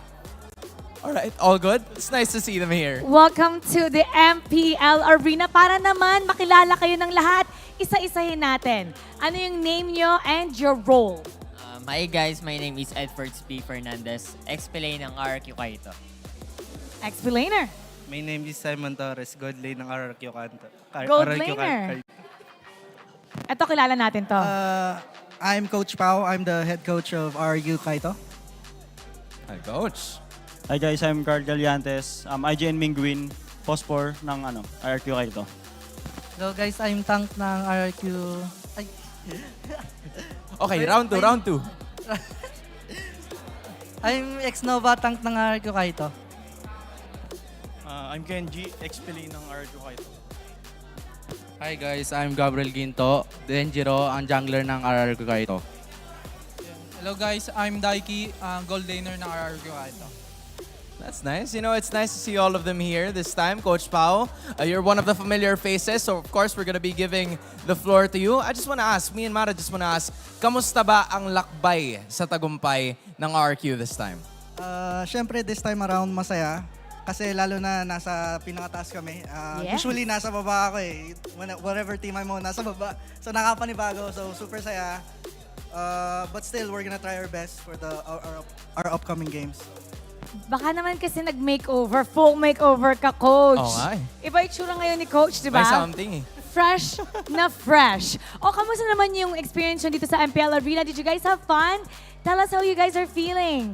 Coach, you can summarize for everyone. Kamusta? Nag-enjoy ba? Mukhang nag-enjoy naman sila and I think it's their dream to play on the stage. So, syempre natutuwa sila na panoorin live yung mga matches and they're excited to hopefully experience that in the future. You will. As long as you see it, you picture it in your mind, anything is possible. Malapit na kayo dun. You know, one thing na naalala ko, especially with the posts from your social media accounts is not only are you undefeated, but you've already secured yung spot nyo para sa playoffs, right? I know that you're very happy with that situation, pero ano ba sa tingin mo yung factors na naka-apekto kung paano ba kayo nagkakaroon ng winning mentality in your winning ways? I think para sa akin, this team is super successful kasi super humble sila and yung sama nila super solid. Parang tinuturing na nila yung isa't isa as like brothers, friends, like really close friends. So other than that, nakikinig naman sila sa mga feedback na binibigay ko and they're really open to getting coached and improve their, themselves outside and inside the game. Nakikinig din sa inyo lahat ng ating mga MPL fans na nanonood. What is your message to them? Invite nyo na supportahan kayo sa MDL. First of all, thank you sa RQ Kingdom and thank you to our bosses. And I invite you guys to watch the MDL every week from Tuesday to Thursday. Okay? All right, thank you guys so much. Thank you. Good luck sa inyo and enjoy the rest of the day. For sure, may enjoy nyo. Alam ko may enjoy din, Hans. Come on over. Alam mo, yung ating mga guests na nandito, thank you. mag-e-enjoy Dito tayo. kung binisita nila itong booth natin. Hi! Hello po. Oh, tell us what's going on here.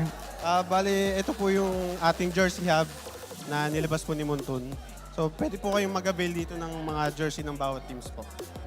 So, lahat ng Yes jersey nandito. Yes po. So, everyday tayo nandito. Yes po, everyday po. Oh, nice. Ano And to? Ngayon po, naglabas po tayo ng konting pakulo. Oh, ano yung pakulo? Okay, pakulo. So, every purchase po ng items, meron po tayong free spin. Okay. Free spin! So tignan natin kung ano yung Oh, mga ikaw naman nakalagay. mag-spin, Right? ikaw yung 500 mag-spin. MLBB dias. Gusto ko yung diamonds. Okay, simulan ko Oh, na. simulan natin. Ayan na. Ano ang makukuha mo? Ang nakuha ko ay You get MLBB Tournament chest chest codes. Yung hinahanap ng lahat sa comment section. Yes. Makakakuha tayo ng tournament Dito chest mismo. code dito. So kung nandito kayo sa ating MPL Arena, check out our booth. You can get all the jerseys that you want. As in, sobrang dami. And at the same time, kung sakali na, hindi available sa merch area natin, yung mga jerseys na gusto nila, you Nandito can siya. find it right here. You can find it right here. At we have a lot more MLBB action. So keep it right here, only on MPL Philippines.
Malakas, Pilipinas, malakas Kahit anong lane, we become the monsters Malakas, Pilipinas, malakas Face the golden sun and reppin' for the 3 stars Look at us, to the top, no ifs, no buts Winning any game, para to sa PINAS Di mo matitinag aming boses sa new level Nasa kalye man o mobile window, I become a legend Open fire, we unite, we winners Built with pressure, like diamonds are made of Switch na lane na parang gera HP racing, may reset up Built agad ang buhat ni Hilda Full load SS parang Laila Susundan ko ang iyong bakas Kasama patas Tagumpay natin ito Dahil tayo'y malakas Para sa Pinas Nasa amin ang alas Hindi tuwa kami ang malakas para sa Pinas. Nasa amin ang alas, hindi to aatras, kinikilala sa taas. Ganito kami sa Pinas. Wow! Hold on. Yeah, malakas ang Pinas. Laging every beat, no surrender, no retreat. Pag nagsama-sama, just imagine what we can achieve. Laging every beat, no surrender, no retreat. Giving 100 all my all, cause we just cannot be defeated. We are unstoppable, immune and invulnerable. Ready ang equipment, lahat frozen, malang crowd control. Pakita ko na jab like beast of the southeast. Taas sa watawat, proud and loud, cause every enemy we devour.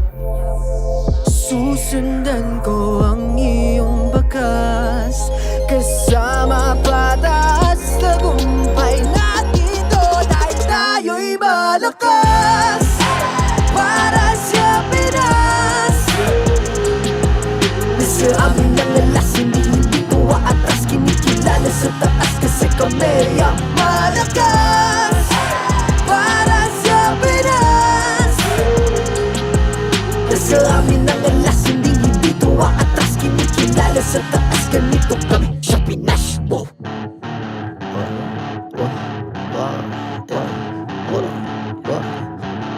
Malakas, Pilipinas, malakas. Kahit anong lane, we become the monsters. Malakas, Pilipinas, malakas. Face the golden sun and repping for the 3 stars.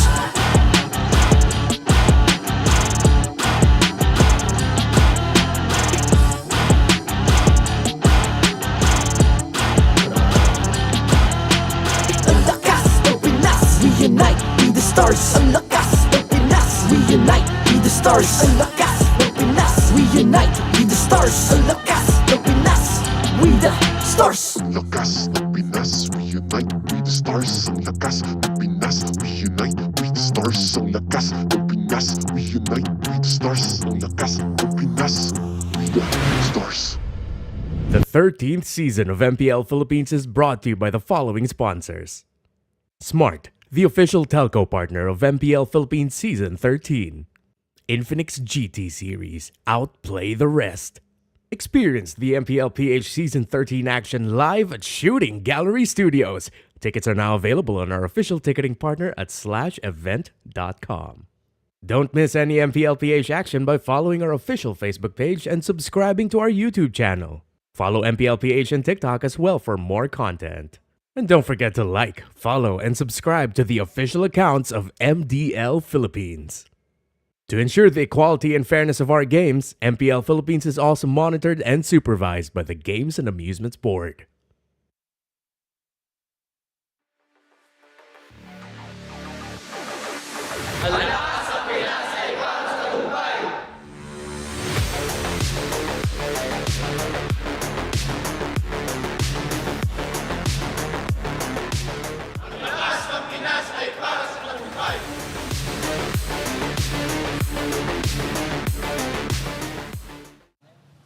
Welcome back to MPL Philippines Season 13 at bago natin simulan ang pinakahuling serye para sa araw na ito. We are together of course with Echo, kasama ko ngayon si Carl TZ tsaka si Sanford. Ano Carl, kamusta? Ay lang po. Ayos lang, okay, chillax lang para sa teams. Usually kasi nakatayo kami. Ay, nakaupo, ako po pag kinakausap sila. But at the same time, para mas may konting, alam mo yun, para makapag-isip ka. Kasi I'm sure na pinapag-isipan mo yung mga resolutions mo. Meron tayong tinatawag na New Year's resolution.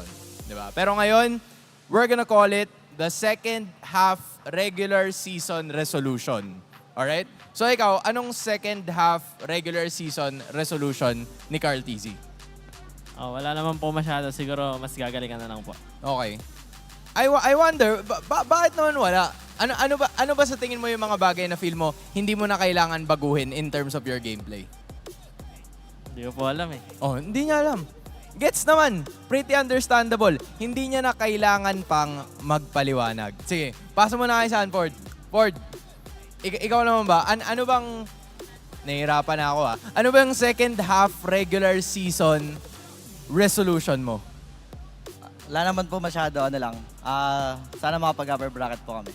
Okay. Yun ang regular season resolution nila na sana ay makapag-upper bracket sila. That's a really good manifestation para sa Echo. Sa'yo ba dyan, Mara? Kamusta dyan? At nandito naman sa panig ng ONIC kasama natin si King Kong and Escalera. Kamusta na kayo? Okay lang kami. You guys are doing so well. You guys are doing everything great. Pero ang tanong namin para sa inyo is ano nga ba ang resolution nyo para sa second half ng ating season? Siguro ako, wala pa ako masyadong babaguhin kasi tuloy-tuloy pa kami nagnanalo. Parang siguro mas hanapin lang namin na kung ano pa yung i-improve ko. Ayun yung hanapin ko. Ayun siguro yung magiging resolution ko. So perfect ka na. Hindi ba? Naghahanap pa ako ng improvement. Naghahanap ng improvement. So pero so far, wala kang babaguhin. And you're doing amazing. Katulad nga na sinabi ko kanina, lagi kang pinag-uusapan ng casters kasi ito ang transformation season mo.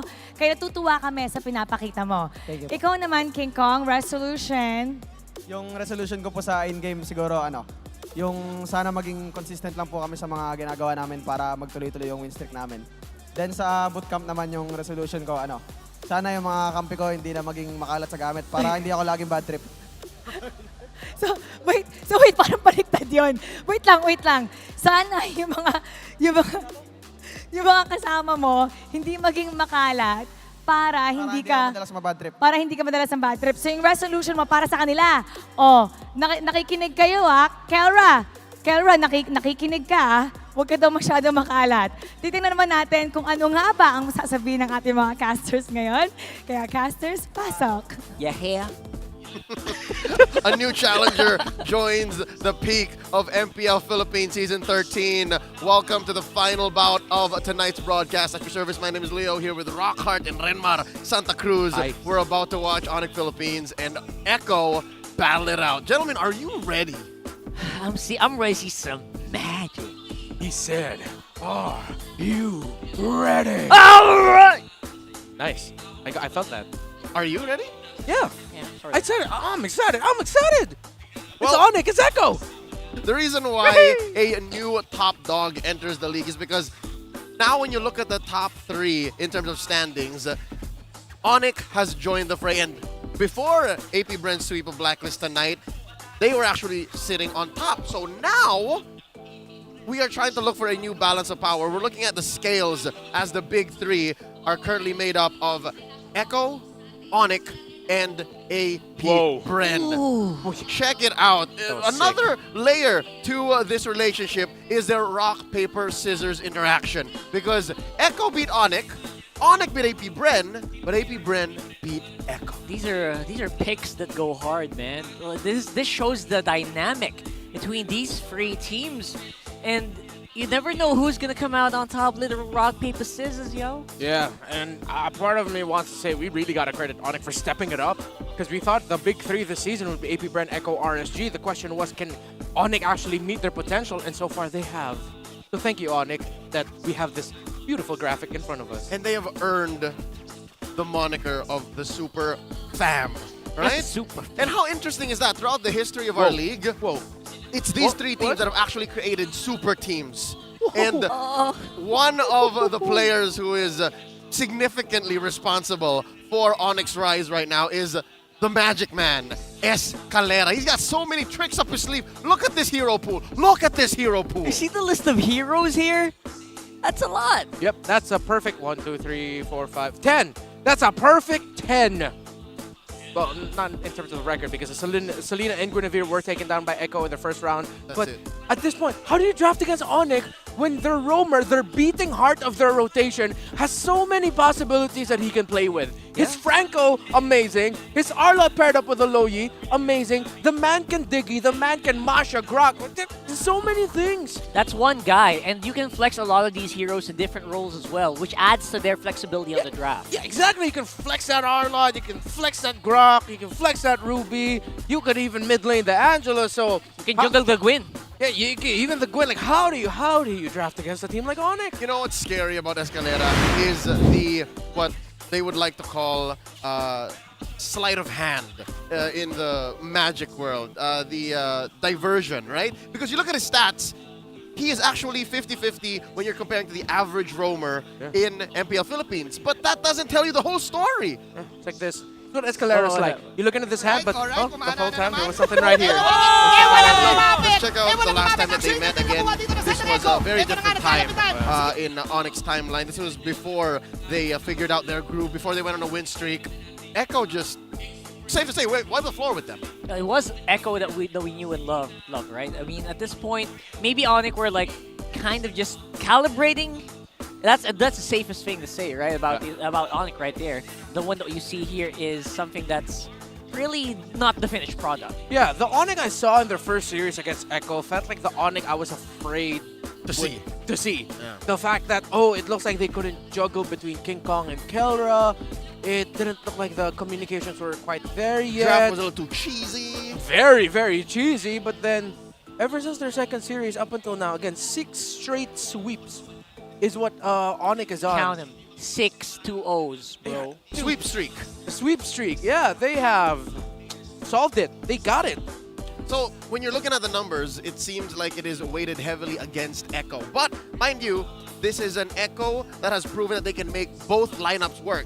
Zaid outplayed, Carteasy, Benny Cutie. Now perfect is that now they've ended up, again, counting the weeks in and out, that they're going to be playing with Carteasy and Benny. Again, the same lineup that beat ONIC in their first run, in the first round. Real quick, Rockard, I think you got a big question for our friends watching on the tube. Who's winning?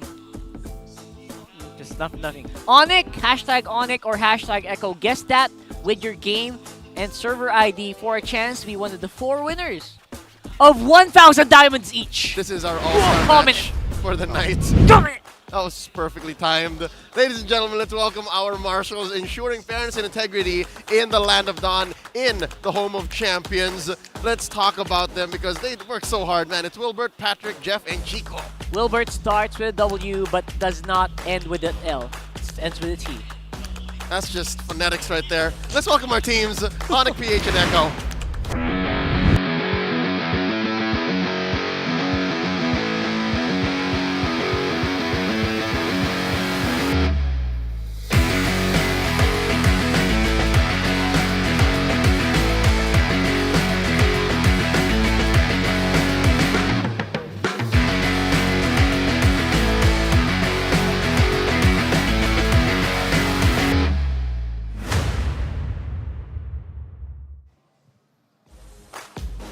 Six straight sweeps. They have a chance to end week 4 on top of the standings in the Philippines.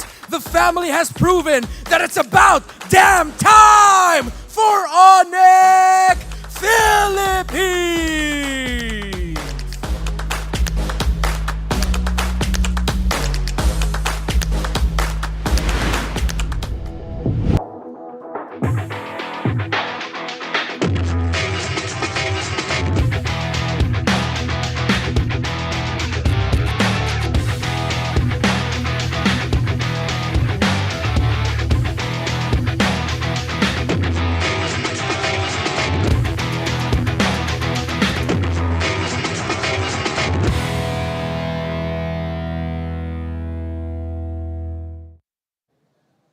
The waves have gotten quite rough for the Orcas, but you can't deny the great season that they've been having so far. Now they face the team they swept in their opening match of the season. Get loud and proud for Echo!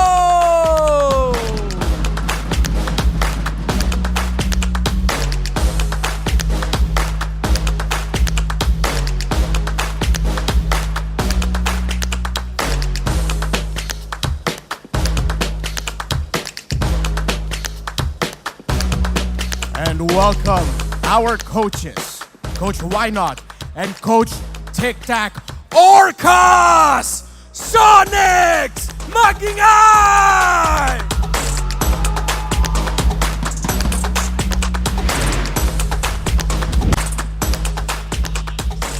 Let's talk about the Super Fam.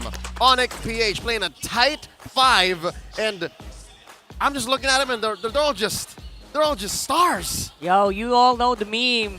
When the god of death knocks on your door, ONIC is the one who takes that answer. And yeah, they're definitely on the roll right now, gunning for number 7 here. Yeah. Usually when the God of Death knocks on my door, I tend to not open it. Yeah. Why though? Seems to be the right answer. They're going up against Echo, who is fielding their 5 that almost broke the longest winning match streak last season. Yeah, AP Bren were brought to their limit by this squad this season. And even though Echo lost their previous bout, and it was featuring the lineup that had Zyda and Outplayed, you can't discredit Zyda and Outplayed's impact as part of the Echo roster. They have been tremendous. They have been one of the people, or 2 of the people, continuing the winning streak of Echo up until they faced up against AP Bren. So you can't discredit Minana Evos, but at the same time, now going to this matchup, ONIC, you really gotta respect that you're going up against the main 5 lineup of Echo.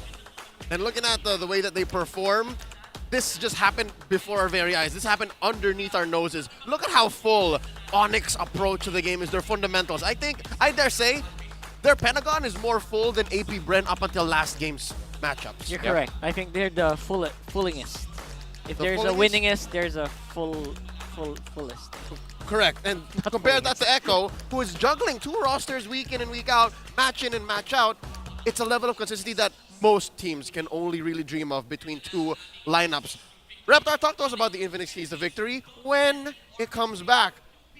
I want to put up to option here first, how King Kong has just grown before our eyes. Yeah, King Kong really has. I think some people are starting to say that he could be second coming of Kyrie. Got a handsome young jungler from the ONIC squad. Great with retribution, great mechanics. Made a name for himself in another team before transferring to ONIC. Like, there have been people saying it, like, the community's been quite vocal about it. Donning yellow as well. Yeah. And same glorious hair. Yeah. There's something about ONIC and their history of, like, lusciously haired junglers with letter K as their first name, letter. Real quick to run down the Infinix Keys to victory, which you also very, very briefly. For ONIC, don't let the Orcas breathe. For Echo, learn the tricks behind ONIC's magic. And for both of them, don't lose track of your priorities. Safe to say. Yeah. Don't let the Orcas breathe. ONIC, Escalera, and your middle rotation have been really just hounding the best of the best. You saw it against AP Bren. Super Prince, King Kong, Escalera made it difficult for AP Bren to rotate when they had a little bit more of an experimental lineup. But even when they played Akai in game number 2, well, yeah, they didn't let the bees breathe. Don't let the Orcas breathe. Learn the trick behind the ONIC's magic. Again, this is going to be a question that we are going to be seeing evolve, because we don't even know exactly what the magic is behind ONIC. Are they just really that damn good? Do they know all of their jobs, what they need to do? Well, yes. But how do you solve it is what we'll find out. And in terms of both, well, just don't lose track of your priorities. Something tells me there really is some magic because not being on the desk yesterday, I was but a spectator. I was a fan, and boy, was it a good day to be a fan. I could not put a finger on what exactly happened between the matches that these 2 teams were part of. When Minana Evos swept Echo, I was watching, like, wondering why, how. Again, 3 out of 5 were playing. It was a side outplayed variant. And then for AP Bren and ONIC, no one saw that coming. I did not expect for ONIC to sweep that quick. So again, there really is magic involved here. There is things beyond just the game. Yeah, and again, a lot of people would question, is it about the tempo of the game? Did we disrupt AP Bren's tempo? Were we able to really sneak in where they least expect it? Right? So there's definitely some sort of magic, but definitely it's like, for a lot of people, you know, magic is just science that you can't explain yet. Preternatural. I like that. So right now, ONIC just looks magical to a lot of people, but what if all it takes is time to find the science behind it? And it might take an Orca to do just that. Here tonight, as we go into game 1, here's the draft on the play. ONIC as they first pick the Arlo. What's Echo to answer back with a 2-pick swing?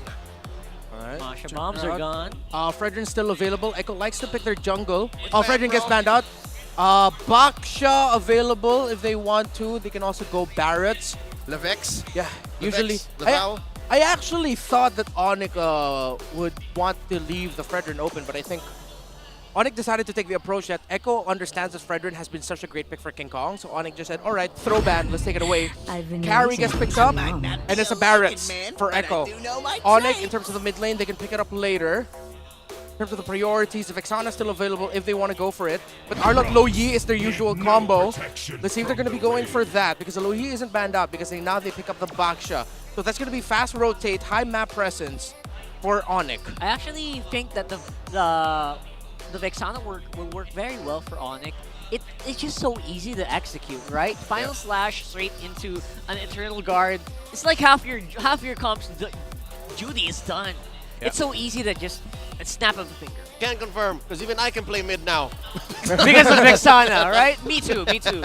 I got the skin. Yeah. It's worth it. Oh, you did? It's great. And it is a Low Yi. It's Low Yi though! Classic combo. Let's see now if Echo will get their EXP laner here.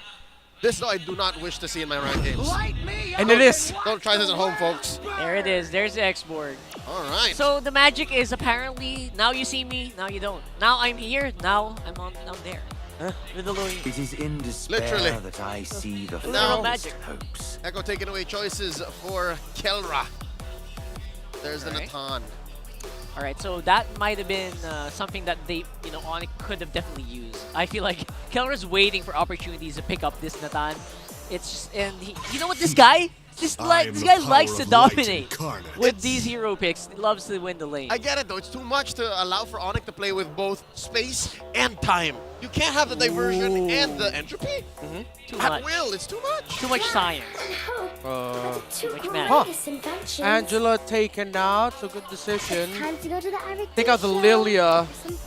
The Gord will still be available for Sanji if they want to go with that. Vexana too. If they want to go pick off Burst, hell, I wouldn't be surprised if JP runs it back and he picks up a Franco for himself. Or a Valentina for Sanji. Yeah, Valentina for Sanji Let's would be do good. it. But with the ultimate of the Low Yi, I'd rather they get something a little bit burstier from range. Oh, they don't have burst. Yeah, they don't have burst here in the lineup so far. I like the idea of a Franco Vex, honestly, if JP wants to go for that. But no, they're going to be going Grok.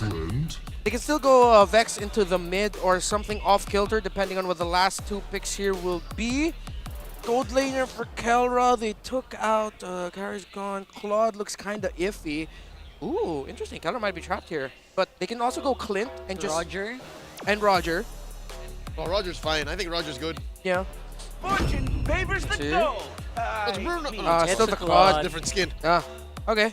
So, ONIC, confident. And it's a CC. Dive. All right. Can confirm this is Escalera looking to go, what is that? 4-0 on his Arlot. Yeah.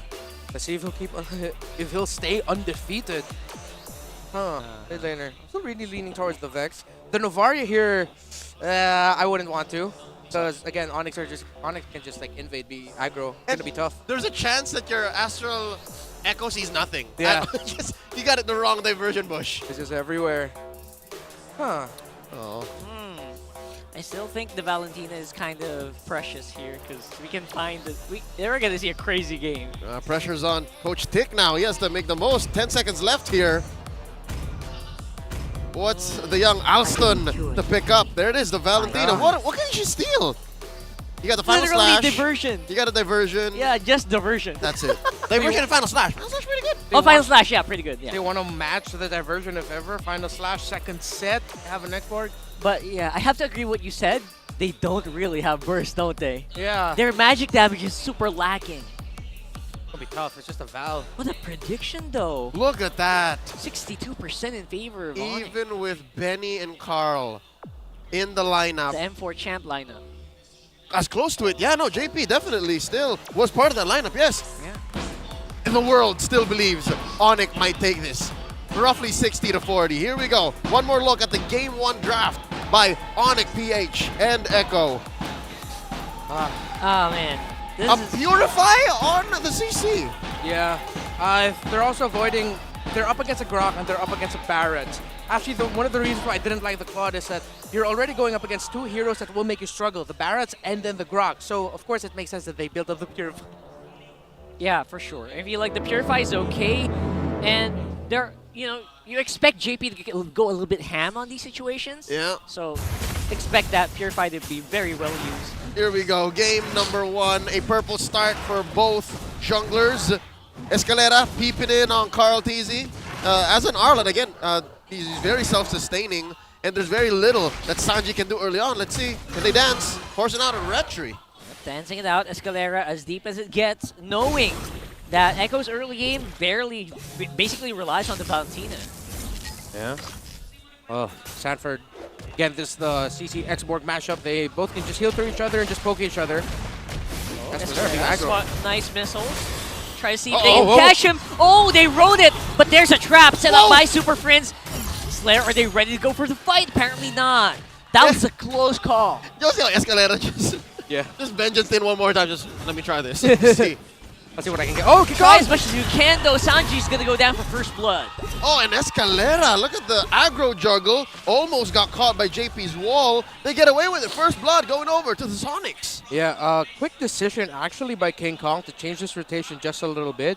After he hit level 4, usually I think one of the reasons why Sanji stood so close there in the mid because he was thinking, the King Kong isn't going to show up here. It's not part of his rotation. He should still be somewhere in the jungle, maybe getting his Crammer, but no, he didn't. King Kong changed his rotation, went straight to mid. And there we are. They look like, everyone's like, oh my god. Look at the Echo in their camp wearing these comms headsets. Is Coach TikTok and Zaida. So the second jungler for Echo is actually listening in too. Can't confirm. Again, they kind of need it, right? They kind of need it for these swaps that they tend to do. Yeah. Not mid-series, right? They haven't swapped mid-series yet, so probably no fear of that. Most likely that we will see more later on. We'd like to say hi and hello to the folks watching on the Tiki Talks. You can win and be part of the goodie bag lottery. Here's Rockhard going to be running down the feature. It's just so simple, man. Just go to TikTok and go to the MPL Philippines TikTok channel. That's at MPL PH _official. Then click on the official live stream. Once you're there, click on the top left corner of your screen to join the goodie bag lottery. And you gotta grab that before the base explodes. Yep, again, this is your last chance to do it, at least the last series you can. Do it. So I don't blame you if you're too into the match because I'm expecting a slobber knocker here. Again, the best of the best in the league right now, Season 13, are in action.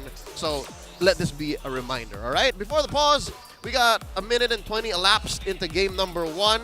A very small lead for ONIC here, about 100 gold for that first blood. All right, this is small, but obviously ONIC, they play around these small advantages. Yes. They do it in a very, slow but steady rate, especially waiting for Kelra to go full ham. Yeah, it's quite poetic that if ONIC wants to end Week 4 literally on top of the standings, they would have done so in the week where they defeated top 2 and top 3. This would definitely cement their place in Big 3 territory. Yes. This is their glory run, folks. To say that they ended round 1 on top is one thing, but to consistently do it in Season 13 going into round 2, that is a mountain that ONIC PH is looking to conquer. Yeah. Check out our junglers right now currently.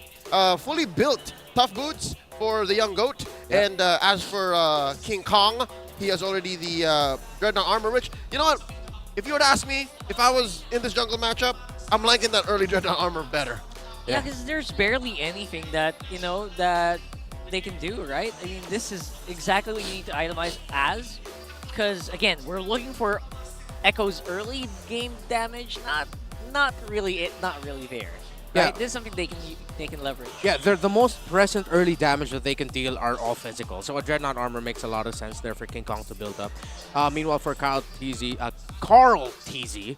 deciding to rush a tough boots, it'll then make me ask, what is he going to build up next? Is he going to go for the typical Molten Essence and then into a first build item, or is he going to rush the first build item just so that he can catch up in terms of the utility that King Kong is already providing?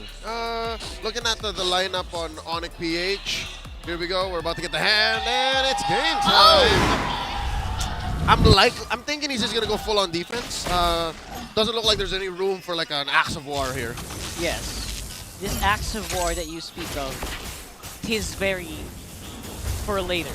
Yeah, it's a greedy build. It's what usually ranked games Barats look like. Look at the gold lane, man. We didn't really get to talk about the gold lane much. Yeah, the gold lane here for Kelra obviously will take some time. Yeah. Both of them rocking Brave Mind, so I think Benny Cutie is going to be going for the tanky route. Let's see if it's going to be the type hold of... up. Is this 4 Brave Smites? This is the most Brave Smite I've seen. Yes. Yes, that is true. And Sanji even rocking another emblem that will give you help. Right now, though, Flicker being used, make basically a big out for JP. Great usage of the Guardian's Barrier here. And Carl TZ, though, Daytona's Welcome will not be enough. Again, swatted down here is going to be Escalera. Sanji doing some pretty good work, but will be answered very quickly by ONIC as well. Oh, look at that. King Kong getting taken out. Big boom booms coming in early on. Jungle on jungle violence. I'd call it a wash. Like, ONIC was in a little too deep, even if they did get the kill first. Yeah, and ONIC still sticking to their keys to victory. Smother your opponents. Don't let them breathe. And up against a team like ECHO, they did it against AP Bren. They're doing it against ECHO now. I think ONIC have just solved the top 3 puzzle. Control it. Don't let them control. Here we go. One more time. We're going to see a wild charge again being used by JP. Another great search here for Sanford. He's becoming such a nuisance for ONIC, dealing a majority of the damage in these team fights. No ultimate though for Carl TZ. No Detona's Welcome just yet. Let's see. Yep, no surprises available because Super Prince is going to be forced into the pit. But of course, JP might be low. King Kong still gets that turtle though. And a great escape. Talk about magic. Super Prince. What? Sanford. Played it. Oh, that was too much. Yeah, but it was a trade nonetheless. 4D. Whoa. Sanford going in deep. That was a deep. Escalera making the most out of the vengeance heal that he got. Able to sidestep it and turn it into a trade in what could have been Sanford getting away with a kill on himself. ONIC, what a performance so far, but ECHO are matching them punch for punch. Oh, final slash through the wall. Final slash. This is amazing. Just can I just say that the little minute details and just the calls that each player is making adds up. And eventually that's why this match is still so close. 4 minutes in, JP. Ho, ho, ho. Especially early on when they forced Flicker from Super Prince. And now it's going to be JP who's in the middle of it. Escalera, so aggressive right now on the Arlo. Will pay for it with his life. Underneath the turret is going to be JP and the rest of the ECHO squad. But where is everyone now? Everyone's just going for the full retreat, using the diversion for a quick replenish onto the base. It feels like ECHO saying, oh, you guys want to fight? You guys want to box? Well, we'll do that too. And I didn't expect that call to just go on Escalera. I don't know whose call that was. It looked like it was JP just straight up going, all right, let's just wild charge this guy. Again, the fact that you did not see it coming and that it looked odd made it all the more effective for ECHO. It really did. Caught them by surprise.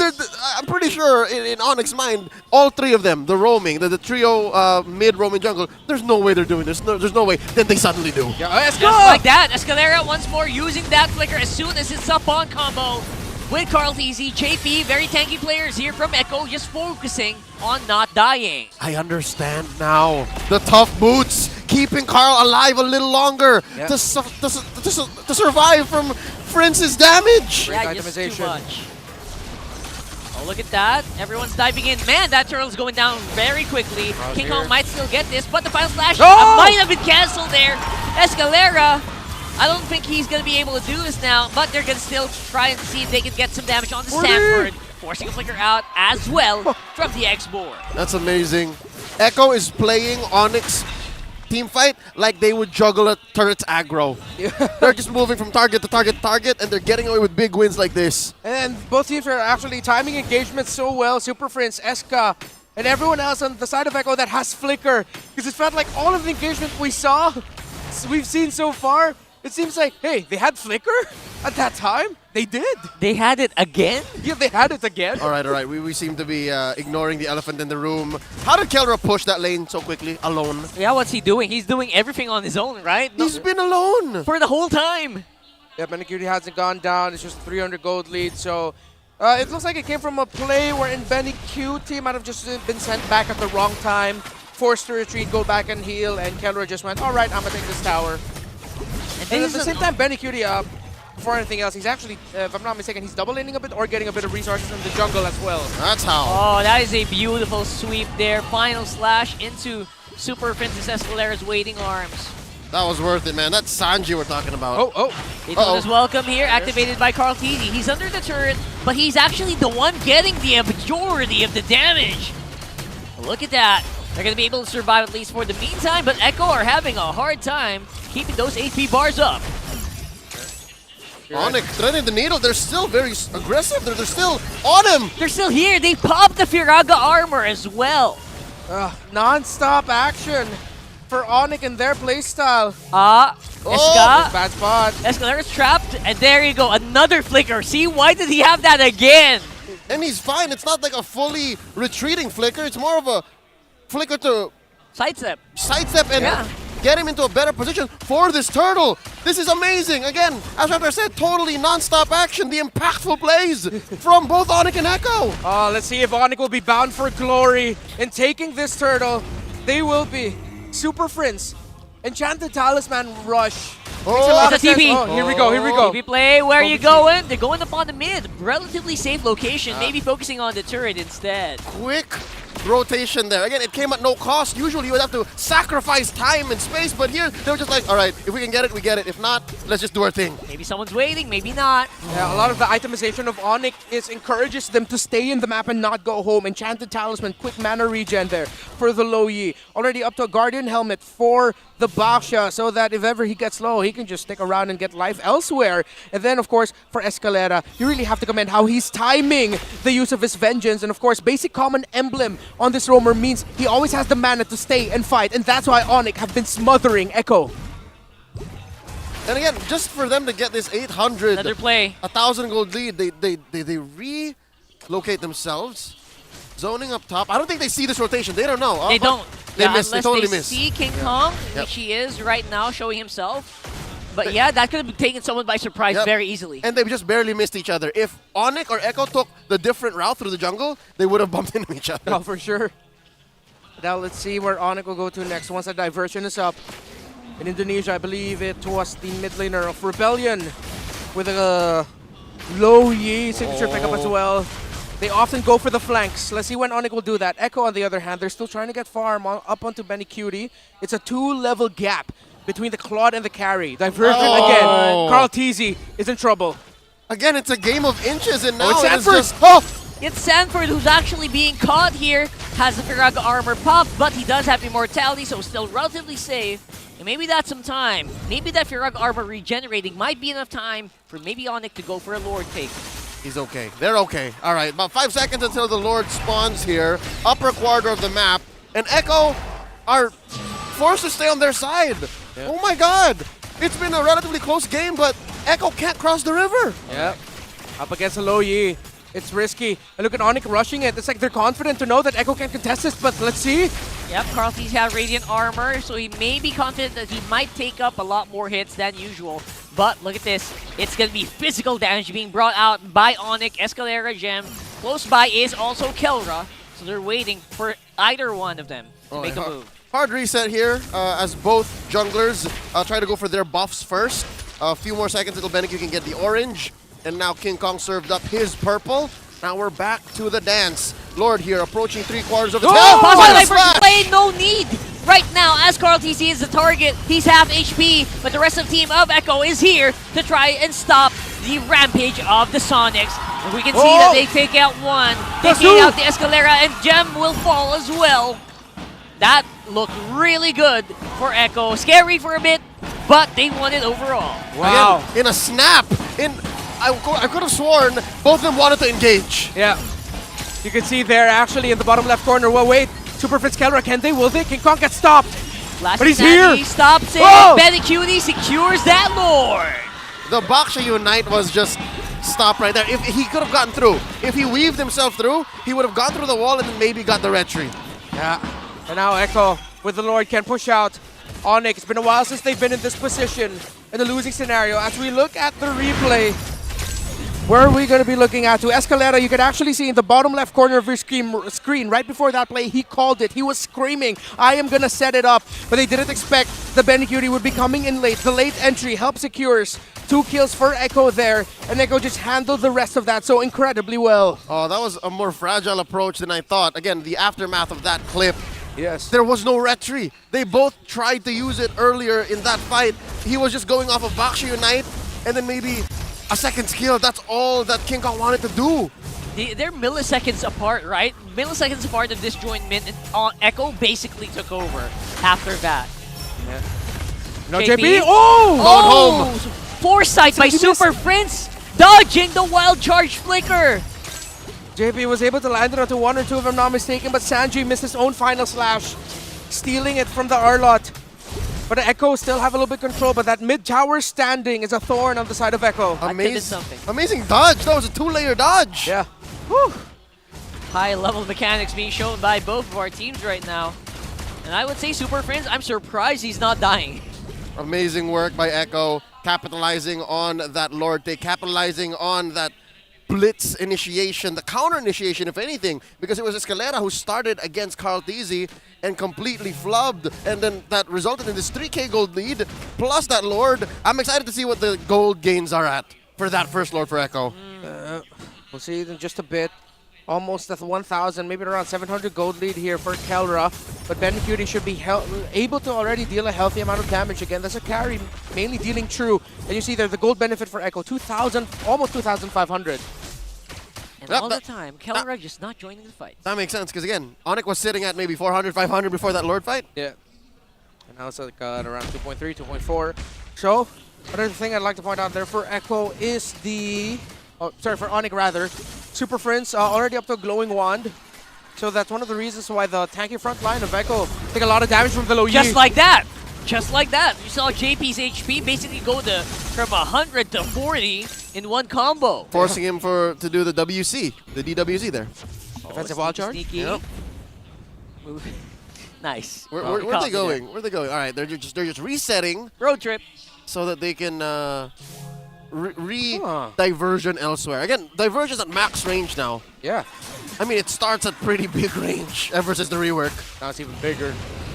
But interesting, because Super Friends and ONIC, they diversion, but they don't stay. It's as if we go here and there's a play, we make it. Yeah. If we go here and there's no play, we rotate. Yeah, ever since that first diversion attempt, that's been the modus here. Ah, interesting. Because I know some other regions around the world, players around the world, when they pick up the low Yi, they wait. But no, ONIC just continue the motion. Uh-oh. Speaking of motions here, it seems to be the start of the Lord dance as we are seeing the Lord put up very, very low. King Kong Super Friends very much nearby, but no diversion yet. It's still on cooldown. Escalera has it though, and another miss on the flicker wall charge for JP. That is huge. Carl securing up that Lord, but Kelra is here this time around. Getting a lot of damage coming in from that Claude. Carl jumping in. He is trapped. He is slowed. He can't move, and that's a double for Kelra. The Filipino Savage getting 2 on the way out. Now it's on like Donkey Kong. They did lose the Lord, but they are going to make moves on the map. Oh, Sanji. Oh, That's a nail in the coffin right there. Surprise, surprise. It's ONIC time. And their signature low Yi pickup. A lot of questions there on the side of Echo. Actually, I have mainly one. Why did Carl Tizzy commit the Detonus welcome dash onto the mid? Questionable. Was he trying to get Super Friends? I thought he'd use it to get away. But actually, the engagement of JP was able to stun King Kong in time, which left King Kong stuck in Shield Unity form. But right now, Echo won't be able to make much with this Lord as he gets stopped by ONIC. Small moments of indecision can punish hard. Yeah. 2 minutes until this next Lord comes up. It's Lord apiece. Rather, Echo has taken both, but ONIC allows for them to actually net negative. I'm already looking forward to this being net negative for Echo. Yeah, because ONIC are farming. Farming hard, by the way. And they're keeping this tier 1 in mid. Never mind. No, they lose it. That's a big wave spawned with the Lord. Yeah, and now Echo should be much happier here because that middle tower standing stopped them from being overly aggressive here into the purple side. That's why here's Echo. A little bit more forward now. Ooh. Attempted Grand Theft Purple. Sanford! Sanford gets it. That was smooth. That's something. Sanford focus. That's your lunch money taken away by 40. And he's going to be able to walk on now there. Obviously, he has Firaga armor. He has so many tools. Sanford escapes. Sanford escape. By the way, quick shout out to everyone in RG. who gives me flack for building Sea Halberd for X-Borg. It's a thing, y'all. It's a thing. There you go. As called, it was a negative gold benefit. Negative gold. Again, Raptor, who was bullying you for picking up Why the would Sea they? Halberd? Every time. What would they do rather? Why don't you just guys focus? Durans? I don't know with them. Tell them to focus on winning. Cause, Dominant size? Yeah. That's To all be you can fair, do. my X-Borg win rate isn't that high, but still, Sea Halberd's correct. What is but a win rate but a number? Talking about numbers, look at the damage dealt by Super Prince. Oh, of course. Just barreling on forward. Damage taken though. Yeah. It doesn't help that Grok's basic kit doesn't do anything against magic damage. Yeah. That's right. So he has to itemize very specifically. Yeah, the passive that he gets from the... More damage. Earthen Force, was it? Earthen Force, yes. Yeah, from Earthen Force. It's for Previously- physical. It was previously Ancient Blessing. Yeah. It's for physical now. Before, it used to be for physical and magic. And then at the same time, it just makes sense. Super Friends, highest damage dealt, most damage taken. Of course, it's JP, Carl, TC, and Sanford. We've been seeing them eating up the abilities of the low E all game long. Especially Sanford, man. That's where ours did pop so many times. Ooh. He's just able to walk out each and every turn. All right, here we go. Lord number 3. That's 40 and Carl looking to dance. ONIC biding their time. Waves at relatively equilibrium. It's both red and blue, meeting right about the river. And Lord now at a fifth of its health. This time it's Echo who's trying to go for a stealth play here. JP close by, has a wild charge available. Who's going to be the target though? Oh, great and wall. Kelra, he's looking for it. Right now he gets to Escalera and Kelra, but the follow-up damage is counterintuitive. It's ONIC time! It's ONIC going ham! And they are wiping the floor. Oh, Sanji takes Sanji, a though. camera in the back. Whoa. Oh, easy down. Oh, there's a play, there's a play. I don't know where this is going, but it's going to be King Kong with the Lord. Sanji! Oh, whoa, whoa. Oh! Run, The outplay! The outplay isn't real! Super Prince, what a guy! Eventually, ONIC stands tall, 3 for 2, and finally the Sonic score a Lord. And wait, then he's not done. Then he's not done. He backs off. Backs off. A rare moment of missed time there by Echo. Sanji not exactly at the right position to help follow up the setup of JP. Echo not completely in the right position to follow up. And now it has led to this. ONIC getting the Lord and ONIC pushing Echo back. And just as quickly, look at the map. It's all blue. Previously, it was ONIC who couldn't even leave Tier 2. Now they have but one Tier 2, and Echo just has their inhibitors left. This Lord has done work. Check this out. It actually penetrated bottom alone. Wow. What? And that's how battered and bruised Echo were, that they can't defend the Lord completely. They sent 40 like maybe 2 or 3 seconds too late. Yeah. And now Echo are going to have to find a way to manage the bottom lane as they now play around the late game Lords. We're heading into 20 minutes in. You mentioned Slobber Knocker earlier, Leo, and that's exactly what we're getting so far in this series. I think the items, both gold laners already built up to max. Immortalities onto 2 members on the side of ONIC. Diversion coming in, and it's Kelra that they're sending. It's a solo mission. Really just to clear. For the gold. Oh, and it's BMI. Standard. That's they're showing off. That's a mechanic right there. That's a mechanic. New mechanic unlocked Yeah. for all of our ranked gamers. So I've always thought so there is enough time. You can leave the BMI, just time it right at the same time the animation's about to end for the dispersion. You can go back anytime as long as the BMI's up. Yeah. Wow. You know, I still can't get over the fact that you can leave a diversion, channel it, and then be part of a little fight and then get out of there. Yeah. We've seen That'd be that. something. We've seen that a couple of times in Season 13 already. So today, in this 20-minute bout, again, the first time we've passed the 20-minute mark in all of today's games, we're already seeing more mechanics from this super fam. Echo, though, they're still on the board. It's not like they're not putting anything on. The fact that they're keeping this gold lead very tight, about 1,500, means they still have something up their sleeves. What is that, though? I'm struggling to find that because ONIC seems to have got them back-to-back in 2 team fights. You're showing off right now, though. Yeah. and to a good effect. They're getting gold Yeah. for Kelra, so that's still effective. I mean, we also have to acknowledge the fact that the combination of the right rotation and the dispersion together, again, if you hit the opposite mark of the yin and yang, there's a little bit of like a pullback. It's a tempo breaker for team fights for Echo. And at the same time, Escalera just landed a really great final slash that broke the tempo of Echo's team fight. That when you saw Sanji was trying to get through from the back, the moment that final slash hit, that's when Sanji sort of like double guessed himself, like, oh, should I still get close? All right, I'll wait for Kelra instead. He was able to get the pick off on Kelra, but Sanji just couldn't join the team fight. He just had to settle for the pick off. Loyi's like the original tempo breaker for... Oh. Whoa. What just happened? This is the second time we've seen Lord Flicker like that. Yeah. His animation was cut short by the Grok's wall. The wall. Yeah. Guardian's Barrier does that. Anyways, back to the dance here. Lord approaching half health. Look at this, Benny Cutie hiding in that bush. Sanji sent home. Oh, Escalera with the roam boots. Yeah, JP looking for another target here, maybe for a Flicker Wild Charge. But JP, I think he bumped into a wall here, and now everyone is dancing around the dispersion this time around. It's Echo still running for the hills here. JP, the tanks are gone. Sanji's probably next here. And Carl TZ is the last remaining guy. Benny Cutie somewhere on the map. He is going to get taken out by Gem as well.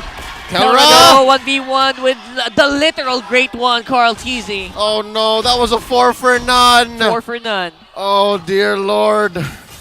It's still standing, by the way. Lord wasn't touched. Yeah, no one decided to commit it. It's just Carl left, and all he can do is stand and watch as Echo have crumbled in front of the Hedgehog. It's 30 seconds before the next Echo member. This is Dear done. God!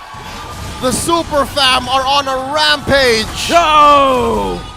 What a show of force, a show of mechanics, and non-stop action. That's ONIC PH. Taking game 1, drawing first blood. And it was close up until it wasn't. Dare I say that last third of the game was all yellow. Yeah. For a few moments, it felt like ONIC were just flexing. A lot of those times, They were flexing. And really, they look like a squad, an entire team that just really understand what everyone needs to do. And they're just better than a lot of the teams here, and they know it. I'd like to add a layer to that. They know what they need to do, and they know what the others need to do, and that's why their communications and their execution is so on point. You attack that. You attack what you think the enemy needs to do. That too, that they know what they need to do, each other needs to do, and what the opponent's trying to do, and that's how they trump that. It's amazing. Again, I'm sure if this went maybe 5 or 6 minutes longer, they would have showed us another trick with the diversion. Yeah. Again, magic. The genius. Magic. I mean, we used to... ONIC Magic used to be the thing, right? Yeah, it was. So it's back! It's back. ONIC Magic is back. And right in the nick of time. That's amazing. ONIC Magic V2 seems like a very... Yeah. Super Friends Escalera kind of... You balance it out between these two guys, and then you kind of go full force with King Kong and Kelra. It's a perfect system. All right, ladies and gentlemen, let's talk about that game right now. Break it down, starting with MVP. Reptar, who we got? It is Super Friends. Though Escalera may be magical, but how Super Friends has reshaped the meta of the Philippines and the meta of ONIC Philippines by showing that, hey, I have a really good low Yi pick. Respect it. 5-0-8. Super Friends finally this season is showing up to be the roamer or mid laner that we hyped him up to be all the way back in MPL Philippines Season 10. We talked about Super Friends. They built him up as the second coming of mid laners such as Haji and the best of the best, few even. But now, how many seasons later? 10, 11, 12, 13. Now in his 4th season, he's playing so damn good. Again, we have to talk about the interaction of duality, the passive of the low Yi, the yin and yang marks, as we'd like to put it, and rotation and the dispersion. Those are what we call, going back to the thought, tempo breakers. The team fighting of Echo, those little knockbacks, those little pullbacks rather, those little moments of crowd control will break the tempo of a team fight. And for ONIC, as long as you time your abilities really well, hell, you don't even need to do much. Just make sure you're still hitting them. And you saw there in that crucial team fight that it's exactly the interaction between the dispersion, rotation, and duality that broke Echo's tempo, that allowed Escalera to set up the final slash. And Super Friends, with plays like this, of course, getting that Winter Truncheon, outplaying as well Sanji. And as we continue it, it's just ONIC being non-stop. And that was the theme for ONIC. Using the ultimate of the Low Yi, if it's not going to be for the big play to go for that gank, it's literally just to clear a minion wave. Just to show Echo, hey, we don't have their ultimate, but we're going to use it to clear a minion wave and then still be back in formation. Information, repositioning. ONIC is so damn good at that. It's offensive innovation. There was so much happening in that post-Lord fight that we didn't even, I personally didn't even notice how far Kelra was. Yeah. He actually rode the diversion. And him alone. And went for Sanji and Carl TZ. Kelra basically looks unlocked. Yeah.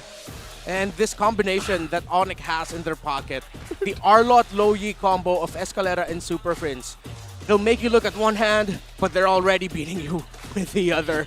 And you see ONIC with the stats that they have. Again, there's not much that you can do but gush for their team. They covered Echo so well, and Echo kept things competitive. This was a competitive game. But to beat a type of playstyle that has been so focused and layered for so many seasons in a row, all it takes is a simple bit of diversion. A little bit of magic, if you will. That too. There you go. Gentlemen, any team wherein Kelra is not the only threat is a team that is a threat.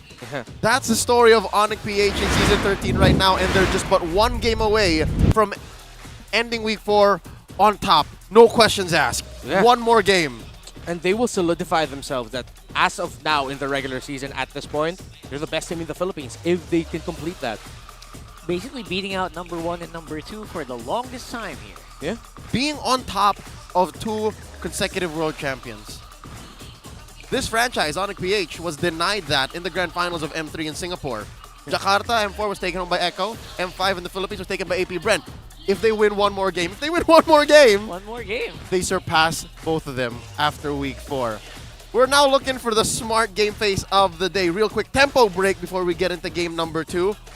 We're looking for it here with an MPL Arena. This is your chance to be the next smart game face of the day winner. Yeah, all they gotta do is flash the hashtag, the power of smart, on their devices in a green background. So put your game faces on to win an in-game redeemable code. Rept, are you ready?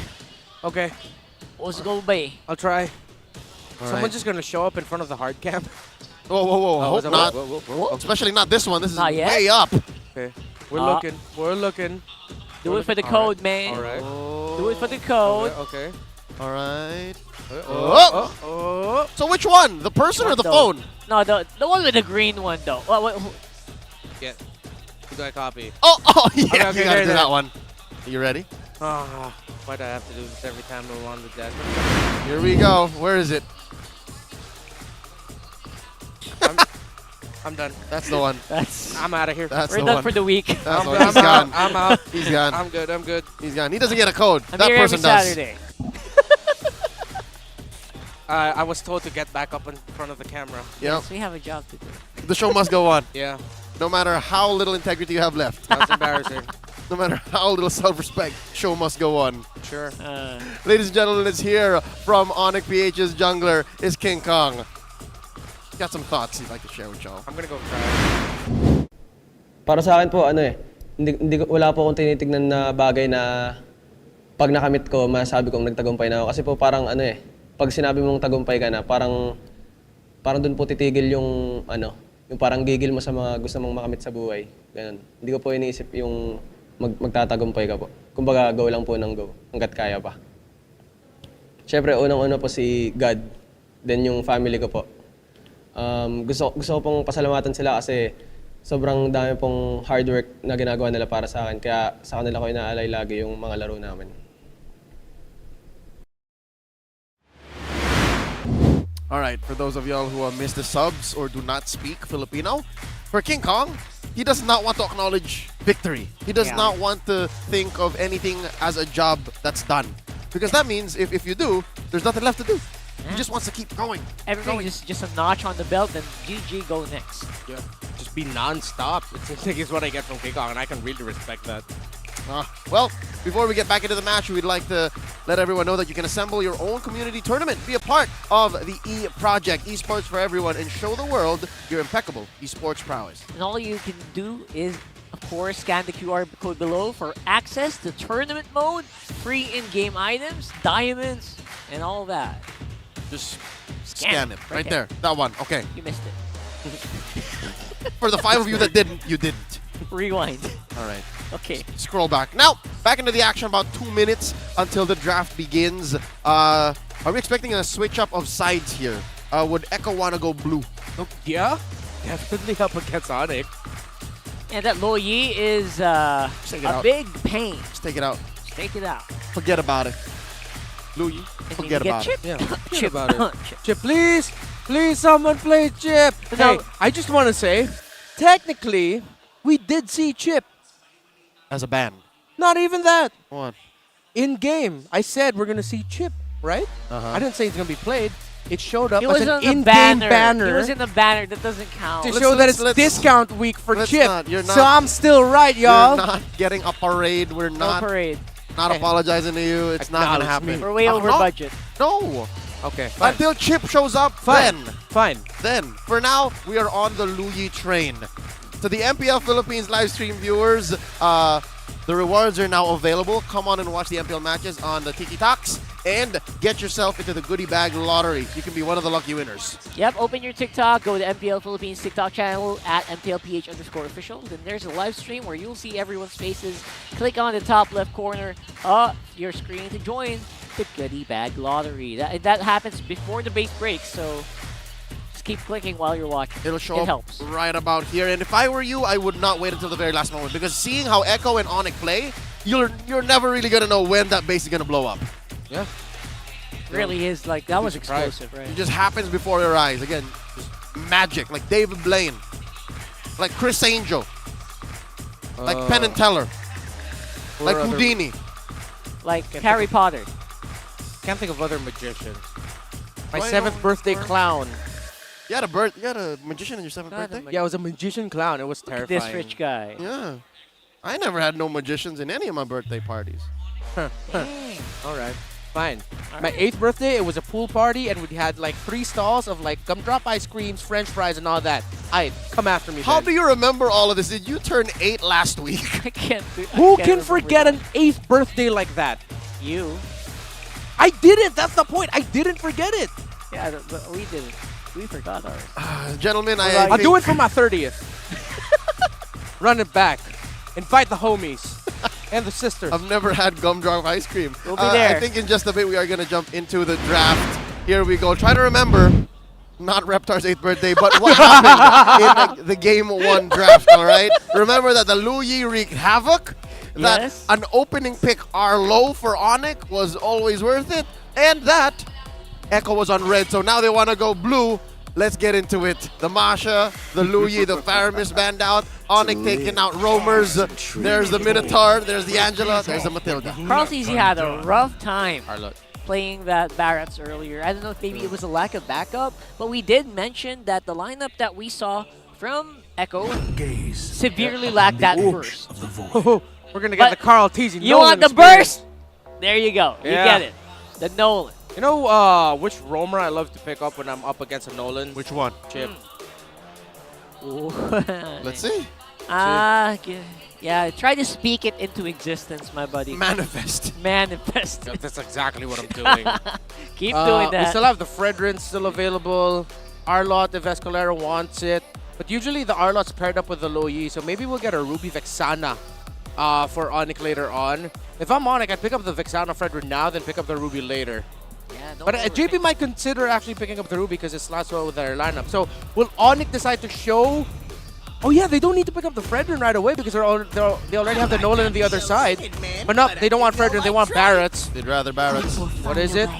And it's a Vexana. There's a Vex. I think it's a Easy Ruby later on, yeah. execution.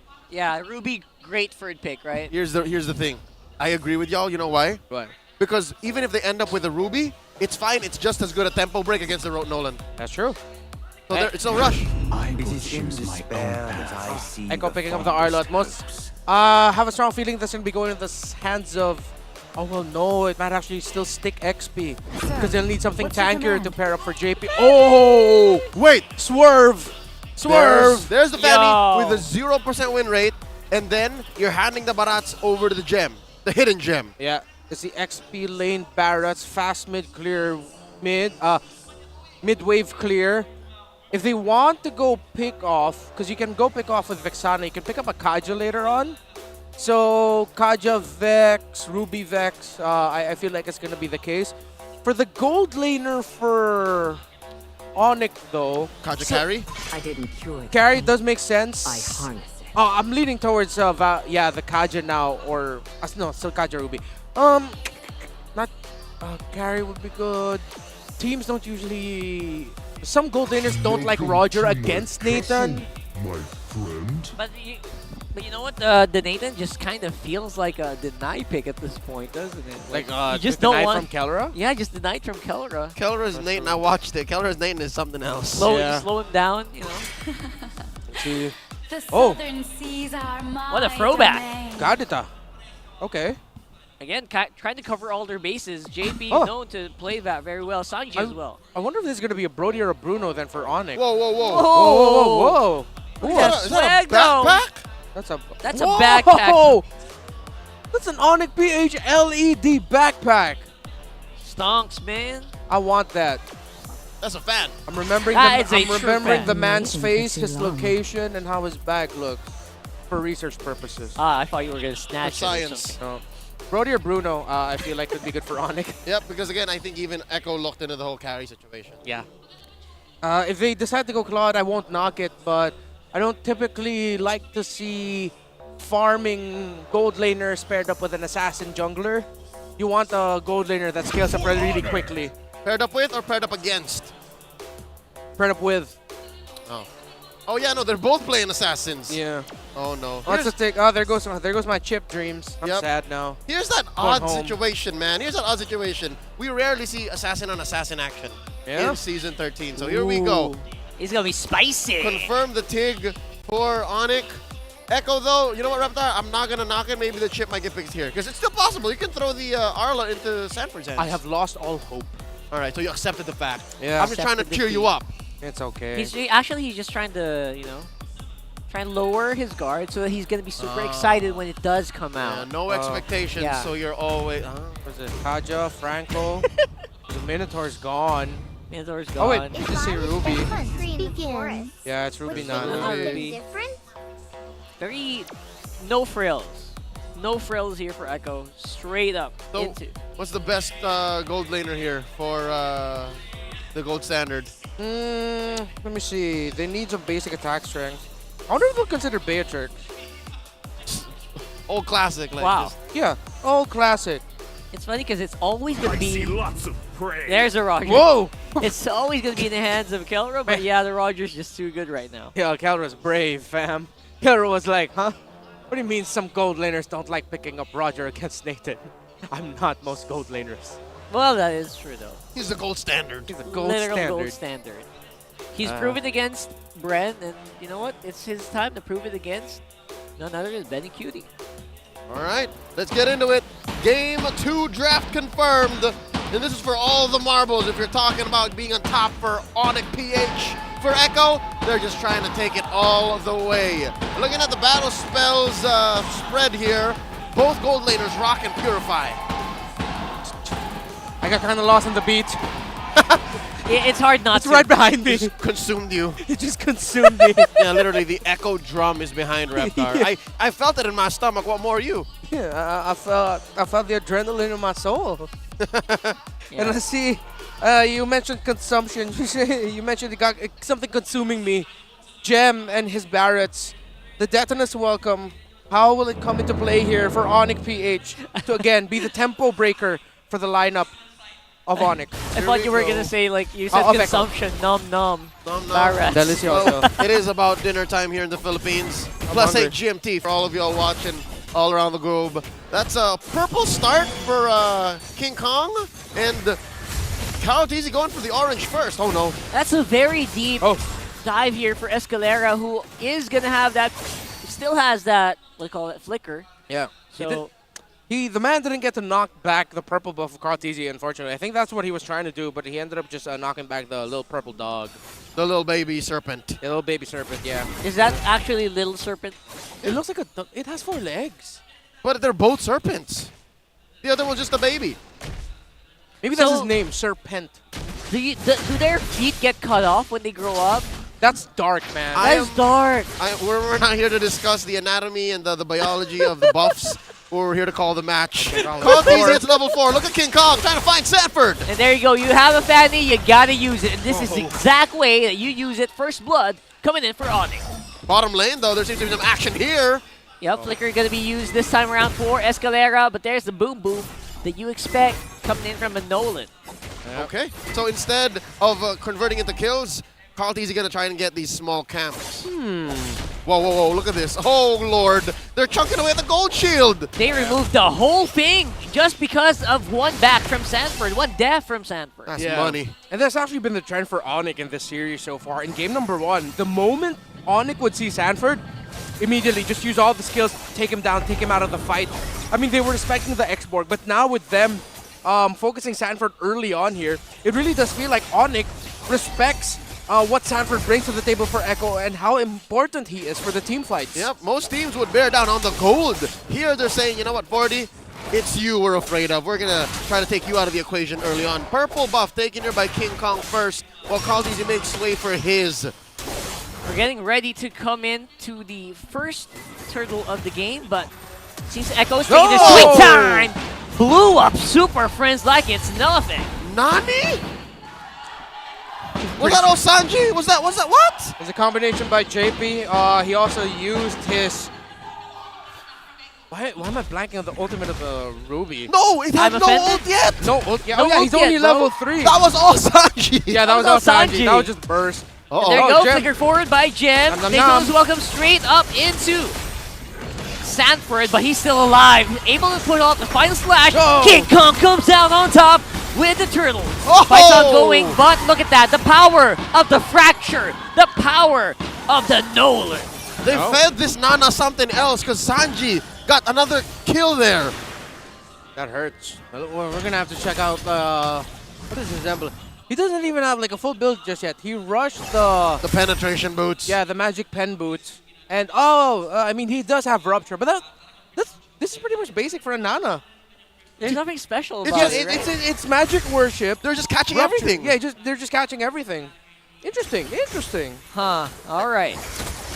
It seems that King Kong's not going to take this lightly, trying to get one attempt on the Sanji just to remind him that, you know what, there's a Fanny in this game, man. You mean lethal ignition?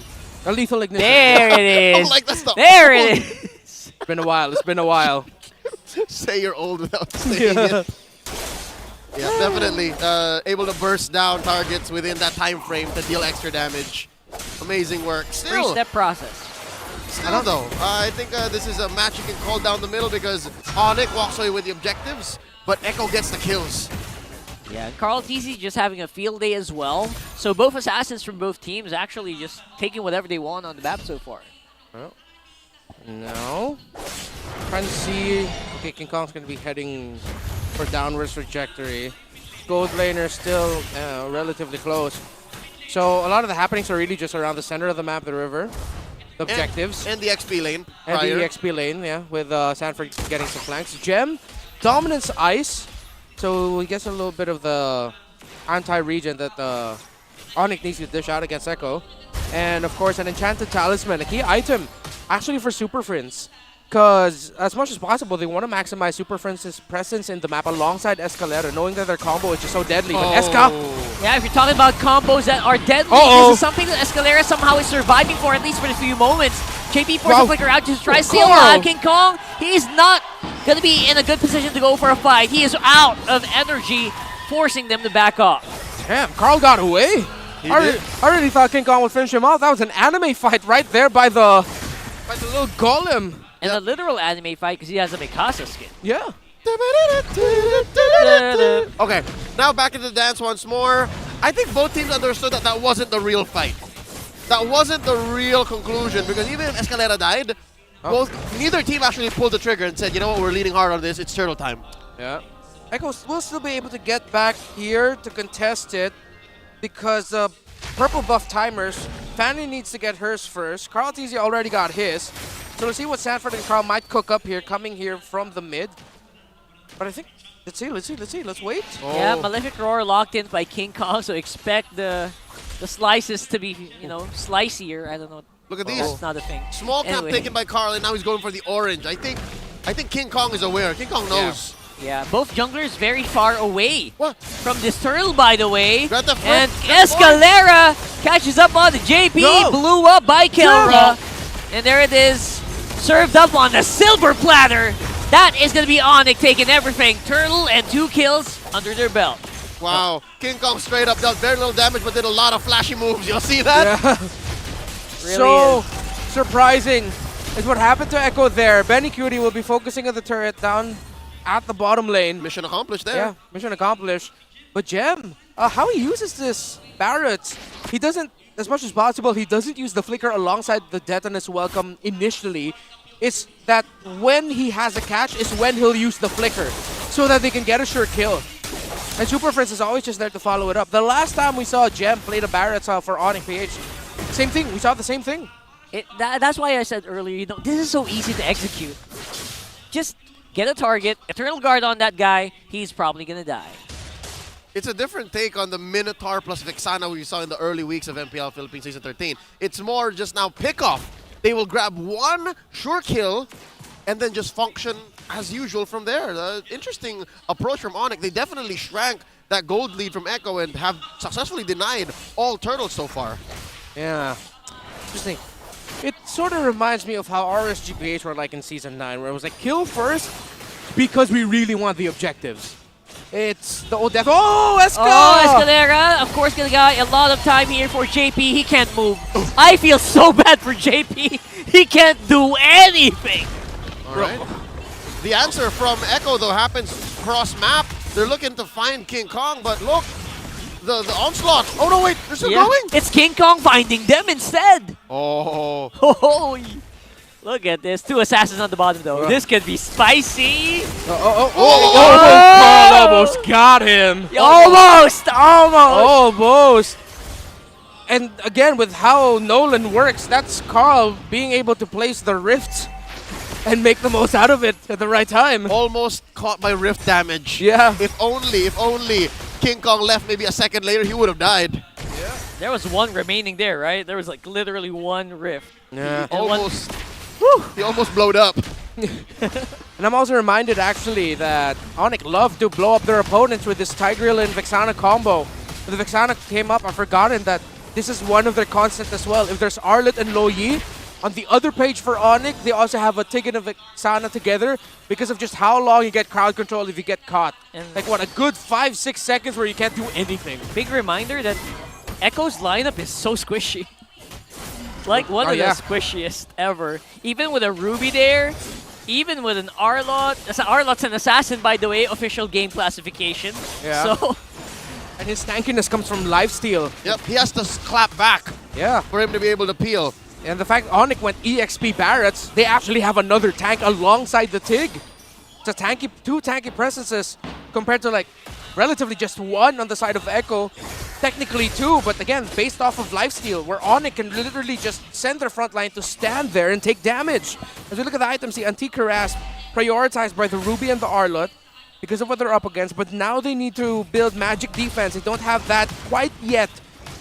Still just a robe there for Sanford's Arlot. And still waiting on the other magic defense item on Echo. Check this out, Escalera holding that bush. He's in perfect placement for a flank. They don't know. That's how many? 4 dudes that he can catch in his Y bush. Eska can set up a play of the game. For the sneaky. Whoa! He goes straight for the Nolan. Unbelievable. Carl Daisy's on the run. Gem caught up with, of course, Sanford now. Kelra's very close by. But look at this. JP got deleted there. Sanford! Sanford tried to fight, see if he gets some damage in. Kelra goes down. Echo still fighting back. 40 still alive. So far the trade 1 for 1. But I'll be damned if that's not an awesome play you saw Escalera set up. Echo just knew how to respond. Wow. Escalera, he could have gotten for the big ticket play, but he said, no, the ticket is the Nolan. I will find the Nolan and prioritize him. But Echo were able to respond, as you mentioned, and Carl TZ able to get away at the nick of time, almost getting taken down by Kelra, but able to dash right away. And now it's a reset. POD locked in for King Kong makes this Fanny just twice as deadly. Amazing situational awareness from Echo, though I gotta say, any lesser team would have just scrambled from that amazing play, that flank by Escalera. How often do you get that kind of positioning as a TIG? And basically, I don't know, the mindset of Escalera is just so clear, right? Oh, I can go for the four-man implosion. No, I go straight for what I need, what That the team too. needs. That too, more importantly. Right? Amazing. It's just amazing. Yeah. And now with their Fanny, ONIC can actually open up the map. Ooh, Cartesi finds... Oh! Gets the info on King Kong. We're going to see a 1v1. Are they going to go for it? Here we go. Alright. Oh, King King Kong flew Kong. away. He knows. Wise move, though. Wise move. Yeah. Needed to. Aware. Alright, so this Lord staying quite low. Both junglers very far away. Yeah. JP and Sanford looking for a position to maybe make an entry play. Yeah, and ONIC know where Cartesi is coming from because they saw him at the bottom side of the map. Oh, Carl! Oh, Carl TZ jumping in on the killer and puts him on the half. Two basic attacks. That might make it hard for the jungler here to make something with the Lord. And now all the crowd control is being used up by ONIC. Oh! But it's a little disjointed. Okay. Yeah, this big no more death and is welcome for Gem. Not also, there's also an implosion that's been spent by Escalera, so if you're just counting ults, ONIC has spent it all. Oh, Sanford, great positioning. He can come in with a flicker final slash. Chaji doesn't have his ultimate yet. Escalera, Gem, watch out for the green dots by the heroes that I just mentioned, by the players I just mentioned. It's going to take a while. ONIC needs to call it off. ONIC needs to reset. ONIC needs to re-engage. Purple scored here by King Kong, and the dance continues. Wow, this throws us back maybe a year and a half ago when Lord's dances were... JP! That was the longest pull I've ever seen from a Ruby, but it doesn't really result to a kill. Sanford's here. He has the final slash still. Gem is surviving. I don't know how. Escalera, one-man explosion.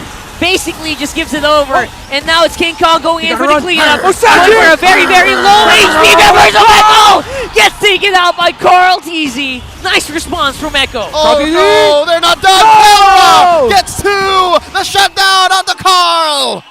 This might be it. The minions are coming in. It's too long for the members of Echo to come back, and ONIC might actually end week 4 on top of the mountain. Echo knows this too well. They know the call. It's endable. They missed the minions. They missed one minion, and that might be it. Oh, they're going for the throat, and they come out on top with a 2-0.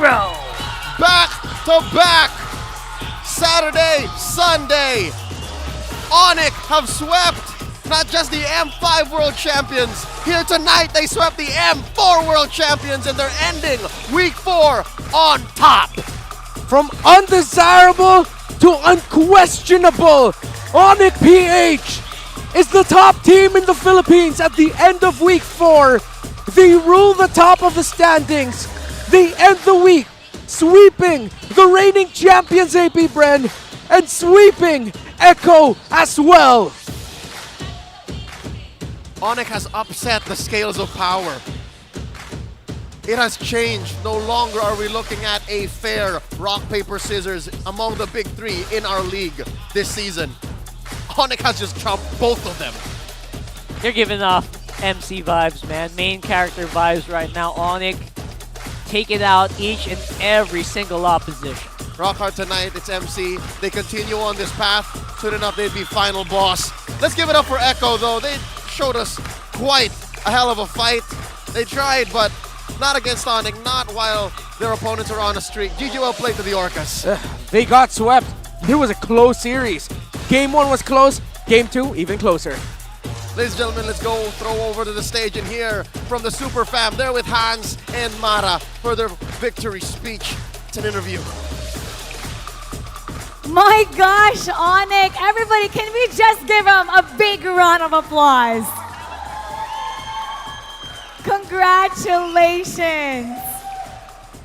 It was such an incredible performance galing sa Sonics, and you know, friends, I think deserve mong makuha yung flowers in this performance kasi ang tindi ng ipinakita mo going up against Echo, yung diversion play mo kanina. Paano mo ba siya ginagawa? Kailan ba yung tamang time na magpunta sa one lane from another? Paano mo siya tinatansya? Bawal sabihin. Sabi ni Coach Etomak. Oh, okay. Yun lang gusto sabihin. Bawal daw sabihin kasi bilin yun ni Coach Etomak. So, talk to me na lang about yung tiwala sa'yo ng mga coaches. paano ka ba nila minomotivate to just do your plays? Paano ba ginagawa? Or paano ka na-enable ng mga coaches mo to just do your thing dito sa laban? Inaya lang nila ako na mag-risk para makagawa ng magandang play.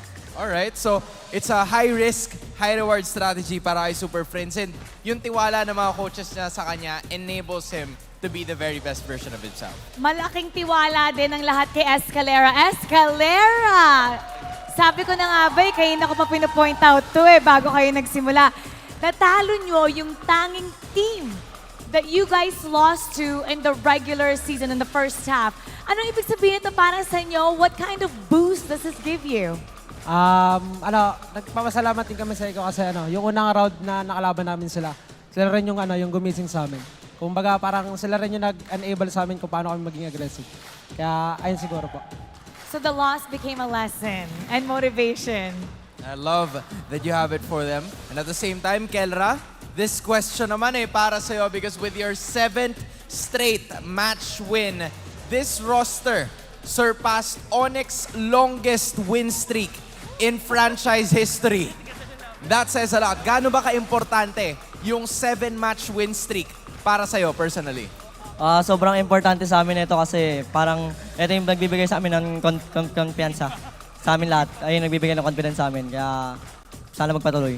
Sana magtuloy-tuloy. Nung unang beses na na-meet nyo yung Echo, gaano ba kalaking diferensya yung confidence na meron kayo? The first time na nakalaban nyo sila compared to ngayon na nakalaban nyo sila ulit? Siguro yung naging difference doon Noong unang tapat namin kasi parang, kampante. Parang na agad. Parang panalo na kami, parang gano'n. Hindi namin naisip kung paano kami mananalo. Kung paano kami mananalo. Kung ano yung gagawin namin para manalo. Ganun siguro. Tapos ngayon kasi, parang relax lang. Kalmado, tapos ina-enjoy lang namin yung laro.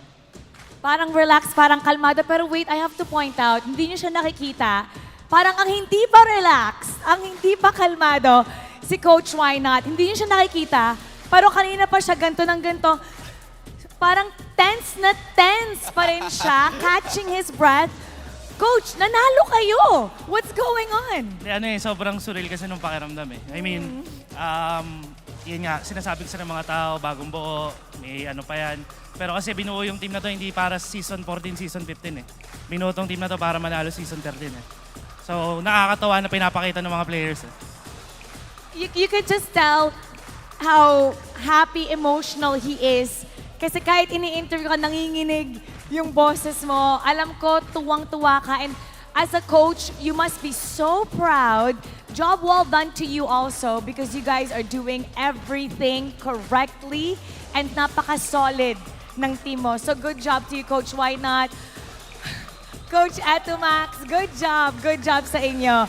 Pero ito, ang MVP natin is Kelra for game number 2. Si Kelra nagsalita na, ikaw naman, comment ka naman ikaw naman mag-comment tungkol kay Kelra. Kay Kelra, sa performance si Kelra, siya ang MVP ng Game 2. Mahihayin kasi nasa kanya na yung mic kanina Actually, para sa akin, sobrang proud ako sa lahat ng mga players. Kumbaga, pinaghirapan nila to Lahat ng mga practice namin, yung hindi pag-off, talagang sobrang worth it. Yung samahan namin, yung usapan namin na sobrang haba. Kasi actually, bago mag-start yung season, hindi naman kami ganun ka-solid pagdating sa mga performance Kumbaga, ang dami rin naming inaayos, lahat-lahat. Tulong-tulong kami. Siyempre, andyan din yung MDL para tulungan kami ngayon. Sobrang nakaka-proud lang kasi first time, actually sa buong career ko, first time lang. Parang tinalo namin lahat ng nakaka-proud, sobra.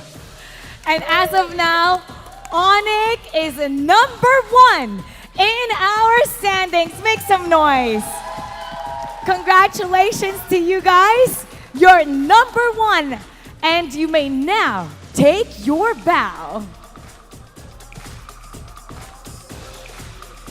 And take your walk of victory. Coach Atumax, Coach Why Not, they're hugging right now. They are in disbelief, ecstatic sa current position nila ngayon. Number 1 so far? You know, I love that statement from Coach Wynot. This team wasn't built for seasons 14 or 15. Ang sabi niya, this season was meant to win now. Talagang napaka-emotional nung interview natin. Ramdam na ramdam, nanginginig pa yung boses nila. They're so happy. ONIC, you're doing such a good job. At titignan natin kung ano nga ba ang sasabihin ng ating mga casters tungkol dyan. Yeah, casters, pasok. Tony Senedrin does two things very well. He makes great bulalo and he sends a message. And I love how Hans put it. He says, this team was not meant to win 14 or 15. They're meant to win now. And responsible for getting them to win in Game 2 and the series is our MVP, Kelra. Behind the scenes, the desk here, the MPL PH English stream, we're talking about how Kelra is now undeniably the gold standard of MPL Philippines Season 13, the best gold laner right now. If you look back at all the games Kelra has played, it looks like he's playing in a different level of understanding of every single marksman or gold lane hero you put in his hands. I really thought the Roger would struggle here. Kelra made it look easy. He found the right time. He maximized his bounces. There were even times where he would just 2 or 3 scratch Carl Teasy and send him down from like 90% health down to 30, 60% of the health of the opposing jungler gone. And Kelra really bided his time. You saw there, he sent Carl Teasy back. Didn't decide to commit that chase onto that Nolan. And most of the time, it's the understanding that he doesn't need to be the main damage dealer. He's the cleaner. This is a different approach to playing the game that ONIC is showing here. The fact that they have two sweeper, burst, hunting style main damage dealers in the Fanny and the Roger. It's so nice you show it twice. It's that same clip again. That's a TKO, ladies and gentlemen, a technical knockout. You did not kill the Nolan, but you sent it home. You sent it away from the fight. Yeah, sent it back out of retribution. And of course, it'd be Kelra saying, I'm gonna just focus on the base and end the game here. Start with things first off of the draft. Again, start with ONIC. Classic combination they have on the Tigreal and the Vexana. Something that they play a lot together because of the crowd control chain that they have. One of the problems lacking in this lineup is frontline. So they swerved that Barrett's pick, which we thought was going to be in the jungle, into the EXP lane. And again, there's something about ONIC and certain heroes picking up the basic common emblem. And I think that's really because ONIC wants to maximize all the time that they have in the map. Of course, with the hybrid regen you get from that, you're getting hybrid regen health, hybrid regen mana, most importantly. And sometimes having the lack of mana is one of the reasons why we go back home to base. And that's why ONIC just felt like they were everywhere in the map. Echo, on the other hand, still, this was a sweep victory for ONIC, but you have to tell people to rewatch this game to fully understand it. Benny Cutie was positioning really well, but Super Friends positions even better, dealing damage when you least expect it, and even Benny Cutie's wondering like, all right, I'm free hitting, where is this damage coming from? Look at the carry damage dealt, it's Super Friends. And of course, Carl Teasy had the all-star performance on this Nolan. Wasn't always able to win the retry battles, but he was able to commit the plays that he needed to commit as a Nolan. But we talked about how the Ruby and the Arlott would struggle in this lineup, not being the traditional tanky presences that rely on damage and spell vamp to be able to hold the front line. Up against a lineup with the Barretts and a strong back line, having a Vexana, it's tough going for Echo. Not just, if you watch the first 5 minutes, you'll understand that Sanji was actually dealing so much more damage than any mid laner had any business doing in this current metagame. Yeah. So yeah, it's closer than you expected and than you thought, despite it being a 14-minute game. Yeah, it was explosive for both Echo, and you know what? I commend Echo. They didn't make it into like it didn't become a steamroller match, right? Oh, not at all. They knew how to react to a lot of the things that ONIC were doing. It's just they were overwhelmed by the amount. They made ONIC work. They made ONIC work, and yet still ONIC stays on top. Thank you so much for joining us. On behalf of Reptar and Rockhart, my name is Leo. At your service, we're going to be throwing it over to Hans and Mara on stage. And the trend continues, Hans. Puro sweeps ang ika-4 ng linggo ng ating regular season. Ano, Mara, simula pa lang to ng second half ng ating regular season. And I gotta be honest with you, okay? Hindi ko na alam, sa totoo lang. I have no idea what's about to happen for the next week ng ating regular season. I think it's safe to say na expect na mas mainit ang bakbakan ng ating matutunghayan. However, as for the results, yan ang ating dapat abangan. Kaya naman huwag niyong palalampasin yan. At kita-kits tayo dito lang sa tahanan ng pinakamalalakas na Mobile Legends Bang players sa buong mundo. Muli, ako po si Mara Aquino. At ako naman si Hans Galleria. Nagpapaalalang magkakaiba man ang ating pinagdadaanan, sama-sama pa rin tayo sa laban. Para sa tagumpay. Keep it good vibes, everybody! And see you next week.